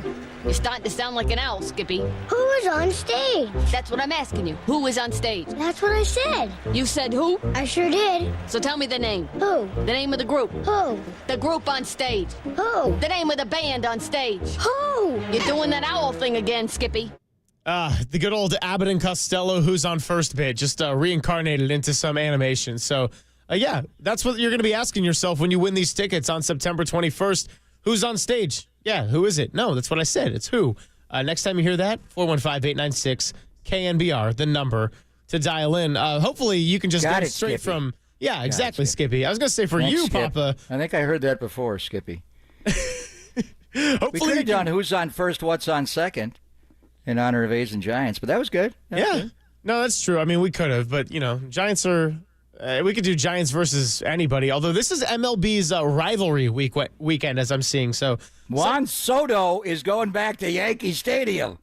Wow. How is he? It's a lot of money he got. I hope he plays with earplugs this weekend. Yes, $765 million. I know I was looking at the rivalry, and I was thinking, okay, some of these I'm interested in. Obviously, for the case of A's Giants, it is not what it used to be. It's not the Battle of the Bay. It's the Battle of Northern California. It's like Kings Warriors-esque now, but in a different sport. Some of these are quite enticing, and none more so than Juan Soto going back to the Bronx to play for a team that just offered him $5 million more and a lower AAV. So it goes. Well, we got White Sox Cubs. You'll lose my attention span at around 11:20 this morning when they go to the north side. Those ancient rivals, Cleveland and Cincinnati from Ohio, Pittsburgh, Philadelphia, Keystone State. The Beltway, you've got the Nationals and Orioles. Mets, Yankees is big. Blue Jays being all by themselves. They missed the Montreal Expos. Play Detroit, not very far away. Right over the bridge, you go to Windsor, Ontario, Canada, and you're close to Toronto. Braves, Red Sox. You got to explain that one to me, except that the Braves were in Boston years and years ago. All Miami, Tampa Bay, and the Miami Marlins. They played in the World Series, and we're going to see the Royals after the A's leave town. Bobby Witt Jr. is coming in. Cardinals-Royals will be compelling. What do they call it? The Silver Boot? I think in Texas, it is the Astros and the Rangers, Twins, Brewers, Rockies, D-back. Some of these don't really work, Mariners, Padres. Then you got the Freeway Series in L.A., and this one will be at Dodger Stadium for the Angels and the Dodgers. Yeah, I mean, Yankees-Red Sox is one of the great rivalries, but now because you got Yankees-Mets, and of course with this storyline of Juan Soto, you got to do that for the Subway Series. This is for Interleague. This is the start of Interleague. That's why. I mean, they play Interleague all the time, but now these are heavy Interleague, inter-markets, I mean, did you even call A's and Giants the same market anymore? To me, it'll be the same. I know it'll feel a little bit different, and there'll be A's people that have a twinge. But when the A's get in the batter's box and they start to roll and they roll in, it just looks like A's Giants. It's the green and gold against the orange and black. To me, it just ended a year ago, so it's not that big of a deal. But as far as the rivalry weekend, this is mainly AL versus NL. Yeah, no question. So there you go with the A's Giants, and there you go with your Subway Series Juan Soto. Some of these make me laugh a little bit. You got a Diamondbacks Rockies. I'm like, that's even hardly a division rivalry at this point with the way the Rockies have been playing. But you got to slot them somewhere. Like you said, Blue Jays got left alone in Canada without the Expos, so they're going to be playing against the Tigers. That's going to be at 4:07. So bottom line is we got a really good weekend of baseball, and we need it because it's time to turn the page on the Warriors. Of course, we're still going to be talking about them. We're going to be playing sound later in the show, but we're not going to have them to watch over the weekend. So there's going to be a really nice chance to hopefully watch a lot of good ball over the weekend and get down to Oracle Park if you're here locally. And I don't know where a lot of Oakland fans are at, if they're going to be attending this, if they're going to be attending for the nostalgia, if they're going to be attending, but this time switching sides, rooting for the orange and black. Bottom line is, go hang out, grab a beer, get a crab sandwich, and enjoy some Friday through Sunday ball. Well, I don't know if the A's fans want the crab sandwich. That's not really their specialty, or the garlic fries. But they may be at the last dive. They'll come over. There's always, an energy when the A's fans come across the Bay. So this ballpark just changed the A's spot in the Bay Area. They coexisted. The A's moved here in '68 for 32 years. The A's and Giants. played together, and the Giants got much higher TV and radio ratings. We all know that, and especially when they joined the sports leader and KNBR in '79. They did, enormous ratings on TV. A's teams were popular, though, with the Mulder, Hudson, Zito, Chavi, and Tejada teams. But the Giants ran the marketplace, but the A's outdrew them. 32 years from 1968 until '99. They were in the market, obviously, together, and the A's outdrew the Giants 17 times to 15. It all changed after they built that ballpark. And now into its 26th year, and it's been a quarter century of change for the A's. And they came up with the great motto, well, they were building a ballpark, we were building a team. And the A's did have a great team. We won the American League West and had good runs there at that point, but the Giants were pretty good as well. They made the playoffs in 2000. Bonds is breaking records. So just this ballpark really kind of changed the Bay Area. A lot like, the Raiders just not being able to get a ballpark and being forced out of the marketplace. The 49ers did force the Raiders to leave indirectly. I think it was more the A's and Lou Wolf in particular, who was unwilling to share a stadium. The Raiders wanted to stay there. But in any event, whether they're watching it last dive, whether they're not watching the A's at all. I know a lot of A's fans are just turned off completely.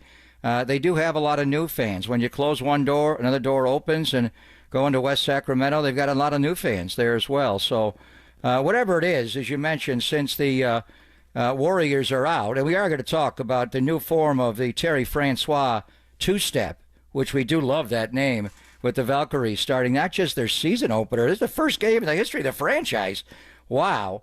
But at this point now, with the Warriors season over, almost all of our attention, we'll talk Niners, obviously, in a big week next week, and we'll talk to Mayoko about the schedule. But I think it's fitting that the A's are playing the Giants just days after the Warriors season officially ended.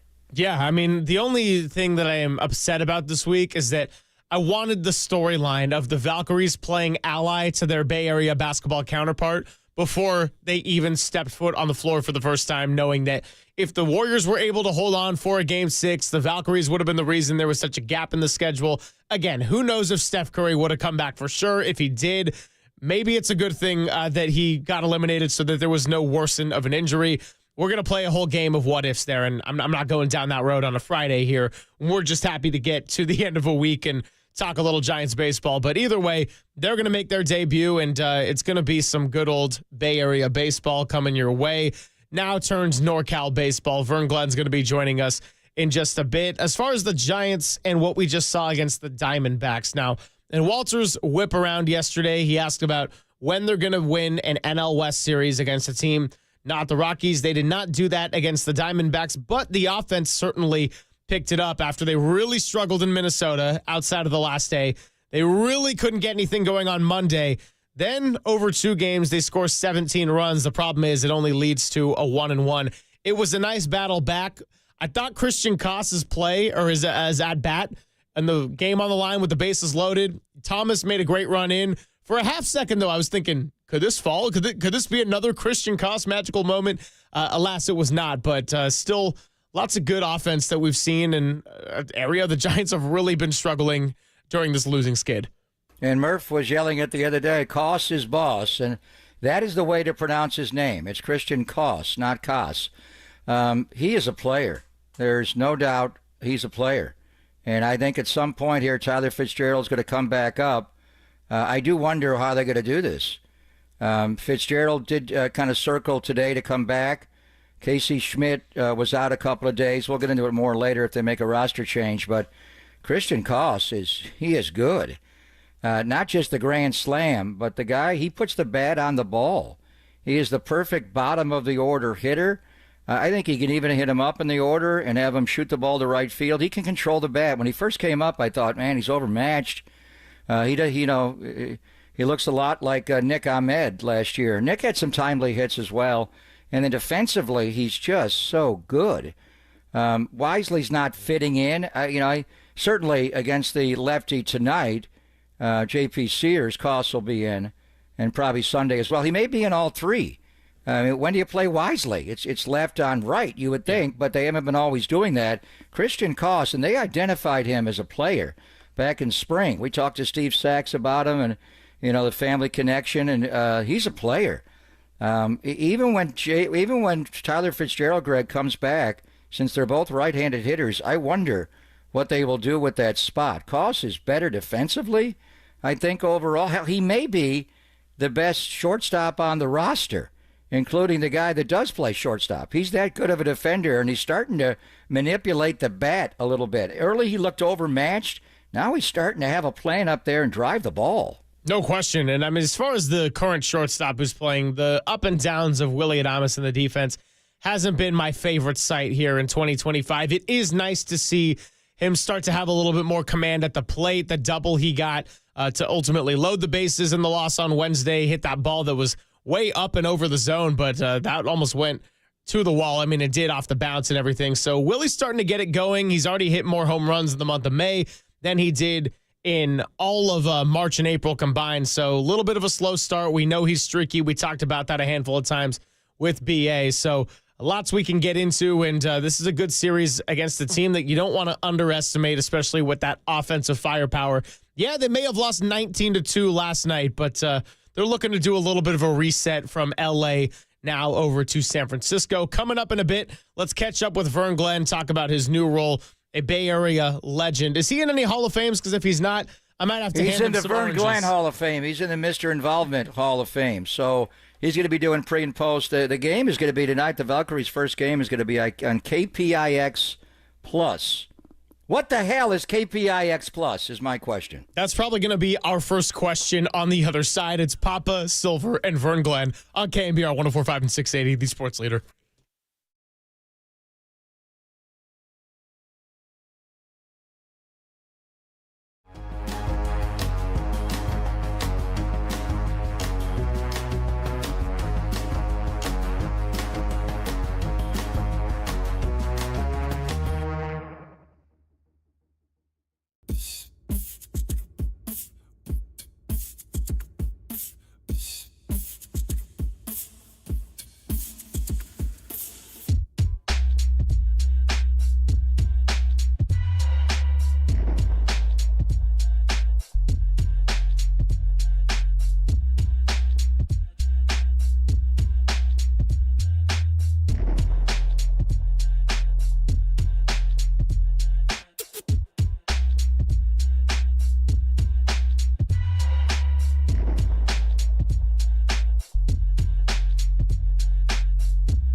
Papa and Silver now continues live from the KNBR Casino Matrix Progressive Jackpot Studios. Casino Matrix. Progressive jackpots are here. Where are you? Just drop in. Please play responsibly. 1-800-GAMBLER. Thanks for joining us, Papa and Silver. Happy Friday, everybody. Been diving deep into Giants A's. Dallas Braden's going to be joining us at 11:30. We'll have Matt Mayoko coming up at 11:50. But our first guest of the day is the great Vern Glenn, who, of course, is a Bay Area institution, currently at KPIX, and now is going to be further expanding his horizons with the very first WNBA franchise expansion, the Golden State Valkyries. Vern Glenn will be your pre- and post-game studio host to be breaking it all down. Vern, thanks for coming on Pop and Silver. I don't think we've ever had you on the show itself, but obviously many conversations over the years. So I guess great to make your debut as you continue to do new things, but you're a pro. You're going to handle it like a champ. How's it going? Hey, man, just consider me little 5'0" Bonte Hill, doing pregame, halftime, and postgame. But hey, Greg and I, we go back a long time. We've been on and off on the radio waves. First time with you, Greg, at least on the radio. Yeah, no, I think it is the first time on the radio. So it's going to be great. And I guess just start by telling us exactly what your schedule is going to be like. I know it's a 40-game season. They expanded it from 36, but is the plan for every home and away game, including national television, to do the pre and post, or what's the Vern Glenn schedule where we can find you to help us learn about this new team? Well, we split up the schedule between myself and Matt Ladley, so I'll have a bulk of the games. But yeah, that is the plan: home, away, pregame, halftime, postgame, player features. It's all new for us. When I say us, KPIX, because we've been a news station. Now we're a news and sports station because we've hitched our wagon to this team, kicking it off for the first time in the regular season as the 13th franchise in the W. NBA. Oh, you just dropped W and you went that way. Good. Hey, Greg, if you want to be cool, you got to say the W. Yeah, just go from the dubs to the W. I got you. You got it. You got 38, it. You've got 38 of the 44 games, and you got them over at KPIX Plus. KPIX Plus. So I was kidding earlier. I do know it's the old channel 44, right? Cable 12. Yep. Because you're on KPIX Plus tonight, correct? Correct. Yeah, Ion Network has the game nationally, but we will kick it in with Valkyrie's pregame at 6:30. And just put the ball on the tee at the 7, and here we go. I'll be working with Zena Cada, who was a walking encyclopedia of knowledge. Oh, my God. I learn something every time I'm with her. You better bring your box out, Vern. She's got like 1.5 foot on you.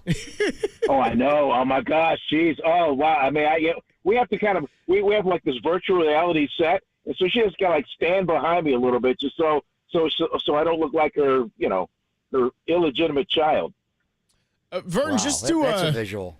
Yeah, I was gonna say we'll be jumping off. I'll use it as a jumping off point, pun intended there. So, Vern, look, as far as the Valkyries goes, I mean, this is going to be a big introduction to the Bay Area as a whole. Expansion teams typically do not have a lot of success right away. In fact, the last one was the 2008 Atlanta Dream. They were just 4-30. So, by the way, of the 7 WNBA teams to have a sub 150 win percentage, 3 were expansion teams in their debut season. So I'm not trying to say that the Valkyries are doomed, but it's very clear that this is a league that has been growing. It's continuing to grow. There's going to be some new expansion teams, and obviously this is not a one-year vision. This is let's start and build something from the ground up. So as you've gotten to familiarize yourself with this team, the organization, Coach Natalie Nakase coming over from the Aces, I mean, what have you learned about kind of this, 3 to 5 year approach, shall we say? Well, Joe Lacob said he wanted a championship in 5 years, so the clock is already running. And tonight, I mean, you just want this team to be competitive. We've seen them in the preseason. They've been scrappy. They've been jumping all over the floor. They've been kind of an extension of what Natalie Nakase wants. But hey, tonight it all starts with their point guard. They got Veronica Burton. She'll be bringing up the rock. She doesn't turn the ball over, and then she gets her big 3 to get going. Kayla Thornton, Monique Billings, and Tiffany Hayes. Those are the big three that they have to get involved quickly and get in kind of a rhythm.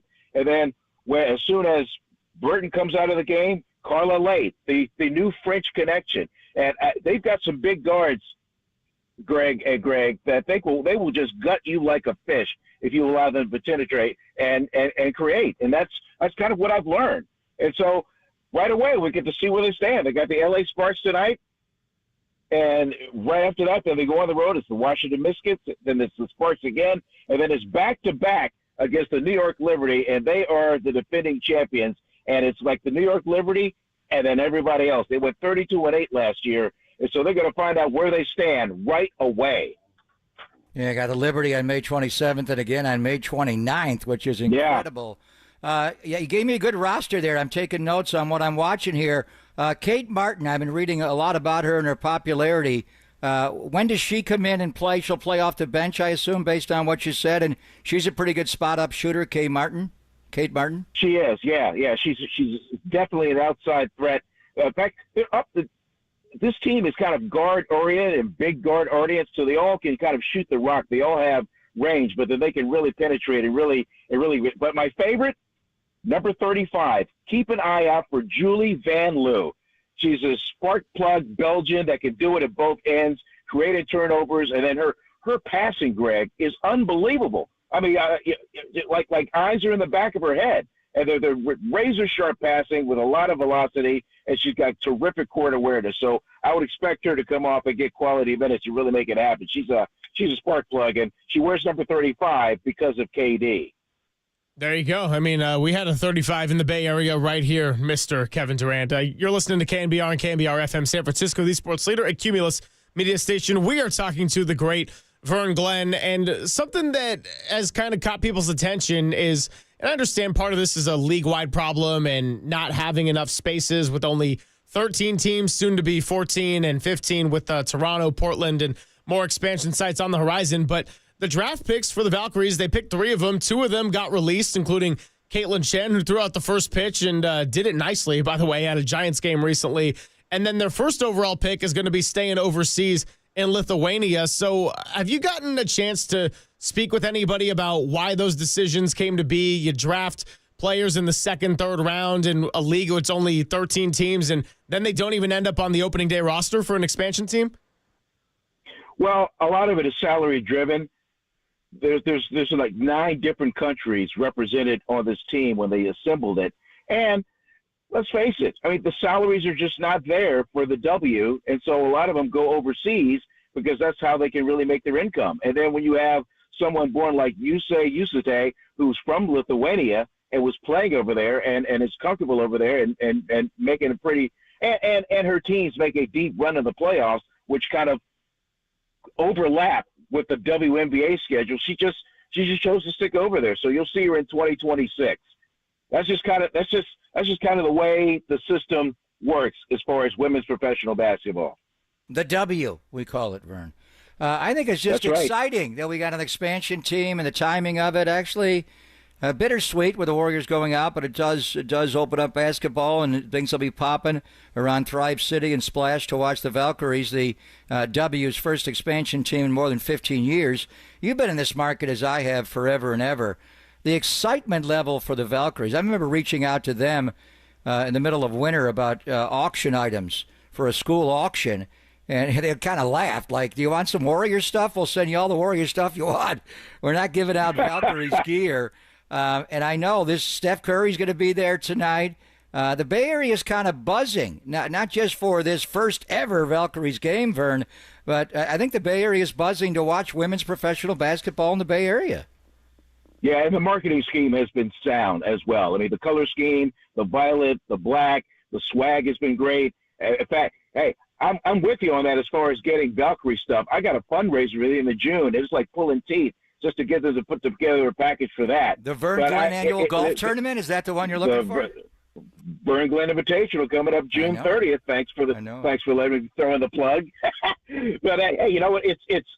There is a groundswell of excitement and a buzz, not just around our station, but from everywhere you walk around. You see Valkyrie swag everywhere, and you know that I know that if this team is remotely competitive, even win some games. It's just really going to just stir it up just even more.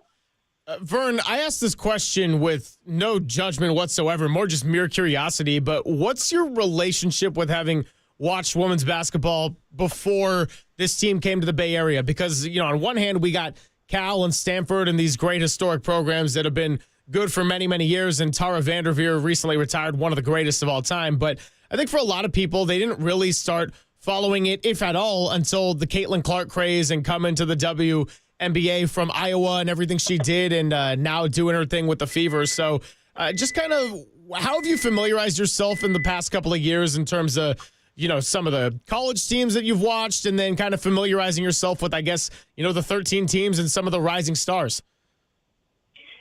Well, I go back to the San Jose Lasers. I'm sure Greg remembers them. They had Jennifer Hasey on that team. Joe Lacob owned that team, and they had some really good players. I mean, they had players that could shoot, but primarily they were players that could really kind of drive and kick and go up tempo and go fast break. But now, Caitlin Clark, I mean, she has just taken the long ball and has perfected it now. As Steph Curry came in and she just kind of blew – he just kind of blew everything up with a long ball. Now you got kids at third grade CYO, and all they want to do is just shoot the long ball instead of pass it around. So the same is done with Caitlin Clark. I mean, she's been able to her range is limitless, and she just hit at the right time, caught lightning in a bottle, and has really kind of cast the spotlight even larger than even could be imaginable on the W. And so people kind of followed her lead and have touched on it, and I think she's done nothing but great things for the W and the exposure. And so now you got a league where you got the New York Liberty and then everybody else, but on those other teams, they've got playmakers too. Without a doubt. And speaking of Caitlin Clark and the Indiana Fever, they're going to be at Chase Center on July the 9th. It's going to be back-to-back incredible games. So they also take on the Las Vegas Aces as well. The game on the 9th may be in Indianapolis now that I'm looking at the schedule. So we got to figure out, when is Caitlin Clark coming to the Bay Area? June 20th. June 20th. That's the date. Yeah. That'll be one of those games where, everybody's want to go. So supply will not be nearly as great as demand. Yeah, I mean, June 19th, I'm looking at their schedule. Maybe it's June 19th on Juneteenth. But in any event, when Indiana comes in, when Vegas comes in, the place is going to be sold out. I imagine tonight it's going to be sold out, Vern. Oh, absolutely. Yeah. In fact, it's going to be so loud. It's going to be one of those games where, you're just going to be so much screaming in there, you're not going to be able to hear yourself think. You could turn to the person next to you and try and have a conversation and wouldn't be able to understand what they're saying. It's going to be that loud, particularly if the Valkyries can be competitive enough and even win this game. Yeah, and Steph was saying, I think he's bringing his daughters in Cannon, and he's coming to the game tonight, so Steph's going to be in the crowd to watch the historic first ever game of the Golden State Valkyries. Hey. Just one thought. Yeah, go ahead, Vern. Go ahead. Well, it's just not just women's basketball. I mean, this is like an era for women's sports, and so this just spikes it even more. Yeah, without a doubt. Just one thought on the Warriors season, as we are going to hear from Mike Dunleavy and Steve Kerr's exit interviews here in mid-May. We're used to doing that, and after Father's Day. But the last couple of years, it's happened more frequently. Just your thoughts on how the Warriors season ended, Vern. I think if they hadn't gotten Jimmy Butler, I think the Warriors would be an afterthought by now. I think getting him just really kind of created that buzz that we're used to seeing every time the Warriors take the floor. And I'm sure to a man, I'm sure in the locker room they kind of feel like it's a failure because they didn't, they're built to go the distance. But I think these guys from Steve Kerr all the way down, who know more basketball than I could ever even imagine.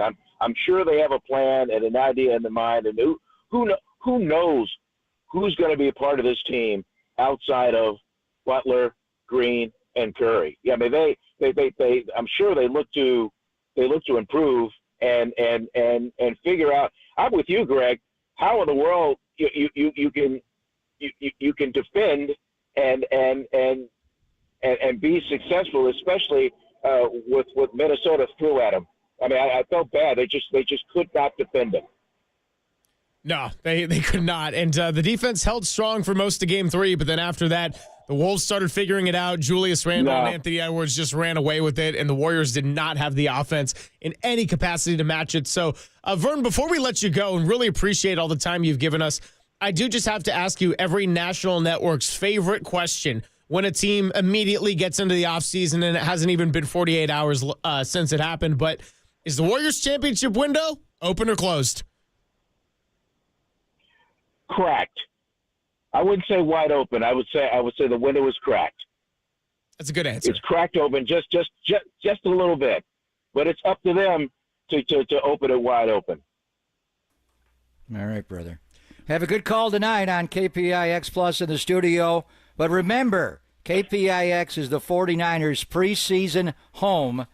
Circle the date, Vern. August the 9th, Denver Broncos at Levi's, our first game.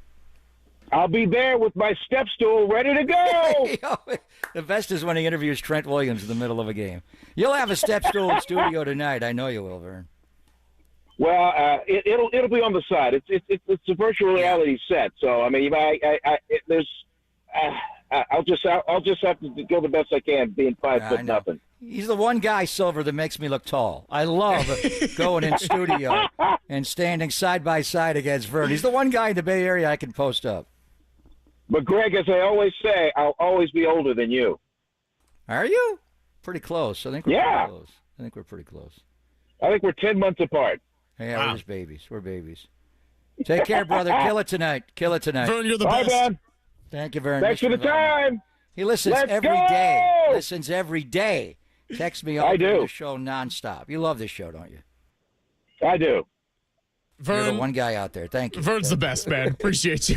We got to get him a meter. Yeah, we have to I know. We got to give Vern a meter. To and, Vern Glen's house in Marin. He also handled all the short jokes very, very well. I was like, I'm not going there, right there. I mean, I'm not that tall. I'm just like an ordinary 5'10" guy. I'm average in so many ways that I feel like I don't have the capacity to just burn people over and over. But hey, you know what? These oranges right here are a reminder that Greg Papa is a Hall of Famer. So he can post up Vern Glenn. He can end up in the Hall of Fame. Life is good. Growing oranges is how I did it, Sullivan. That's how I did it. Yeah, you and Otto out in Syracuse. So there's our little segment, little Warriors wrap up. Talk about the Valkyries. I'm going to be kind of doing the full Bay Area shebang. I got the Giants tomorrow night against the A's. I've got the Valkyries tonight. Going to do running some beta breakers on Sunday. So it's going to be a nice full weekend full of beer drinking and then the physical activity to punish myself on a Sunday. Coming up, let's get back into A's, Giants, and kind of everything to expect for tonight, including into the weekend. And then Dallas Braden is going to be joining us at 11:30. Then we'll do a little gear change into football with Matt Mayoko at 11:50. It's Papa and Silver, only here on the Sports Leader.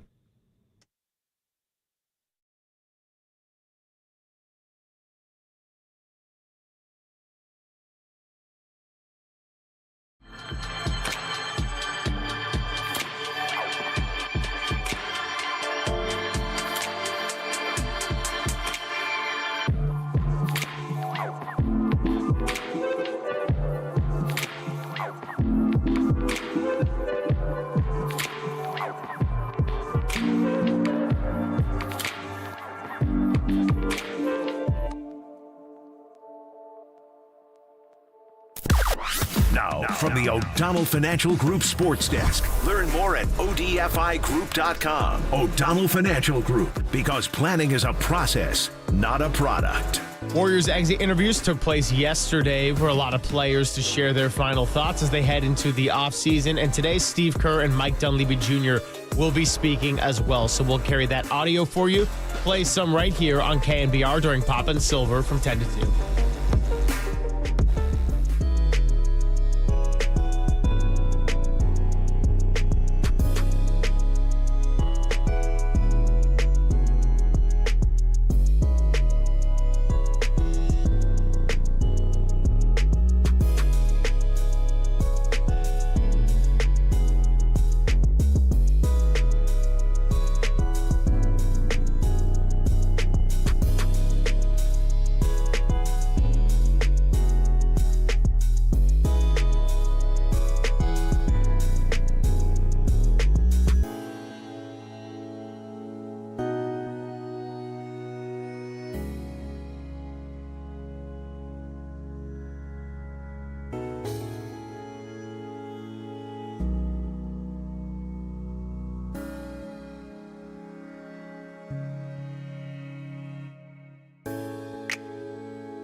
and Silver. This is KNBR, the sports leader. What's happening, everybody? Papa and Silver. Good to be with you. Happy Friday. 415-808-5627, the number to chime in. We got the Giants Community Fund auction. We've got a contest giveaway coming up a little bit later in the day. We've got Dallas Braden hopping on the show in about 15 minutes. Going to be catching up with him after the A's lost 2 out of 3 against the Dodgers. The scoring differential started very friendly for them, 11-1. They were smacking the ball all over the place. And then let's just have them forget about last night, 19-2, although we did get Johnny Pereda striking out Shohei Ohtani and then keeping the ball. So that's some sound we've got in the bank that we'll be playing a little bit later on. It is a different kind of rivalry. I'm seeing a lot of fun little memes out there online. Someone called it the landlord-tenant rivalry. I saw actually shirts from the last dive bar where they're being sold, and now it's called the Highway 80 series with a bridge that, just based on the shirt, it's kind of looking more Tower Bridge than anything else to me, but it's black on one side, green on the other. Anyway, I digress. Whatever this is, it is going to be the first rendition of San Francisco Giants versus what is just going to be called Athletics. Yeah, and they're here all weekend, obviously, in a 3-game series. And you get a night game tonight, 6:05 tomorrow night, and then they'll hang around for a 1:05 on Sunday. The Giants do go, and this is one that's going to be, I think, even more meaningful when the Giants go to West Sacramento. And that's going to be 4th of July weekend. And they're all 3 night games. July the 4th, 7 o'clock game time. By the way, the game tonight, odd to me, they're going to have a fireworks show after the game. Did you ever have to do a promotion like that after an A's-Giants game? That one is odd. But they want to make sure all the butts are in the seats tonight, so it should be a lively crowd. But July the 4th, I'm sure they'll have a show. And in Sacramento, you can sit out on the berm. It's beautiful there. I was there for a 4th of July post-game fireworks show a couple of years ago. Actually, Elliot Ramos hit a walk-off home run. Then July 5th, also a night game, 7:05. And then they play July 6th. At Sutter Health Park. Sunday will be a night game as well at 7:05. So you don't see too many on a weekend series of 4th of July, and none of them are day games. But the weather is starting to heat up there. We'll talk to Dallas Braden about it. The temperatures have not been that hot in Sacramento. There was one Seattle series where it was hot. When I was there last weekend for the Yankees, it was pretty hot. But they're supposed to get really hot weather next week. So after the A's play the Giants in San Francisco this weekend, they go back to Sacramento for the Angels, the Phillies, for a long homestand there in the middle of Magreth. Can you imagine the Phillies coming into that bandbox? Yeah. How many home runs is Kyle Schwarber and Harper going to hit in that series? No, I don't want to imagine that. Although, then again, I don't know what my relationship is with the A's at this juncture, but lots of questions to be answering for the Giants here at this point in the season. I think one of them is the obvious can't win versus a lefty, even against Eduardo Rodriguez, who has not had a particularly good year, and the Giants still were able to hit around. The problem is Jordan Hicks gave up a lot of runs early, and Marte had those 2 homers. Hicks didn't even make it into 1 out of the 3rd inning, and then he got taken out. Birdsong came in the middle of an inning. I know we got into that a little bit yesterday, but that's not something they've done with him, and he clearly did not seem to be on his normal rhythm, gave up a pair of bombs. Bottom of the lineup in the hitting struggles, Patrick Bailey, certainly someone notable, and we asked Susan Slusser about him because he's a tough one in that he's a Gold Glover on the defensive side at the catching position, but whether it's not even just a switch hitting thing, it's the first half of the year, he hasn't struggled to this degree in any of the last 2 years, and yes, he's been kind of randomly clutch at times. I will give him that. Outside of that, though, it has been pretty brutal offensive season for Patrick Bailey, and this lineup and this division, I just don't think you can have a handful of guys make it a third of the lineup, even 4 guys in the lineup at a time that are just really struggling to hit at the degree that we're seeing right now. And it can't just be, oh, well, Casey Schmidt gets injured, Tyler Fitzgerald gets injured, and now the offense dries up nearly because of it for half the lineup. Which leads to, how does Bob Melvin divvy up his catching assignment for the weekend? So you got J.P. Sears tonight, left-hander, Severino and he's got nasty stuff. We know him from the Yankees, the right-hander. And then Jeffrey Springs will go Sunday, a left-hander. So 2 of the 3 are going to be left-handed pitching. Sam Huff, you would think, would be in the lineup against left-handed pitching. Some days you have a night game tonight, a night game tomorrow, and then a day game Sunday. So I almost think they may get to a point, and it would kind of. Logan Webb is pitching tonight, so I think Bailey will catch Logan Webb. So I'm kind of getting to my answer by just thinking this out a little bit more. And then you can have Huff does catch Robbie Ray a lot. With Verlander, the veteran guys, they kind of call their own game anyway. So I would think that Huff, but you want Huff in on Sunday. I'm not sure how they're going to do this, actually. But there was a point where Sam Huff's bat just looks so much quicker through the zone to me than Patrick Bailey. Bailey's bat looks slow. Like we were talking to Susan Slusser a couple of days ago. It looks like he's swinging underwater. He had a fly ball even in the day game the other day, and it's just an easy pass. There's no quickness through the zone, and that was from the left side. So Bailey's a switch hitter. It goes back and forth in his career on which side is better. But typically you would want Huff in against the left-handers. But that would mean that Huff would catch 2 out of the 3 in this series. I don't think that's going to happen. No. If that does happen, we have a story. But I'm not sure how they're going to do it. I mean, what he'll probably do is catch Bailey tonight, catch Bailey tomorrow night, and then against the lefty Springs, catch Sam Huff with Verlander. Would be the way he would probably do it. But there's a moment where Huff's at bats, he just drives the ball, and he knows how to make a proper route. He just has more speed through the hitting zone that you wonder, and Bob being a former catcher and obviously Buster, if they would look to not always go, Bailey's going to catch 2 out of 3. Bailey's going to catch 3 out of 4. We'll give Huff a day game after a night game. Maybe they just break that pattern a little bit here and there and play Sam Huff a little bit more.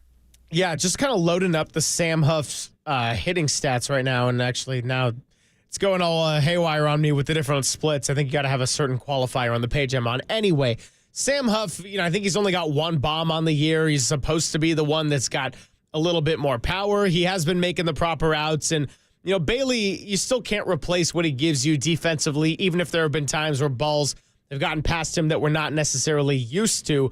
Another question that's kind of come to the forefront of this, and maybe it's not going to be addressed right now in the short term, but I love Jordan Hicks. He started the year great in Houston. He has really struggled as a starter, and he is continuing to pitch at a very high velocity. I think by this time last year, we were starting to see a little bit of a dip. But Kruko was on with Murph and Marcus this morning and had kind of an interesting point of view. He said there's no way they touch the rotation right now. But he did talk about Hicks and saying he almost needs to take a little bit of power and speed off of the pitches he's throwing, because when you're a sinker kind of dependent pitcher like Jordan Hicks is, says that if he takes a little bit off it, it might actually break a little bit better, and there might be a little more command, and it might mess with the hitters' minds. But against Arizona, he was throwing into the triple digits and high 90s, no problem. The issue was the sinker location was not where it was supposed to be, and Marte in particular made him pay for it a couple of times. Well, he was getting ground balls. He just got ground balls in the wrong spot. Mike's point is sacrifice a little velocity for more movement. He's throwing through the break on his breaking stuff. And his breaking stuff is still as good as a lot of people's fastballs. So he's just trying to power his way through it. And we saw it last year when he got in the jams, when he was a starter. Last year he kind of cruised back a little more when he was a starter initially. And then when he got runners on and he needed the punch out, he would go into closer mode. And it was like, whoa. This guy just, so I thought he would go into closer mode to begin this year and just let it rip, grip it and rip it. And you see that. But to Mike's point, you got to evolve from being a thrower to a pitcher and more subtleties. As far as taking him out of the rotation, let's just see how they use the guys in the bullpen this weekend.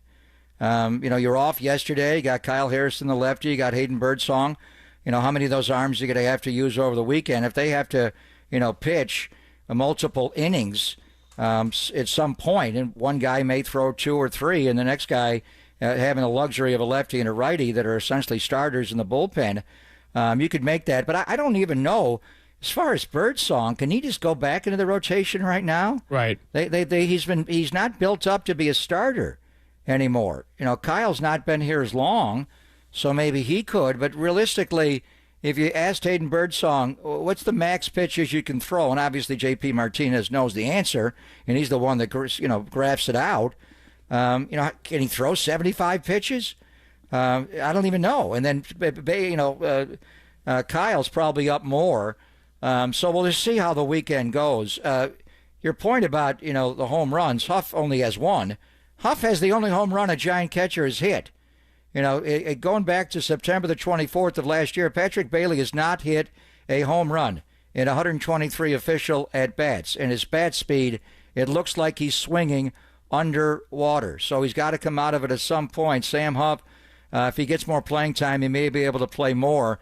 It'll be interesting to see what the lineup is. You're facing a lefty, and we'll talk to Dallas Braden. J.P. Sears is really polished. That guy knows how to pitch in and out and change speeds. And I thought the Giants would rake left-handed pitching. They just haven't been able to do it. I'm sure Ramos will lead off. We'll see if Yaz is in the lineup. Jung-Hoo Lee, where's he going to bat?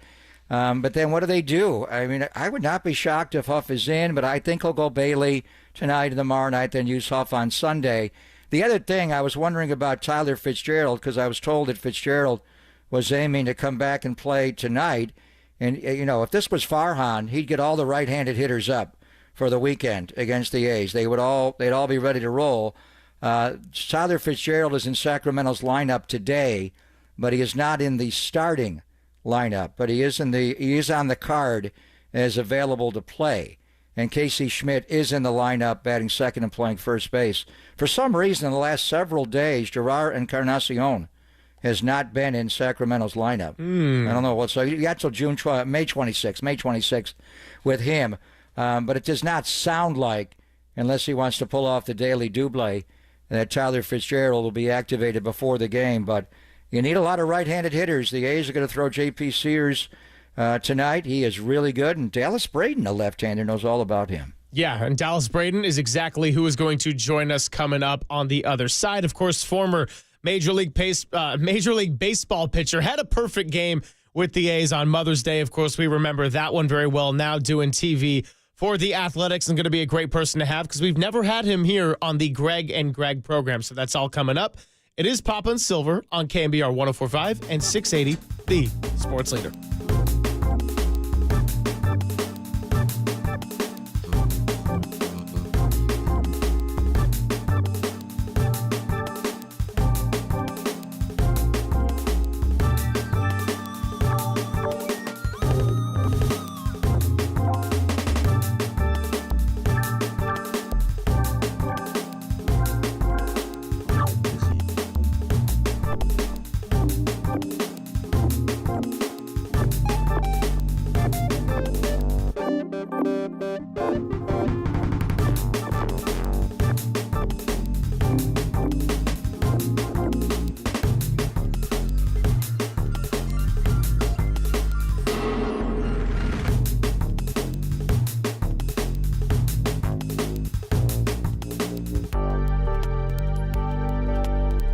Hey everybody, Greg Silver here. Did you know that many of the attorney ads you've seen or heard aren't based in the Bay Area? Some aren't even based in this state. Well, Chris Dolan and the Dolan Law Firm are based right here in the Bay Area, and they have been for more than 25 years. We are talking about award-winning personal injury and employment attorneys fighting for you where you live. So if you've been discriminated against at work, wrongfully terminated, or sexually harassed, your rights matter, and you can go to DolanLawFirm.com to learn more about your rights. Over the past year, Chris and his team saw a sharp increase in no-fault injury accidents. And remember, with all the chaos, people and devices and vehicles around us, please be careful. Let's work together in making the Bay Area a safer place. But feel confident that you're in good hands with award-winning California Lawyer of the Year. The Dolan Law Firm has secured more than $1 billion. That's right, billion with a B, 9 zeros in verdicts and settlements on behalf of their clients. You pay nothing up front. No hourly rates, no upfront fees, and they don't get paid until you get paid. They live here, they work here, they win here. DolanLawFirm.com.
back to Greg Papa and Greg Silver on KNBR, the sports leader.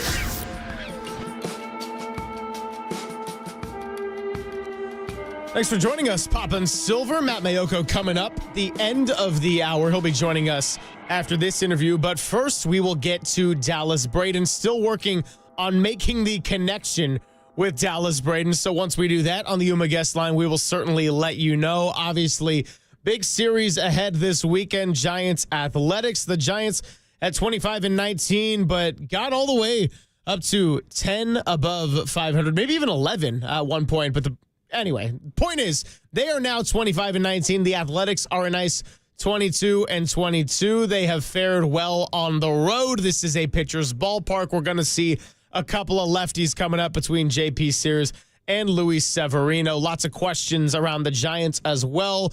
They have lost 5 of 6. The offense picked up in the Diamondback series, but the pitching got cold at the wrong times, and it hasn't been all bad. You know, Jung-Hoo Lee, Christian Koss, Elliot Ramos, Willy Adames, lots of reasons to be optimistic in May. That said, Papa, inconsistencies are starting to show, and as fun as it was with the Giants and their 5 home walk-offs to start the year and how many crazy clutch moments they had, that's probably not a sustainable recipe if you're going to look over the course of 182, if you're going to put up this degree of inconsistent offense.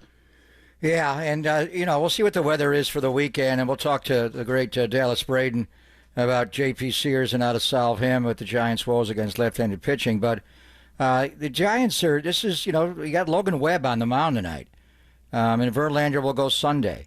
And you just got to deal with this offense. And just watching the A's, because they were playing the Dodgers over the weekend and waiting for Dallas to jump in to give us his thoughts. But, man, you mentioned 11 runs they put up the first game of the series there. They just bludgeoned the Dodgers. And their leadoff hitter, Jacob Wilson, we know a lot of their hitters from the last couple of years. And, J.J. Bleday can swing the bat, and Soderstrom and Brown and Rooker and Langeliers and Butler. And Jacob Wilson, I hadn't seen a lot before, a young guy. Watching him against the Yankees last weekend and his approach, the way he's so wide open with his front foot as a right-handed hitter, his left foot, and then he gets in the box. He reminds me of Carney Lansford. David Feldman and I were texting. He's got this twitchy pre-pitch setup, and then, wow, is he driving the ball. The game that he had Tuesday night at Dodger Stadium opened in 1962. Where were you in 62? Jacob Wilson, the first visiting rookie in Major League history to go to Dodger Stadium, 1000 Vin Scully Way, and bang out 4 hits and 2 home runs. You could obviously tell this guy has elite bat-to-ball skills, but if he starts to slug like this at the top of their order, then you got a dangerous animal in the A's. That's why Mike Krukow said it this morning, Greg. A lot of things will decide this series, obviously, and defense is so important. But it's the Giants' front line starting pitching their bullpen against the Oakland A's hitters, and starting the night with Logan Webb. When Jacob Wilson gets in the box right away, that's what we're going to see all weekend. It's on.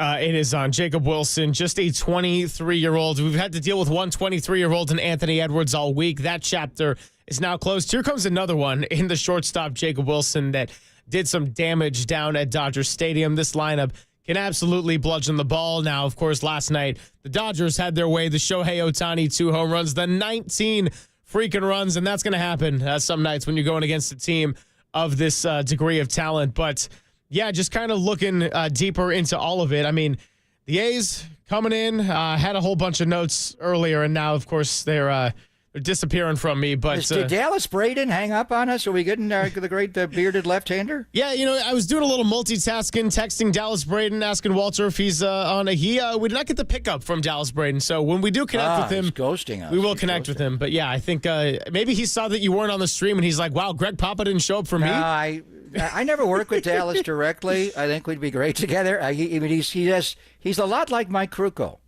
And very different than Foss. Foss knew the game inside and out. But it did, as far as having fun and taking it beyond the lines, Dallas Braden's fun. In any forum that he has, whether it's, doing games or down low or doing talk shows, or they got a lot of great play-by-play announcers in the A's TV booth, Jenny, and They've been rotating a lot of people, and the great Ken Korak hopefully will be here for the weekend series. But Braden is he has a great balance between what you want to do always is make people laugh and make people learn. I'm going to laugh you and learn you. And I think Dallas has that ability to do both. But it's interesting, with the A's moving, and I know it's only a short distance on I-80, but man, the traffic can be murderous getting up there on Sacramento, especially on a Friday or just about any time in the summer. So it's easier to get on an airplane and just fly to L.A. and do a game down there than maybe to drive to Sacramento. So a lot of people have to pick up and leave. So in any event, Dallas is just one of the best that has done it. He's very different than the A's have had in their TV booth over the years as far as an analyst side. A lot like Mike Krukow, the way he's able to see the game, and not just the pitching aspect of the game. Dallas sees the game inside and out. But then, more than anything, because he's got that huge beard, who could wear that and not tell a good joke? So Dallas has got a great personality. And when we make the connection with Dallas, we'll certainly let you know. I remember the note that I had set aside and got lost in all my tabs that I wanted to get to is JP Sears just kind of looking at the pitch profile. Goes heavy on the four seam and the sweeper. The changeup's used about 15% of the time, so not crazy. But when I think about lefties with the changeups and how it's kind of been a struggle for the Giants, I keep coming back to that game in Philadelphia when Jordan Hicks got the start and struggled deeply in the first inning. Ended up staying in for a good amount, but Christopher Sanchez was on the mound for Philly, and the Giants just kept getting burned over and over and over by the changeup. And so, look, Elliot Ramos last year was a notorious lefty killer. He had the second best OPS in all of Major League Baseballs against lefties, only to Aaron Judge. This year, it's been a little bit more of a slower start, although he started kind of coming back to life against Eduardo Rodriguez on Wednesday. So, it's early. There's still a lot of time for things to change. I know Giants, we've kind of been in this light monitoring phase, but we're coming up on Memorial Day, and this is when you start to evaluate a team a little bit more seriously. And the Giants have been playing a lot of good baseball. They've been very clutch in a lot of these games. They also have a handful of holes, which you think about being competitive in this division and fighting for a division title and or a wild card spot. These are some things you're going to have to certainly start seriously addressing if you want to do something in the short term or not. Yeah, and your call about J.P. Sears, he's got a wide assortment of pitches, and typically the left-hander that is able to manipulate the strike zone and pitch, right around the hitting zone or beneath. Some hard-throwing lefties have given him problems, but Christopher Sanchez in Philadelphia, certainly Tyler Anderson, there's been a lot of them. And J.P. Sears falls into that category where he's just polished. You just watch him on the mound. He just looks like he knows exactly what he's doing. The one thing with him, and Dallas Bray never does pick up his phone to talk to us, being a lefty, it looks like, we bring this up with Kyle Harrison all the time, the arm side command. So if you're a lefty, everything into left-handed hitters, away from right-handed hitters is arm side. And Kyle's cleaned that up a little bit. He's got more to grow there. But J.P. Sears, just the way he pitches to his arm side, if you're a right-handed batter, just look away, away, away. He's gonna a little bit like Tom Glavine. He's just gonna live on the outer black over and over again. And even when a lefty gets in the box, you think he would go to the other side of the plate. He likes that arm side in on the plate, and he will go in to lefties away from righties. But the one thing is, it's not a common rule with him, a complete rule. I do see him going into righties every now and then and just vary it and away from lefties. But the guy just knows how to pitch. He is, and I remember again last July he came into San Francisco and the Giants couldn't even touch him, and that was a night they were banging balls off the bleachers. Lawrence Butler hit bombs. It's like whoa. That was in July when the A's got an extreme heater as far as hitting home runs. So they got to solve the left-handed pitching problem, Greg. I don't know what he's going to do with the lineup. He's made major changes. I mean, would you leave Adames up in the batting order tonight and not drop him down? He dropped him back down to sixth against a righty. Probably, yes. Yeah, probably. I think Ramos would probably lead off tonight like he's been doing, and then bat Adames number 2. You don't want to go all righties lined up because then Kotsay has a hole to go to his bullpen to line you up. Chapman's got to be up in the batting order. The big question would be Matos over Yastrzemski. I think Yaz can handle left on left. But Matos is on the roster for a reason. And then we talked about Huff and Bailey. So I think they're going to solve this left-handed pitching problem. We thought when we saw the lineup, we thought it'd be the opposite. They may struggle against right-handed pitching and feast on lefties, and it's not been that case at all. And we're deep into the season now. So, again, they're going to see Sears tonight, Jeffrey Springs on Sunday. So they're going to face 2 lefties this weekend. Well, we got Matt Mayoko coming up next, so we'll see if we can make a connection with Dallas Braden, possibly have him sometime in the 12 o'clock hour. But Matt Mayoko is going to be joining us on the other side. Lots of Giants we can get into later on. 415-808-5627, the number to chime in. Of course, don't forget about the Giants Community Fund auction. Bidding ends tomorrow night at 8 p.m. sfgiants.com/GCF, and you can win all sorts of fun prizes. We'll talk a little Niners, the schedule release, and kind of have the conversation we were originally supposed to have about the Niners schedule and breakdown, but Mike Tirico had other important things to get to with us, and so it's pushed to a Friday. We'll do that next with Matt Mayoko, Papa and Silver on the Sports Leader.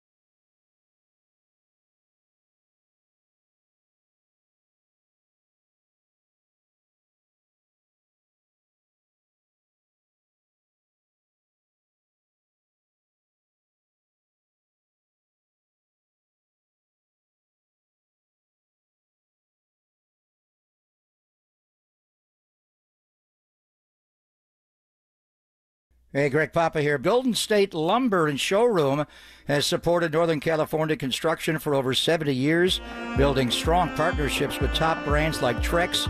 Since 1996, Trex has led the way in performance-engineered decking and railing, offering products that won't rot, splinter, fade, or stain. No seasonal maintenance needed. Trex pioneered combining recycled plastics, durability with the natural beauty of reclaimed wood. Their sun-comfortable heat-mitigating technology keeps deck cool underfoot, perfect for hot, sunny days. Trex marine-grade decking withstands salt water, sun, and sand, making it ideal for boat owners. Considering a new deck? Explore Trek's latest Transcend colors, Hatteras and Salt Flat, featuring sun-comfortable technology and a 50-year limited residential warranty. Find Trex decking at Golden State Window and Door showrooms or visit goldenstatelumber.com. With our commitment to excellence, we're here to support your project every step of the way. Golden State, when you succeed, we succeed.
Papa and Silver now continues live from the KNBR Casino Matrix Progressive Jackpot Studios.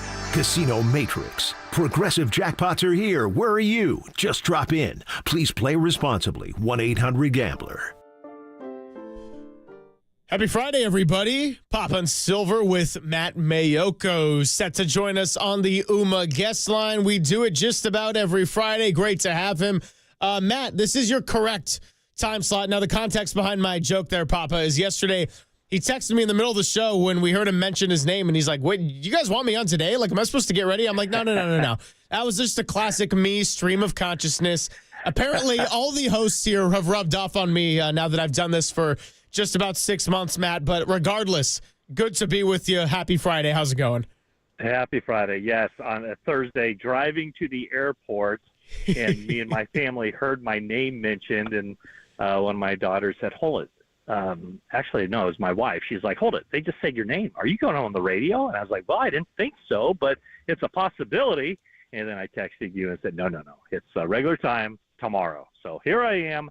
I am coming at you live from Durham, New Hampshire, site of where 24 hours from now, my daughter will be graduating from the University of New Hampshire. Wow. Congratulations. Thank you. Congratulations. Very cool. My first one, matriculating, as the great Hank Stram used to say, matriculating. So, yeah, should be a good time. 65 tops power trap. Throw that in the commencement speech. I remember when she went there. We were doing a game in Philadelphia, week 2, early in the year. What was that, 21 season, I think it was? That was 21 season. 21. Yep. Was that what was the final score? No, it was low scoring. It stunk. Oh, yeah, that was 21 season. Let's see, that game. The Niners won, Greg. It was a beautiful game. You're right. It was beautiful. But that was the game, right, where they had like a 90-yard play and then got 0 points on the drive? Yes. Gotcha. Okay. I think it was Diamador Lenore that saved that touchdown. That was week 2. And that's when the one commonality, as we segue into more important matters, and that would be the schedule release on Wednesday. The Niners have had great success whenever they start the year with 2 road games in their history since 2019, as far as deep into the playoffs and all the way to the Super Bowl. So just we want to go through the schedule a little bit here, but just your thoughts to start at Seattle and at New Orleans again, 2 roadies to begin the year. Yeah, I think it's yeah.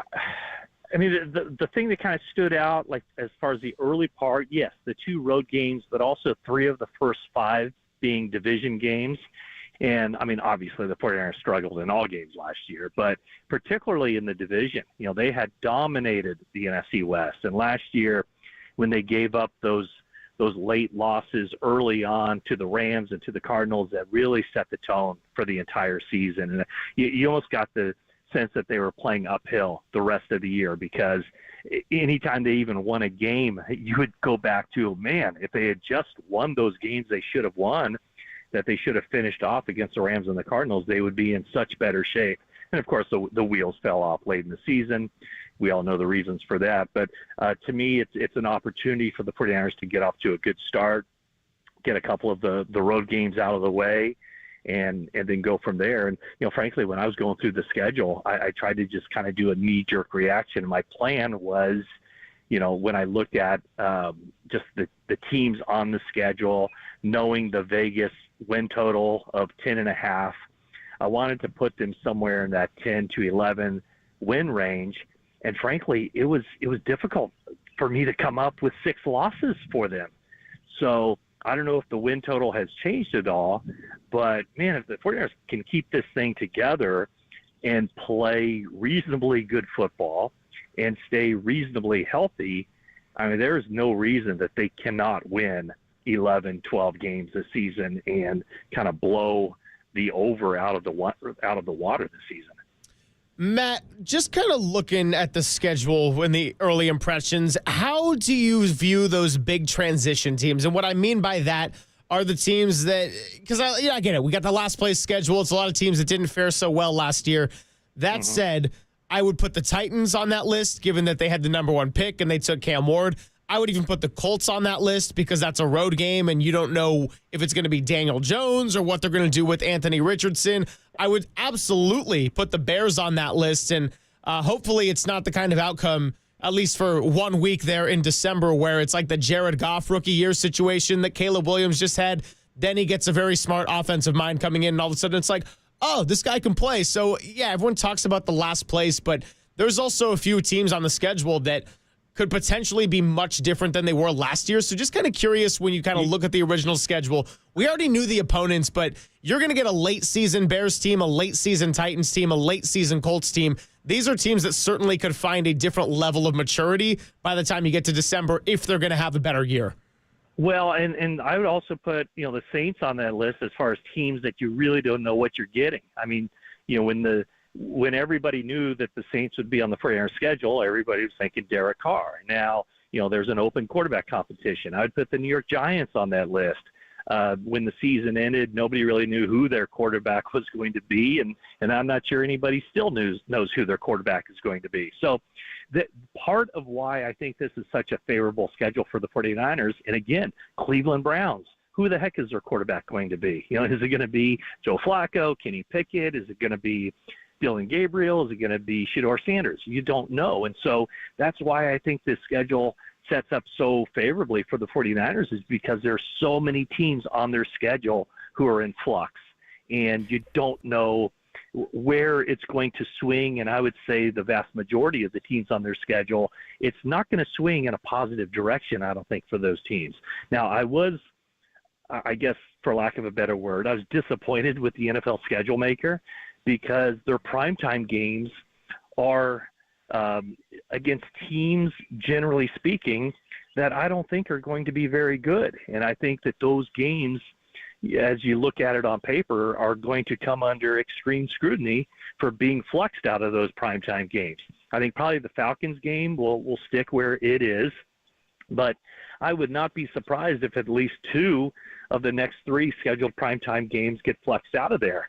When you look at the Colts, the Bears, and the Carolina Panthers, I guess would be tops of the list of games that get flexed out. So I would have thought, and I would have hoped, that the 49ers primetime games would have been against Houston and Tampa Bay. To me, those are the most favorable, or at least the most attractive and compelling non-conference games, or I should say non-division games, on their roster, but neither one of those games is scheduled for prime time. So I kind of looked at it like the NFL almost set those games up to be flexed out, because, I mean, who really expects the Carolina Panthers to be, in the playoff hunt and playing a meaningful game? Week 17 against the Bears, who expects that to be a big-time game? I would have much preferred that game, if we were going to be on prime time, be week 2 or 3, when you still kind of, the jury is out on how the Bears are going to be with Ben Johnson as the head coach, and Caleb Williams, can he make a jump? I think that would have been a much more attractive game earlier in the season. So as much as it looks like the NFL wanted to put the 49ers on prime time, I'm not sure they did, because they really did open the door for some of those primetime matchups to get flexed out. Yeah, they have 5, but as you say, they can go away. The one that makes sense is the Rams game at SoFi, Week 5 on Thursday Night Football. We had Mike Tirico on the Voice of Sunday Night Football, and we were surprised.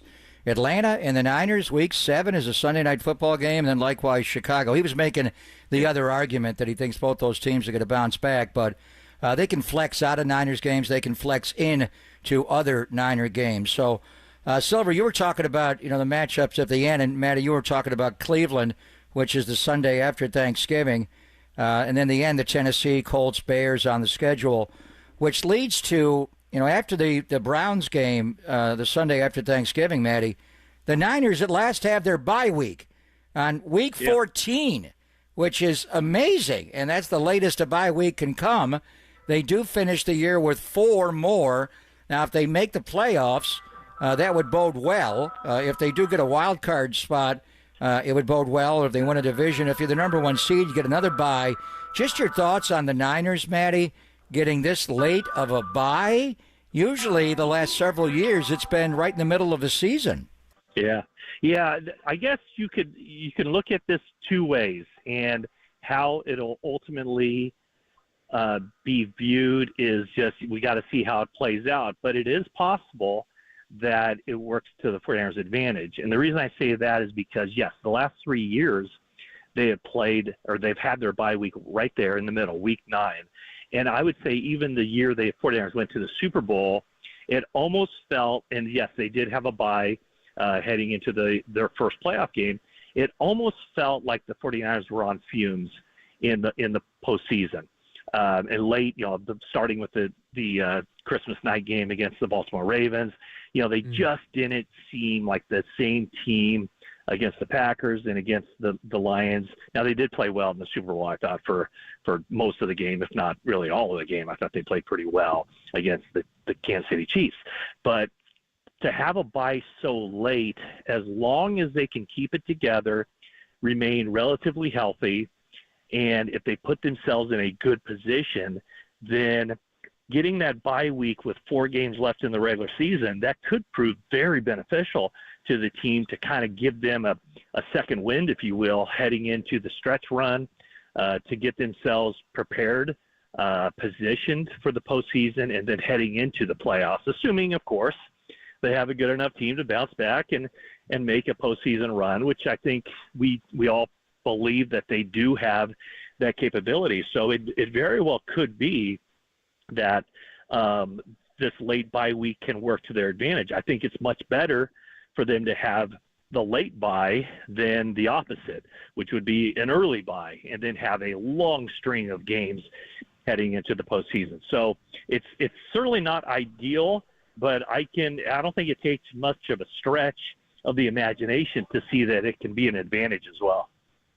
Talking to Matt Mayoko here, and you're listening to KNBR and KNBR FM San Francisco, the sports leader, a Cumulus media station. So want to get back into the Niners schedule in just a second, but something that our buddy Albert Breer is putting out there from Sports Illustrated, NFL owners will vote next week on a proposal to change the playoff seeding format where teams would be seeded strictly by regular season record rather than automatically awarding the top 4 seeds to the division winners. What are your thoughts on this, having covered the NFL for going on year number 31 with the Niners? I mean, I'm in the belief that, yes, it's kind of annoying when you see a bad division. There's going to be one team that gets a home playoff game out of that. On the other hand, I think there's value to winning your division when you play all these teams twice, and I don't know how I would feel about it, truthfully. Yeah, I don't think that'll pass. I know it seems to me that whatever Roger Goodell wants, Roger Goodell gets, and he'll just kind of ramrod stuff through that he wants to see happen. I mean, that was the way it basically worked with the dynamic kickoff. Is he told the owners, hey, this is going to pass, so you better vote for it, and we'll just keep tabling it until it does pass, until they have the votes for it. He has always been a stickler about keeping the importance of the division matchups and the lineups and the advantages going to the division winner. So I don't think things will change. And I would almost say, to a degree, if you do it that way, you're potentially giving a disadvantage to teams that are in very good divisions. And I look at the NFC North. The teams are going to be knocking each other off, and it's going to be very difficult for a team to run the table. You might actually be given an advantage to a team that is maybe a mediocre team, but in a weak division. And I think this year, when you look at the NFC West, the 49ers, the Rams, the Cardinals, the Seahawks, those are all teams that I think by and large are expected to be 500 or better teams. So I don't see it. I forget which team. Was it the Packers who I thought there was one team that proposed that in the spring, at the spring meeting, that didn't get voted on. So I don't know that it'll happen because I don't think the commissioner wants that to happen. Now, they bring it up virtually every year. Yeah. And the owners don't want it. They want that advantage and that bonus of winning your division. So it's talked about a lot, and especially this year with the Vikings and the great year they have, being a wild card team and going out at SoFi against the Rams. So unlikely, as you say. Tell me about, and I got a big weekend coming up with your daughter. Congratulations there. Well, we always circle the date on the calendar for the Dwight Clark Legacy Series, and that's going to be next Wednesday, correct? And Diamador Lenore is going to win that award this year, Matty? Yeah, kind of a guy who's seen as a very good teammate, kind of the ultimate teammate, Diamador Lenore, a guy who has done everything the right way, kind of kept his head down and kept plugging away and really earned his way into that contract extension. So that takes place Wednesday at the Hammer Theater. Unfortunately, I will not be there because I'll still be on the East Coast. We're going to do a little celebrating with the kid. You're not going to do it this year? I will not be there. Brian Murphy will be, I believe, on stage along with Laura Britt. Jennifer Lee Chan will be there as well.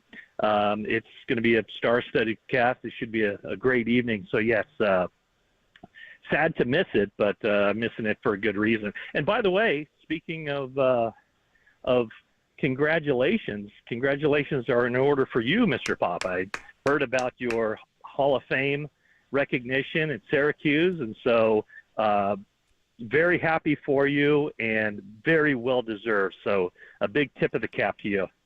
Yeah, I didn't get a diploma from Syracuse, but I did get the. No, that's not true. I spend more time. Honestly, I WAER, the student radio station there. I lived there for all 4 years I was there. Over the last 2 years, I literally lived there. Never went to class. So AER, I figured I'd go in the Hall of Fame, and Newhouse put me in as well. But getting that degree, and that's a long story, was pretty dicey. So what are you driving back from the East Coast? You can't make it back by Wednesday? We do have airplanes in this country, man. Yeah, I know there are airplanes. We've decided to be able to celebrate and take a little trip, maybe to Cape Cod and up to Maine. Nice. And so spend a little bit of time back here with our daughter before she comes back for the summer. And then I think her plan, well, I know her plan, is to move back to the East Coast and live in Boston for a while with some of her friends here and see how that East Coast life works out for her for a while. Matt, you are rightfully fulfilling your family duties right now, but have you gotten a chance to go and see Michael Williams out in person? And I know you reported yesterday he officially signed his rookie contract. Have you seen the real deal on the field yet? You know what? This has been like a family time for me. So last week, on the one day that was open to the media for the rookie camp, I was up in Eugene with my other daughter.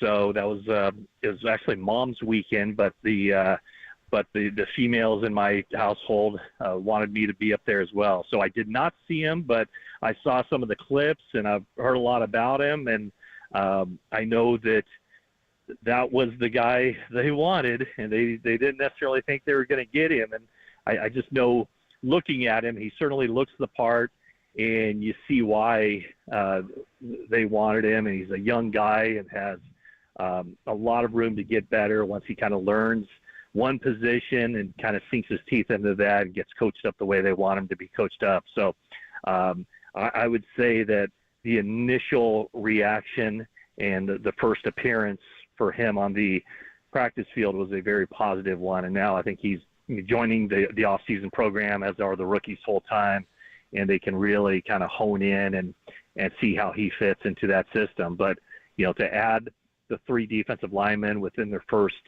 5 picks was something that was very much needed for the 49ers. And yes, they had other needs. They might have had some needs on the offensive line as well, but the one area where they really needed to rebuild and restock and retool was that defensive line. And I know their first 2 picks in their estimations worked out as well as they could have hoped by getting Michael Williams at the 11th pick, and then the second round coming back and getting the massive defensive tackle, Alfred Collins from Texas. Yeah, they look good at the rookie minicamp, and we're going to see him on the field. The organized team activities elevate to the on-field portion coming up. May the 27th is the date, and that's the date we've had circled on the calendar for a while, Matt, because Brock Purdy is not holding out. He's there every single day. Last year when you did the Dwight Clark Legacy Series event, and you actually hosted it, Dwight Clark was his legacy was honored by Brock Purdy's presence and all the quarterbacks, and now it is Diamador Lenore. Any reason to believe that Brock would not take the field with his teammates on May the 27th, even if he does not have a new contract, Matt?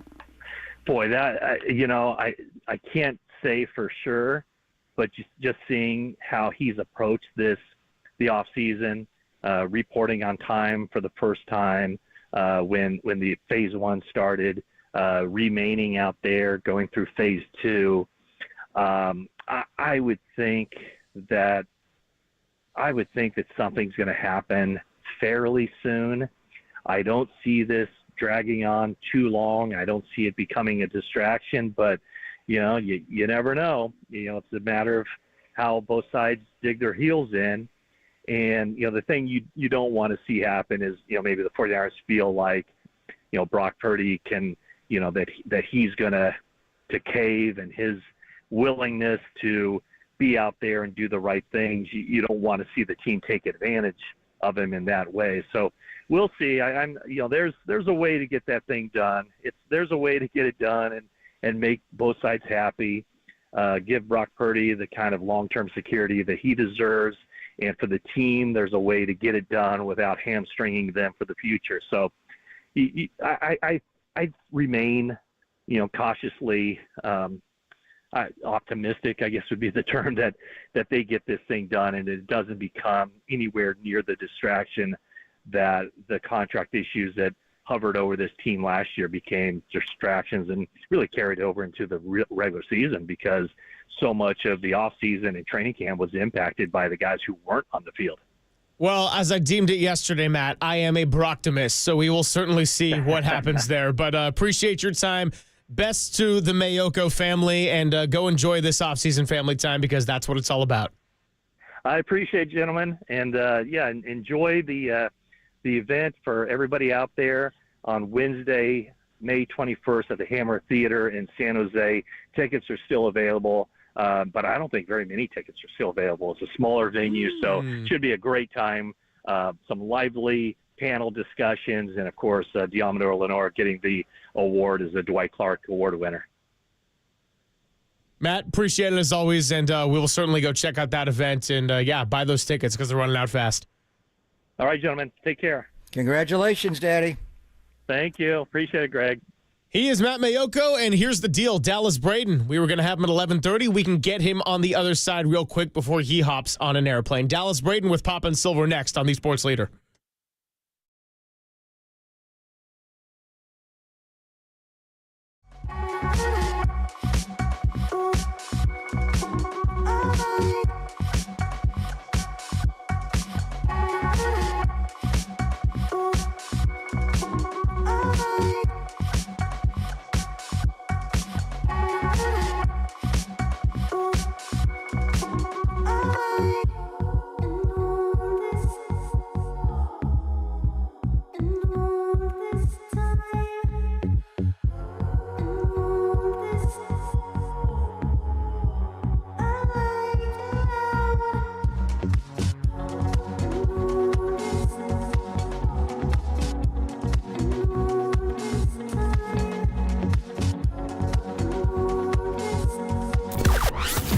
From the O'Donnell Financial Group Sports Desk. Learn more at ODFIGroup.com. O'Donnell Financial Group, because planning is a process, not a product.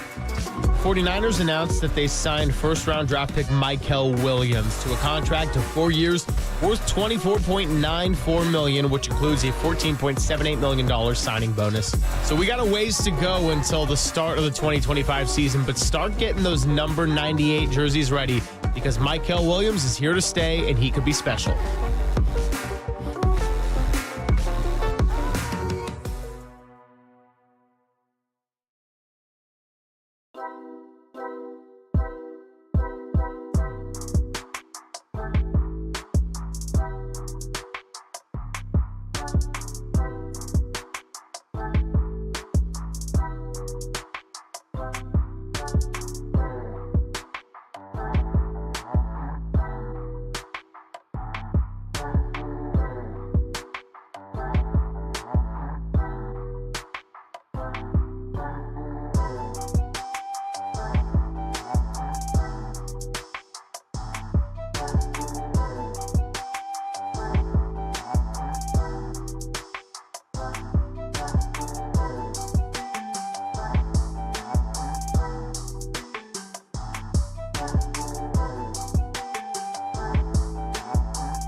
And now it's time for the Protect Your Assets Business and Technology Report with me, David Hollander.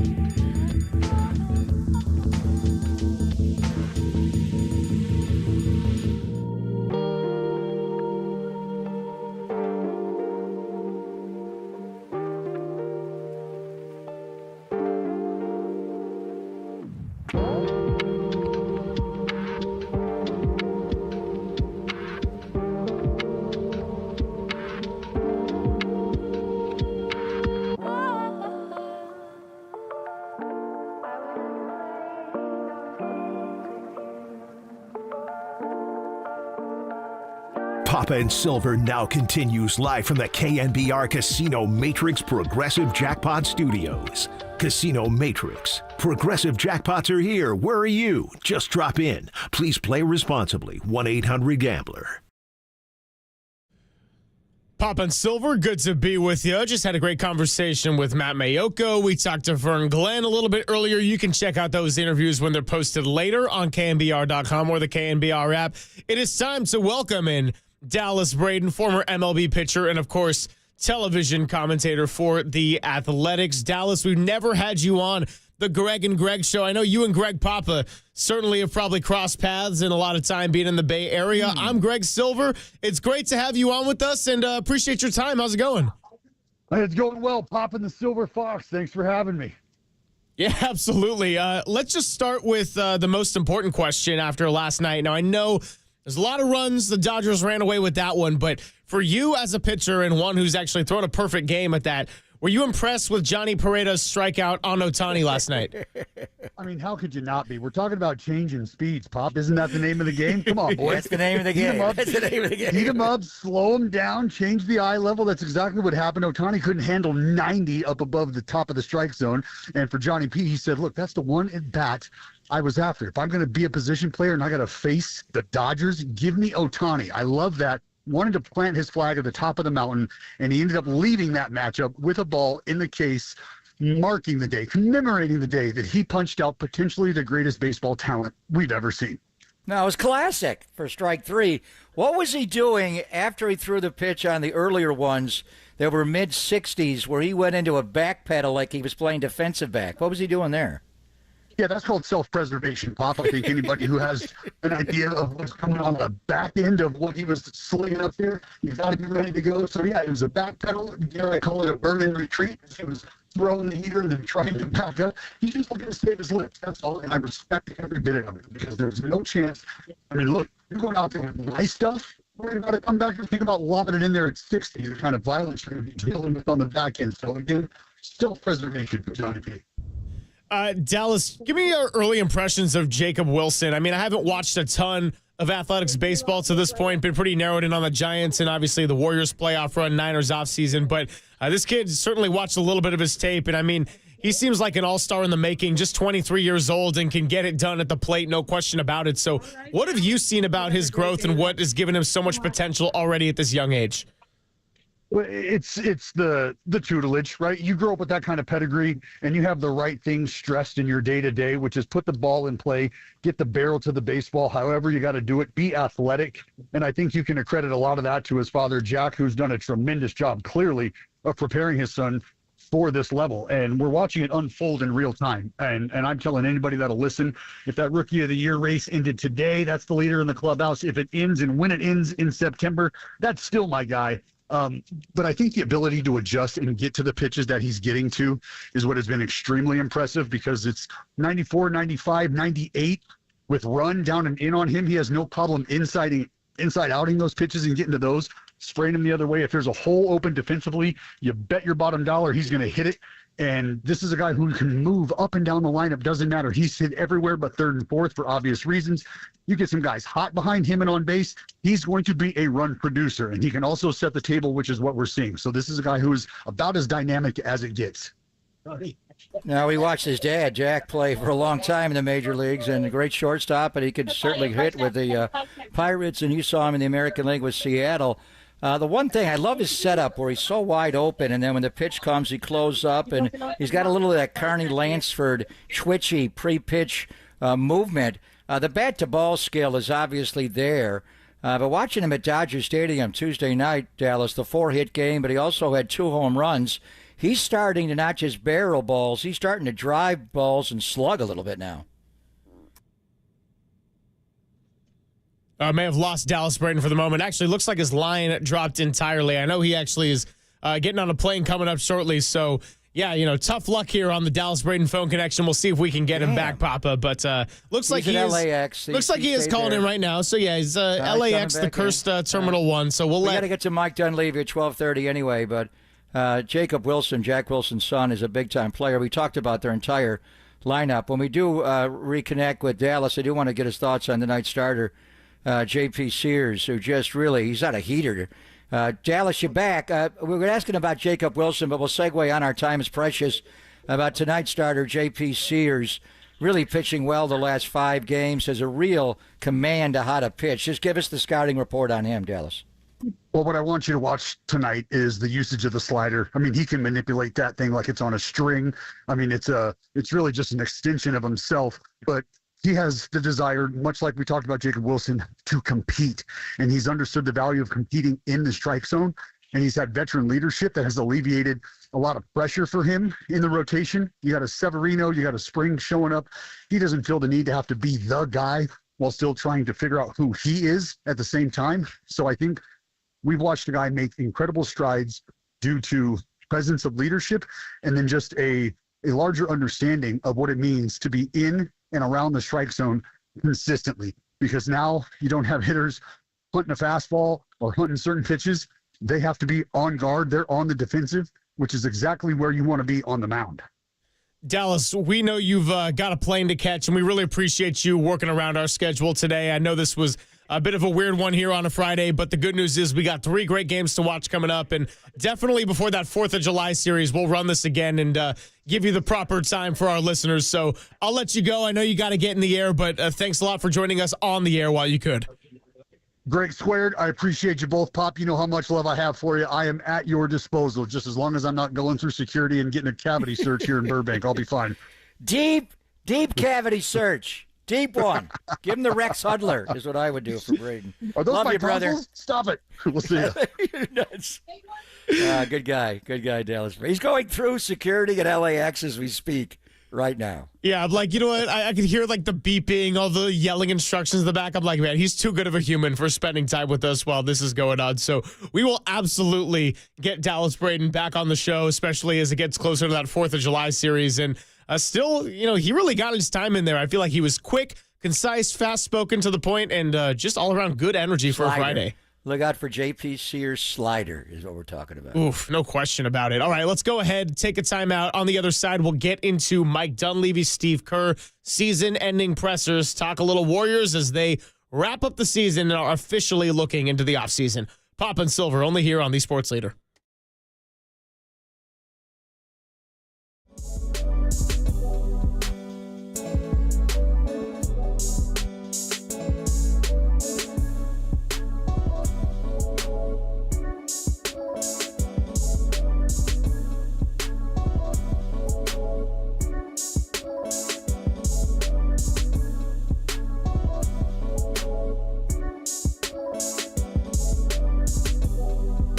And I'm Greg Papa, always on KNBR, as Bay Area sports fans know all too well. Sometimes the season doesn't go the way we want it to. Injuries, setbacks, tough breaks. It's a reminder that life doesn't always go as planned. One moment everything is on track, and the next moment an unprecedented challenge turns your world upside down. That's when you need a team you can count on, like Habas Law. For over 35 years, Omar, Tariq, and the Habas Law team have fought for people blindsided by life's toughest moments, right here in our very own community. When the odds are stacked against you, Habas Law steps in, taking on big insurance companies with relentless determination to deliver life-changing victories. Habas doesn't just settle cases, they rebuild lives, fighting with compassion, grit, and an unshakable drive to make things right. When life knocks you down, call Habas Law at 800-INJURED. That's 800-INJURED, or visit habaslaw.com. That's habaslaw.com. Habas Law, they will fight to make it right.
Bubba and Silver on KNBR, the sports leader.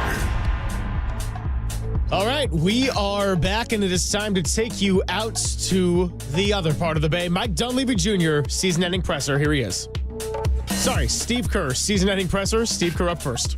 We were 8th on offense. I would say when we started the season in Hawaii in training camp, the big focus offensively was shooting a lot of threes. And I believe we finished in the top 3 or 4 in the league in three-point attempts. And that's with multiple versions of our team, before the trade, after the trade, everything in between. So I think we accomplished a lot of what we wanted from the beginning of the year in terms of how we played. I think the defense really picked up after we got Jimmy for obvious reasons. We get to the conference semis and win game 1. I think we put ourselves in a great spot, and obviously, Steph's injury changed things, and Minnesota was great. But all in all, I mean, are there things we can do better? Absolutely. But this was a season where we accomplished a lot. A lot of good things happened, and it's important to celebrate that. When you talk about the way you played offensively, do you think the offensive style, system, whatever you want to call it, was the best, way to maximize the personnel on the roster this year? Well, here's what I know. We have Steph Curry on our team, who is one of the greatest players of all time. He's also maybe the most unique superstar of all time. What makes him special is his on and off ball prowess. And so the best way to maximize Steph is to put him in pick and roll and then to have him fly off screens. And I think that's been proven, over the last decade, how powerful that can be. And he's our son. This is a solar system. He's our son, and you're not going to duplicate Steph anytime soon. And so any talk of do we need to change our offensive system, to me is kind of laughable. Like what does that mean? So let's not run Steph off screens. Let's not put Steph in pick and roll. I'm not even sure how to respond to that. Honestly, it's like what we've done has been incredibly powerful. Steph is, again, one of the all-time greatest players, playing at the peak of his power still, I think, or very close to it. We're going to keep doing what we're doing. And anything else would be a disservice to our team. When you look at the growth that Moses and Brandon had this year, when you kind of reflect on their development, what did you think about how they, changed from the beginning of the year to the end of the year? Moses and Brandon. I thought both had really good years. I thought the picture became much clearer for Moses after the trade. I thought the last couple of years there was a clear overlap with Wiggs, J.K., Moses. And, the trade sort of solidified Moses' spot as on-ball defender, three-point shooter, playing off of other guys. And I thought for the first time in his, 3.5, 4 years here, everything became simpler and was clarified, and he did a great job within that. Brandon, it's been well documented, the early season struggles. The trade for Jimmy also clarified everything for him. He became the secondary ball handler where he's at his best, connected the game. Anytime you put high IQ guys together on the floor, which we did with, Draymond, Jimmy, Steph, BP, I mean, you can see the results. And Brandon had a huge role in our late season run, and we're excited about both guys. I mean, really, really good young players who are getting better all the time. Steve, Steph and Draymond spoke to this a little bit yesterday, that getting Jimmy was the big move, and maybe in the past you guys have been looking for the big move. Do you feel exactly the same way that this offseason doesn't need to be? I mean, you're always going to try to get the best players possible. I know, and you're not the general manager, but do you feel a little different going offseason than you have for the last previous? Oh, yeah. Last two seasons, I mean, we didn't even make the playoffs last year, so the whole focus, this year was getting back to the playoffs. We were heading for another 11th place, 10th place finish, mid-season. So Jimmy Butler is one of the best players in the NBA. He put him, next to Steph, next to Draymond. You saw the results. Whatever the record, 23-8, 24-8, something like that. 24-8, yeah. All the data supports that, the offensive rating, the defensive rating, the impact on other players, what Brandon and Moses did, QP, after we got Jimmy. The game just made sense again when we got Jimmy. So, he comes back next year. We got Steph healthy. We feel like we can pick up where we left off, but we definitely have to make some improvement, both internally, just with the way we're doing things as a staff, and also roster-wise. Can we find a little more balance? I'm really excited about next year. Kuminga's future will be kind of the big ticket item of y'all summer. I know that's kind of a Mike decision and process, but if he were to come back, do you feel like it can work in a way maybe better than it has even? Yeah. I mean, if JK comes back, we will for sure spend the early part of the season playing him with Jimmy, Draymond, Steph. I mean, to me, that would be a no-brainer. We didn't have that luxury this year. We're fighting. We've basically been in the playoffs since the minute we got Jimmy, and that was also when JK got hurt. So we spent, whatever it was, 25 games or so without JK, and went on that run. We found a formula that worked. When he did come back, it was a tough fit, but we also didn't have the luxury of just experimenting and giving that more of a runway. So if JK comes back next year, we have to look at that for sure. JK? I thought he had a really good year. I thought he was really coming into his own before he got hurt. The injury really hurt him. When he came back from the injury, he was not in rhythm. He was not the same player he was when he got hurt. And so that put kind of a little bit of a obstacle in our way as we're trying to get to the playoffs and advance in the playoffs. It felt square peg, round hole for us. And so we obviously went away from JK as part of the rotation. And then he handled it really well, for him to stay ready, stay positive, and then get his chance and, play well. In those last 4 games of the Minnesota series, speaks highly of JK and his approach. And so, all in all, he's a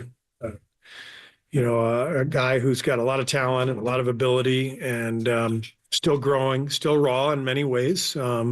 But a lot of what we have to figure out is roster construction and the combination. Basketball's always a 5-man game. And combinations were tricky. They just were. So within all that, we've got to do a better job as a staff of figuring out some things, how we're going about our business. JK's got things to improve on. We've got to improve our roster, all in all. And those are all the things that we're thinking about right now. Steve, as you talk about roster balance and combos, how much in the offseason is adding size a priority, not just at center, but I know positional height was one of Bob Myers' favorite terms, and I know it still applies now. How important is that, I guess, as you look forward? Well, it's important if those guys with positional size are good basketball players. So you can't just add size for size sake, and the pieces have to fit together. And we have a really unique puzzle. Draymond and Steph are each of them are incredibly unique players and have learned how to play together at an incredibly high level. And so whatever we do, you add Jimmy to the mix, who is also a unique superstar, very dominant isolation player. But you could see the last few games of that series, we didn't have shooting around him. So he had nowhere to go with the ball. So these are all things we're thinking about. So I have high hopes for Quentin Post. I thought Quentin had a great rookie season. He showed the impact he could make, and I think he'll make a lot of improvement. He gives us positional size, shooting. Those are, kind of things that we need. But you could see, once Steph went out, the lack of shooting was an issue, and that impacted Draymond. It impacted Jimmy, impacted JK. So those are things that we have to figure out for sure. Steve, before the trade deadline, before you guys got Jimmy, you, Steph, and Draymond were on the same page of we don't want to mortgage our future for any desperate moves, and you were able to get Jimmy without having to do that. Right. Has Jimmy changed the equation of that feeling entering the offseason as far as not trading younger future pieces for maybe another star or a bigger piece? Yeah, I always think it just depends on what and who you're talking about. And Mike, John Phelps, front office, these guys are really, really good at what they do. And I will leave that in their hands. It's difficult. These are difficult equations. You look around the league and you see some teams that have mortgaged their future and they're in some trouble, and there are other teams that have done so and they're championship contenders. And we didn't think we were that far, but there's a lot of, luck involved with injuries. You have to factor in the age of our three best players. You have to if you're Mike and his group. So some kind of balance within that conversation is definitely necessary, and it's not an easy question to answer. Steve, is the lack of shooting, is that specifically three-point shooting, or is it more players willing to take those shots? And can it come internally with the development of a Brandon, of a Moses? Yeah, for sure it comes internally. And so we will continue to address that, and our players will continue to work on that. But you see it. The modern game is about can you create shots, and then can you make shots? Can you surround those shot creators with spacing and at multiple positions. And so that's kind of the name of the game in the modern NBA. And look at Minnesota. I thought we did a pretty decent job at times in the series of defending them. And but they've got guys, both Randall and Edwards, who were able to break us down. And then all of a sudden they're kicking out to 4 or 5 different three-point shooters, including a center and Naz Reid. And that makes defense really, really tricky. And so we have to think about that in terms of what it means for our defense. Do we need to switch more and try to stay in front and not be in so many rotations like we were the other night? And then it also factors into the offense. Can we put more lineups together who, that can kind of feature that both shot creation and shot making and spacing? And it's obviously a lot tougher to do than to say. And then with Draymond, obviously he became pretty much a full-time center when Jimmy got here. Are you comfortable with that going forward for a full season? I'm not. I don't want to start next season with Draymond as our starting 5. I think it's doable for the last 30 games like we did this year, but I think you see the toll it takes on him. He's talked about it too, and that's why we started out this past season starting Trace and Draymond. And, we started out the first 3 or 4 games with JK at the 3 with those guys. And to me, that was instantly not doable, given everything I just talked about with shot creation and spacing, trying to survive in the modern NBA. So these are all things we have to consider. And like I said, I have great faith in Mike and John and their work this summer, but also in our coaching staff and our players and the work that they're going to put in. And look, we're talking about all this stuff, but a week ago we're up 1-0 in the conference semis, we feel like we got a real shot at winning a championship. I still felt that way, after the fact. So I don't think we're that far away. Put it that way. Steve, size has been asked about, shooting's been asked about. Where are you just in terms of the guard play that you have in terms of playmaking? Do you feel you guys need another playmaking guard specifically, maybe as opposed to a wing or a big? I'm just, you guys know me. I'm a huge proponent of passing, of the ability to pass the ball. I think it unlocks everything. You watch some of the teams doing well. You look at Indiana right now. They're passing from, 4 or 5 different spots. They got 3-point guards that are, constantly attacking and breaking down the defense and moving the ball. So I'm always, that's why Brandon, even in his shooting struggles, I got asked several times during the series why I was staying with Brandon, passing and playmaking and running through the catch and creating a rotation, moving the ball. That's the game. Otherwise, you end up with 5 guys standing around just staring at each other. Even if all 5 guys can shoot, if they can't pass, it doesn't matter. You're not breaking the defense down. So I'm a huge believer in playmaking, IQ. We've won multiple championships with that formula. Doesn't matter what position it is. We need guys who see the game, can make plays, and can connect the game and create easier opportunities for their teammates. Brandon is one of those guys, which is why he's so important to us going forward. How much importance do you place on adding athleticism to the roster, especially with how Minnesota, like you said, was able to kind of break you guys down off the dribble with Edwards and Randall? But also, how do you balance that with finding guys, like you said, that can pass the ball, that can just kind of know how to play within the offense? Yeah, that's those are the hardest guys to find, and then can those guys play defense, and that's why it's so hard to win a championship.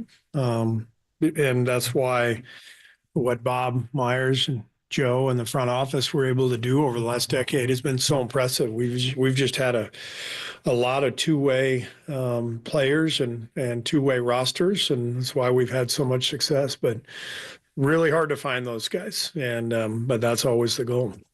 Steve, do you want to see Quentin Post play Summer League? And what about maybe someone like Taron Armstrong, who had obviously a unique story for you guys? Taron will be in Summer League. That's the plan. Quentin will be out there as well. And like I said, I'm excited about, a lot of our young guys and the internal development. So many players in this league come seemingly out of nowhere. We just, we were just talking about Naz Reid. I mean, I think he was a 2nd-round pick. And there's always guys, Fred VanVleet wasn't even drafted, what he was able to do in our series, completely flipping the series with his play, guy undrafted. So there's a lot of stories out there of, finding players who may not be on people's radar, whether it's in the draft or free agency. And then it's our job to help develop those guys and help, see if they can take that next step. And I think some of our young guys can do that. I know that your son is part of this, but was this the best integration from Santa Cruz to Golden State that you've seen? I mean, you see Kevin Knox, obviously Quentin, Pat Spence, all these guys, it seems like they kind of seamlessly fit in with you once they arrive. Yeah, I think we've done a better job over the last few years of kind of integrating the player development system. Seth Cooper's done an amazing job with that. In terms of what we're teaching there, what we're teaching here, and then the flow of players. But I think that's been a pretty good theme of ours for years. I mean, we've had a lot of success stories going back to Juan, Toscano Anderson, Quinn Cook, players like that.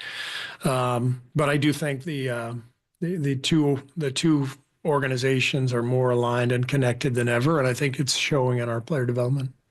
How do you view your own future, and how tied do you think it is to kind of Steph and, riding out this era with Steph?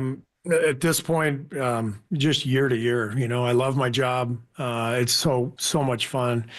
I loved this season. This was a really gratifying year in terms of the players' commitment to each other, their ability to get through individual adversity.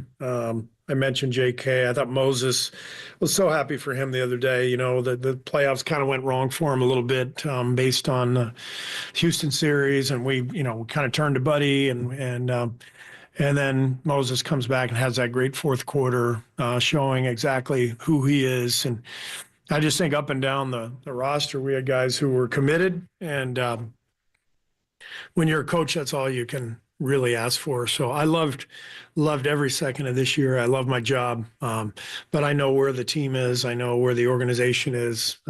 So I'm perfectly comfortable just going year by year at this point. Kevon and Gary, obviously free agents have played key roles here for a significant period of time. Just how do you view their seasons, and just what do you expect with free agency with them, and just kind of the change in general that's coming that you anticipate? I love those guys. I mean, Loon epitomizes everything I just talked about in terms of committing to the team and sacrifice and getting through adversity. He is in many ways our moral compass in that regard. And Gary's been phenomenal. I love coaching him, love seeing him every day. And he's been so impactful. So I really want those guys back. I'm hopeful they will be. You just never know how things play out. Steve, how did you like your coaching staff? You mentioned that some things can be improved internally, but I was wondering with Stock and Stack, what did you think of the season? We had a great staff this year. The collaboration, the growth within the year, as Stack and Terry got comfortable with our style, and the rest of the coaches got comfortable with them, and the way we all communicated.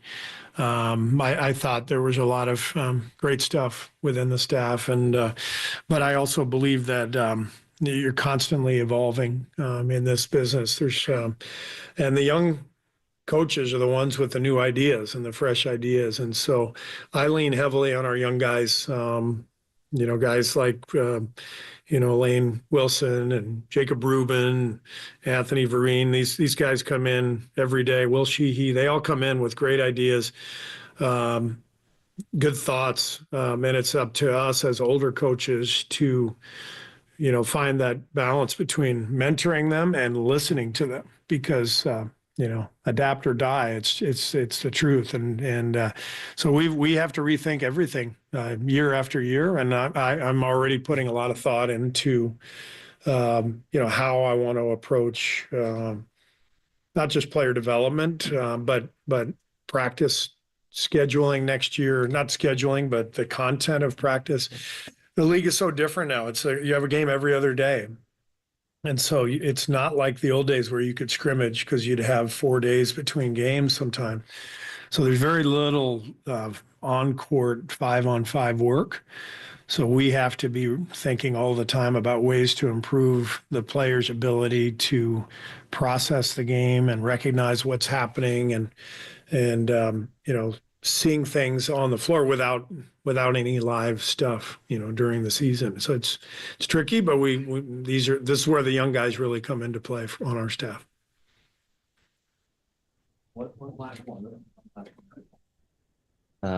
Hi, Steve. This is maybe a little bit off topic, but Valkyries had their home opener tonight, season opener, first WNBA regular season game. Just any thoughts on that? I'll be here. Yeah. I couldn't be more excited. I think watching everything unfold over the last year and a half, since the franchise was formed, been incredible to watch. I think the branding has been amazing. The name, the colors, just kind of the unveiling of the team. I've gotten to know Natalie really well, some of her staff, Ohema, the fact that they're training in our old Oakland facility. It's awesome. And, I know tonight's going to be packed.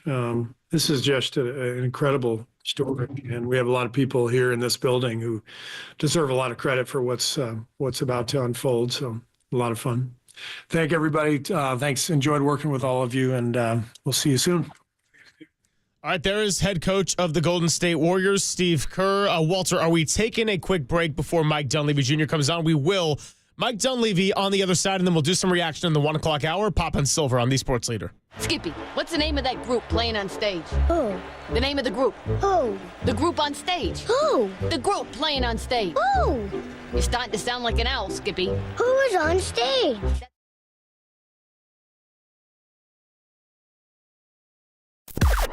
Now, from the O'Donnell Financial Group Sports Desk. Learn more at odfigroup.com. O'Donnell Financial Group, because planning is a process, not a product. Warriors exit interviews took place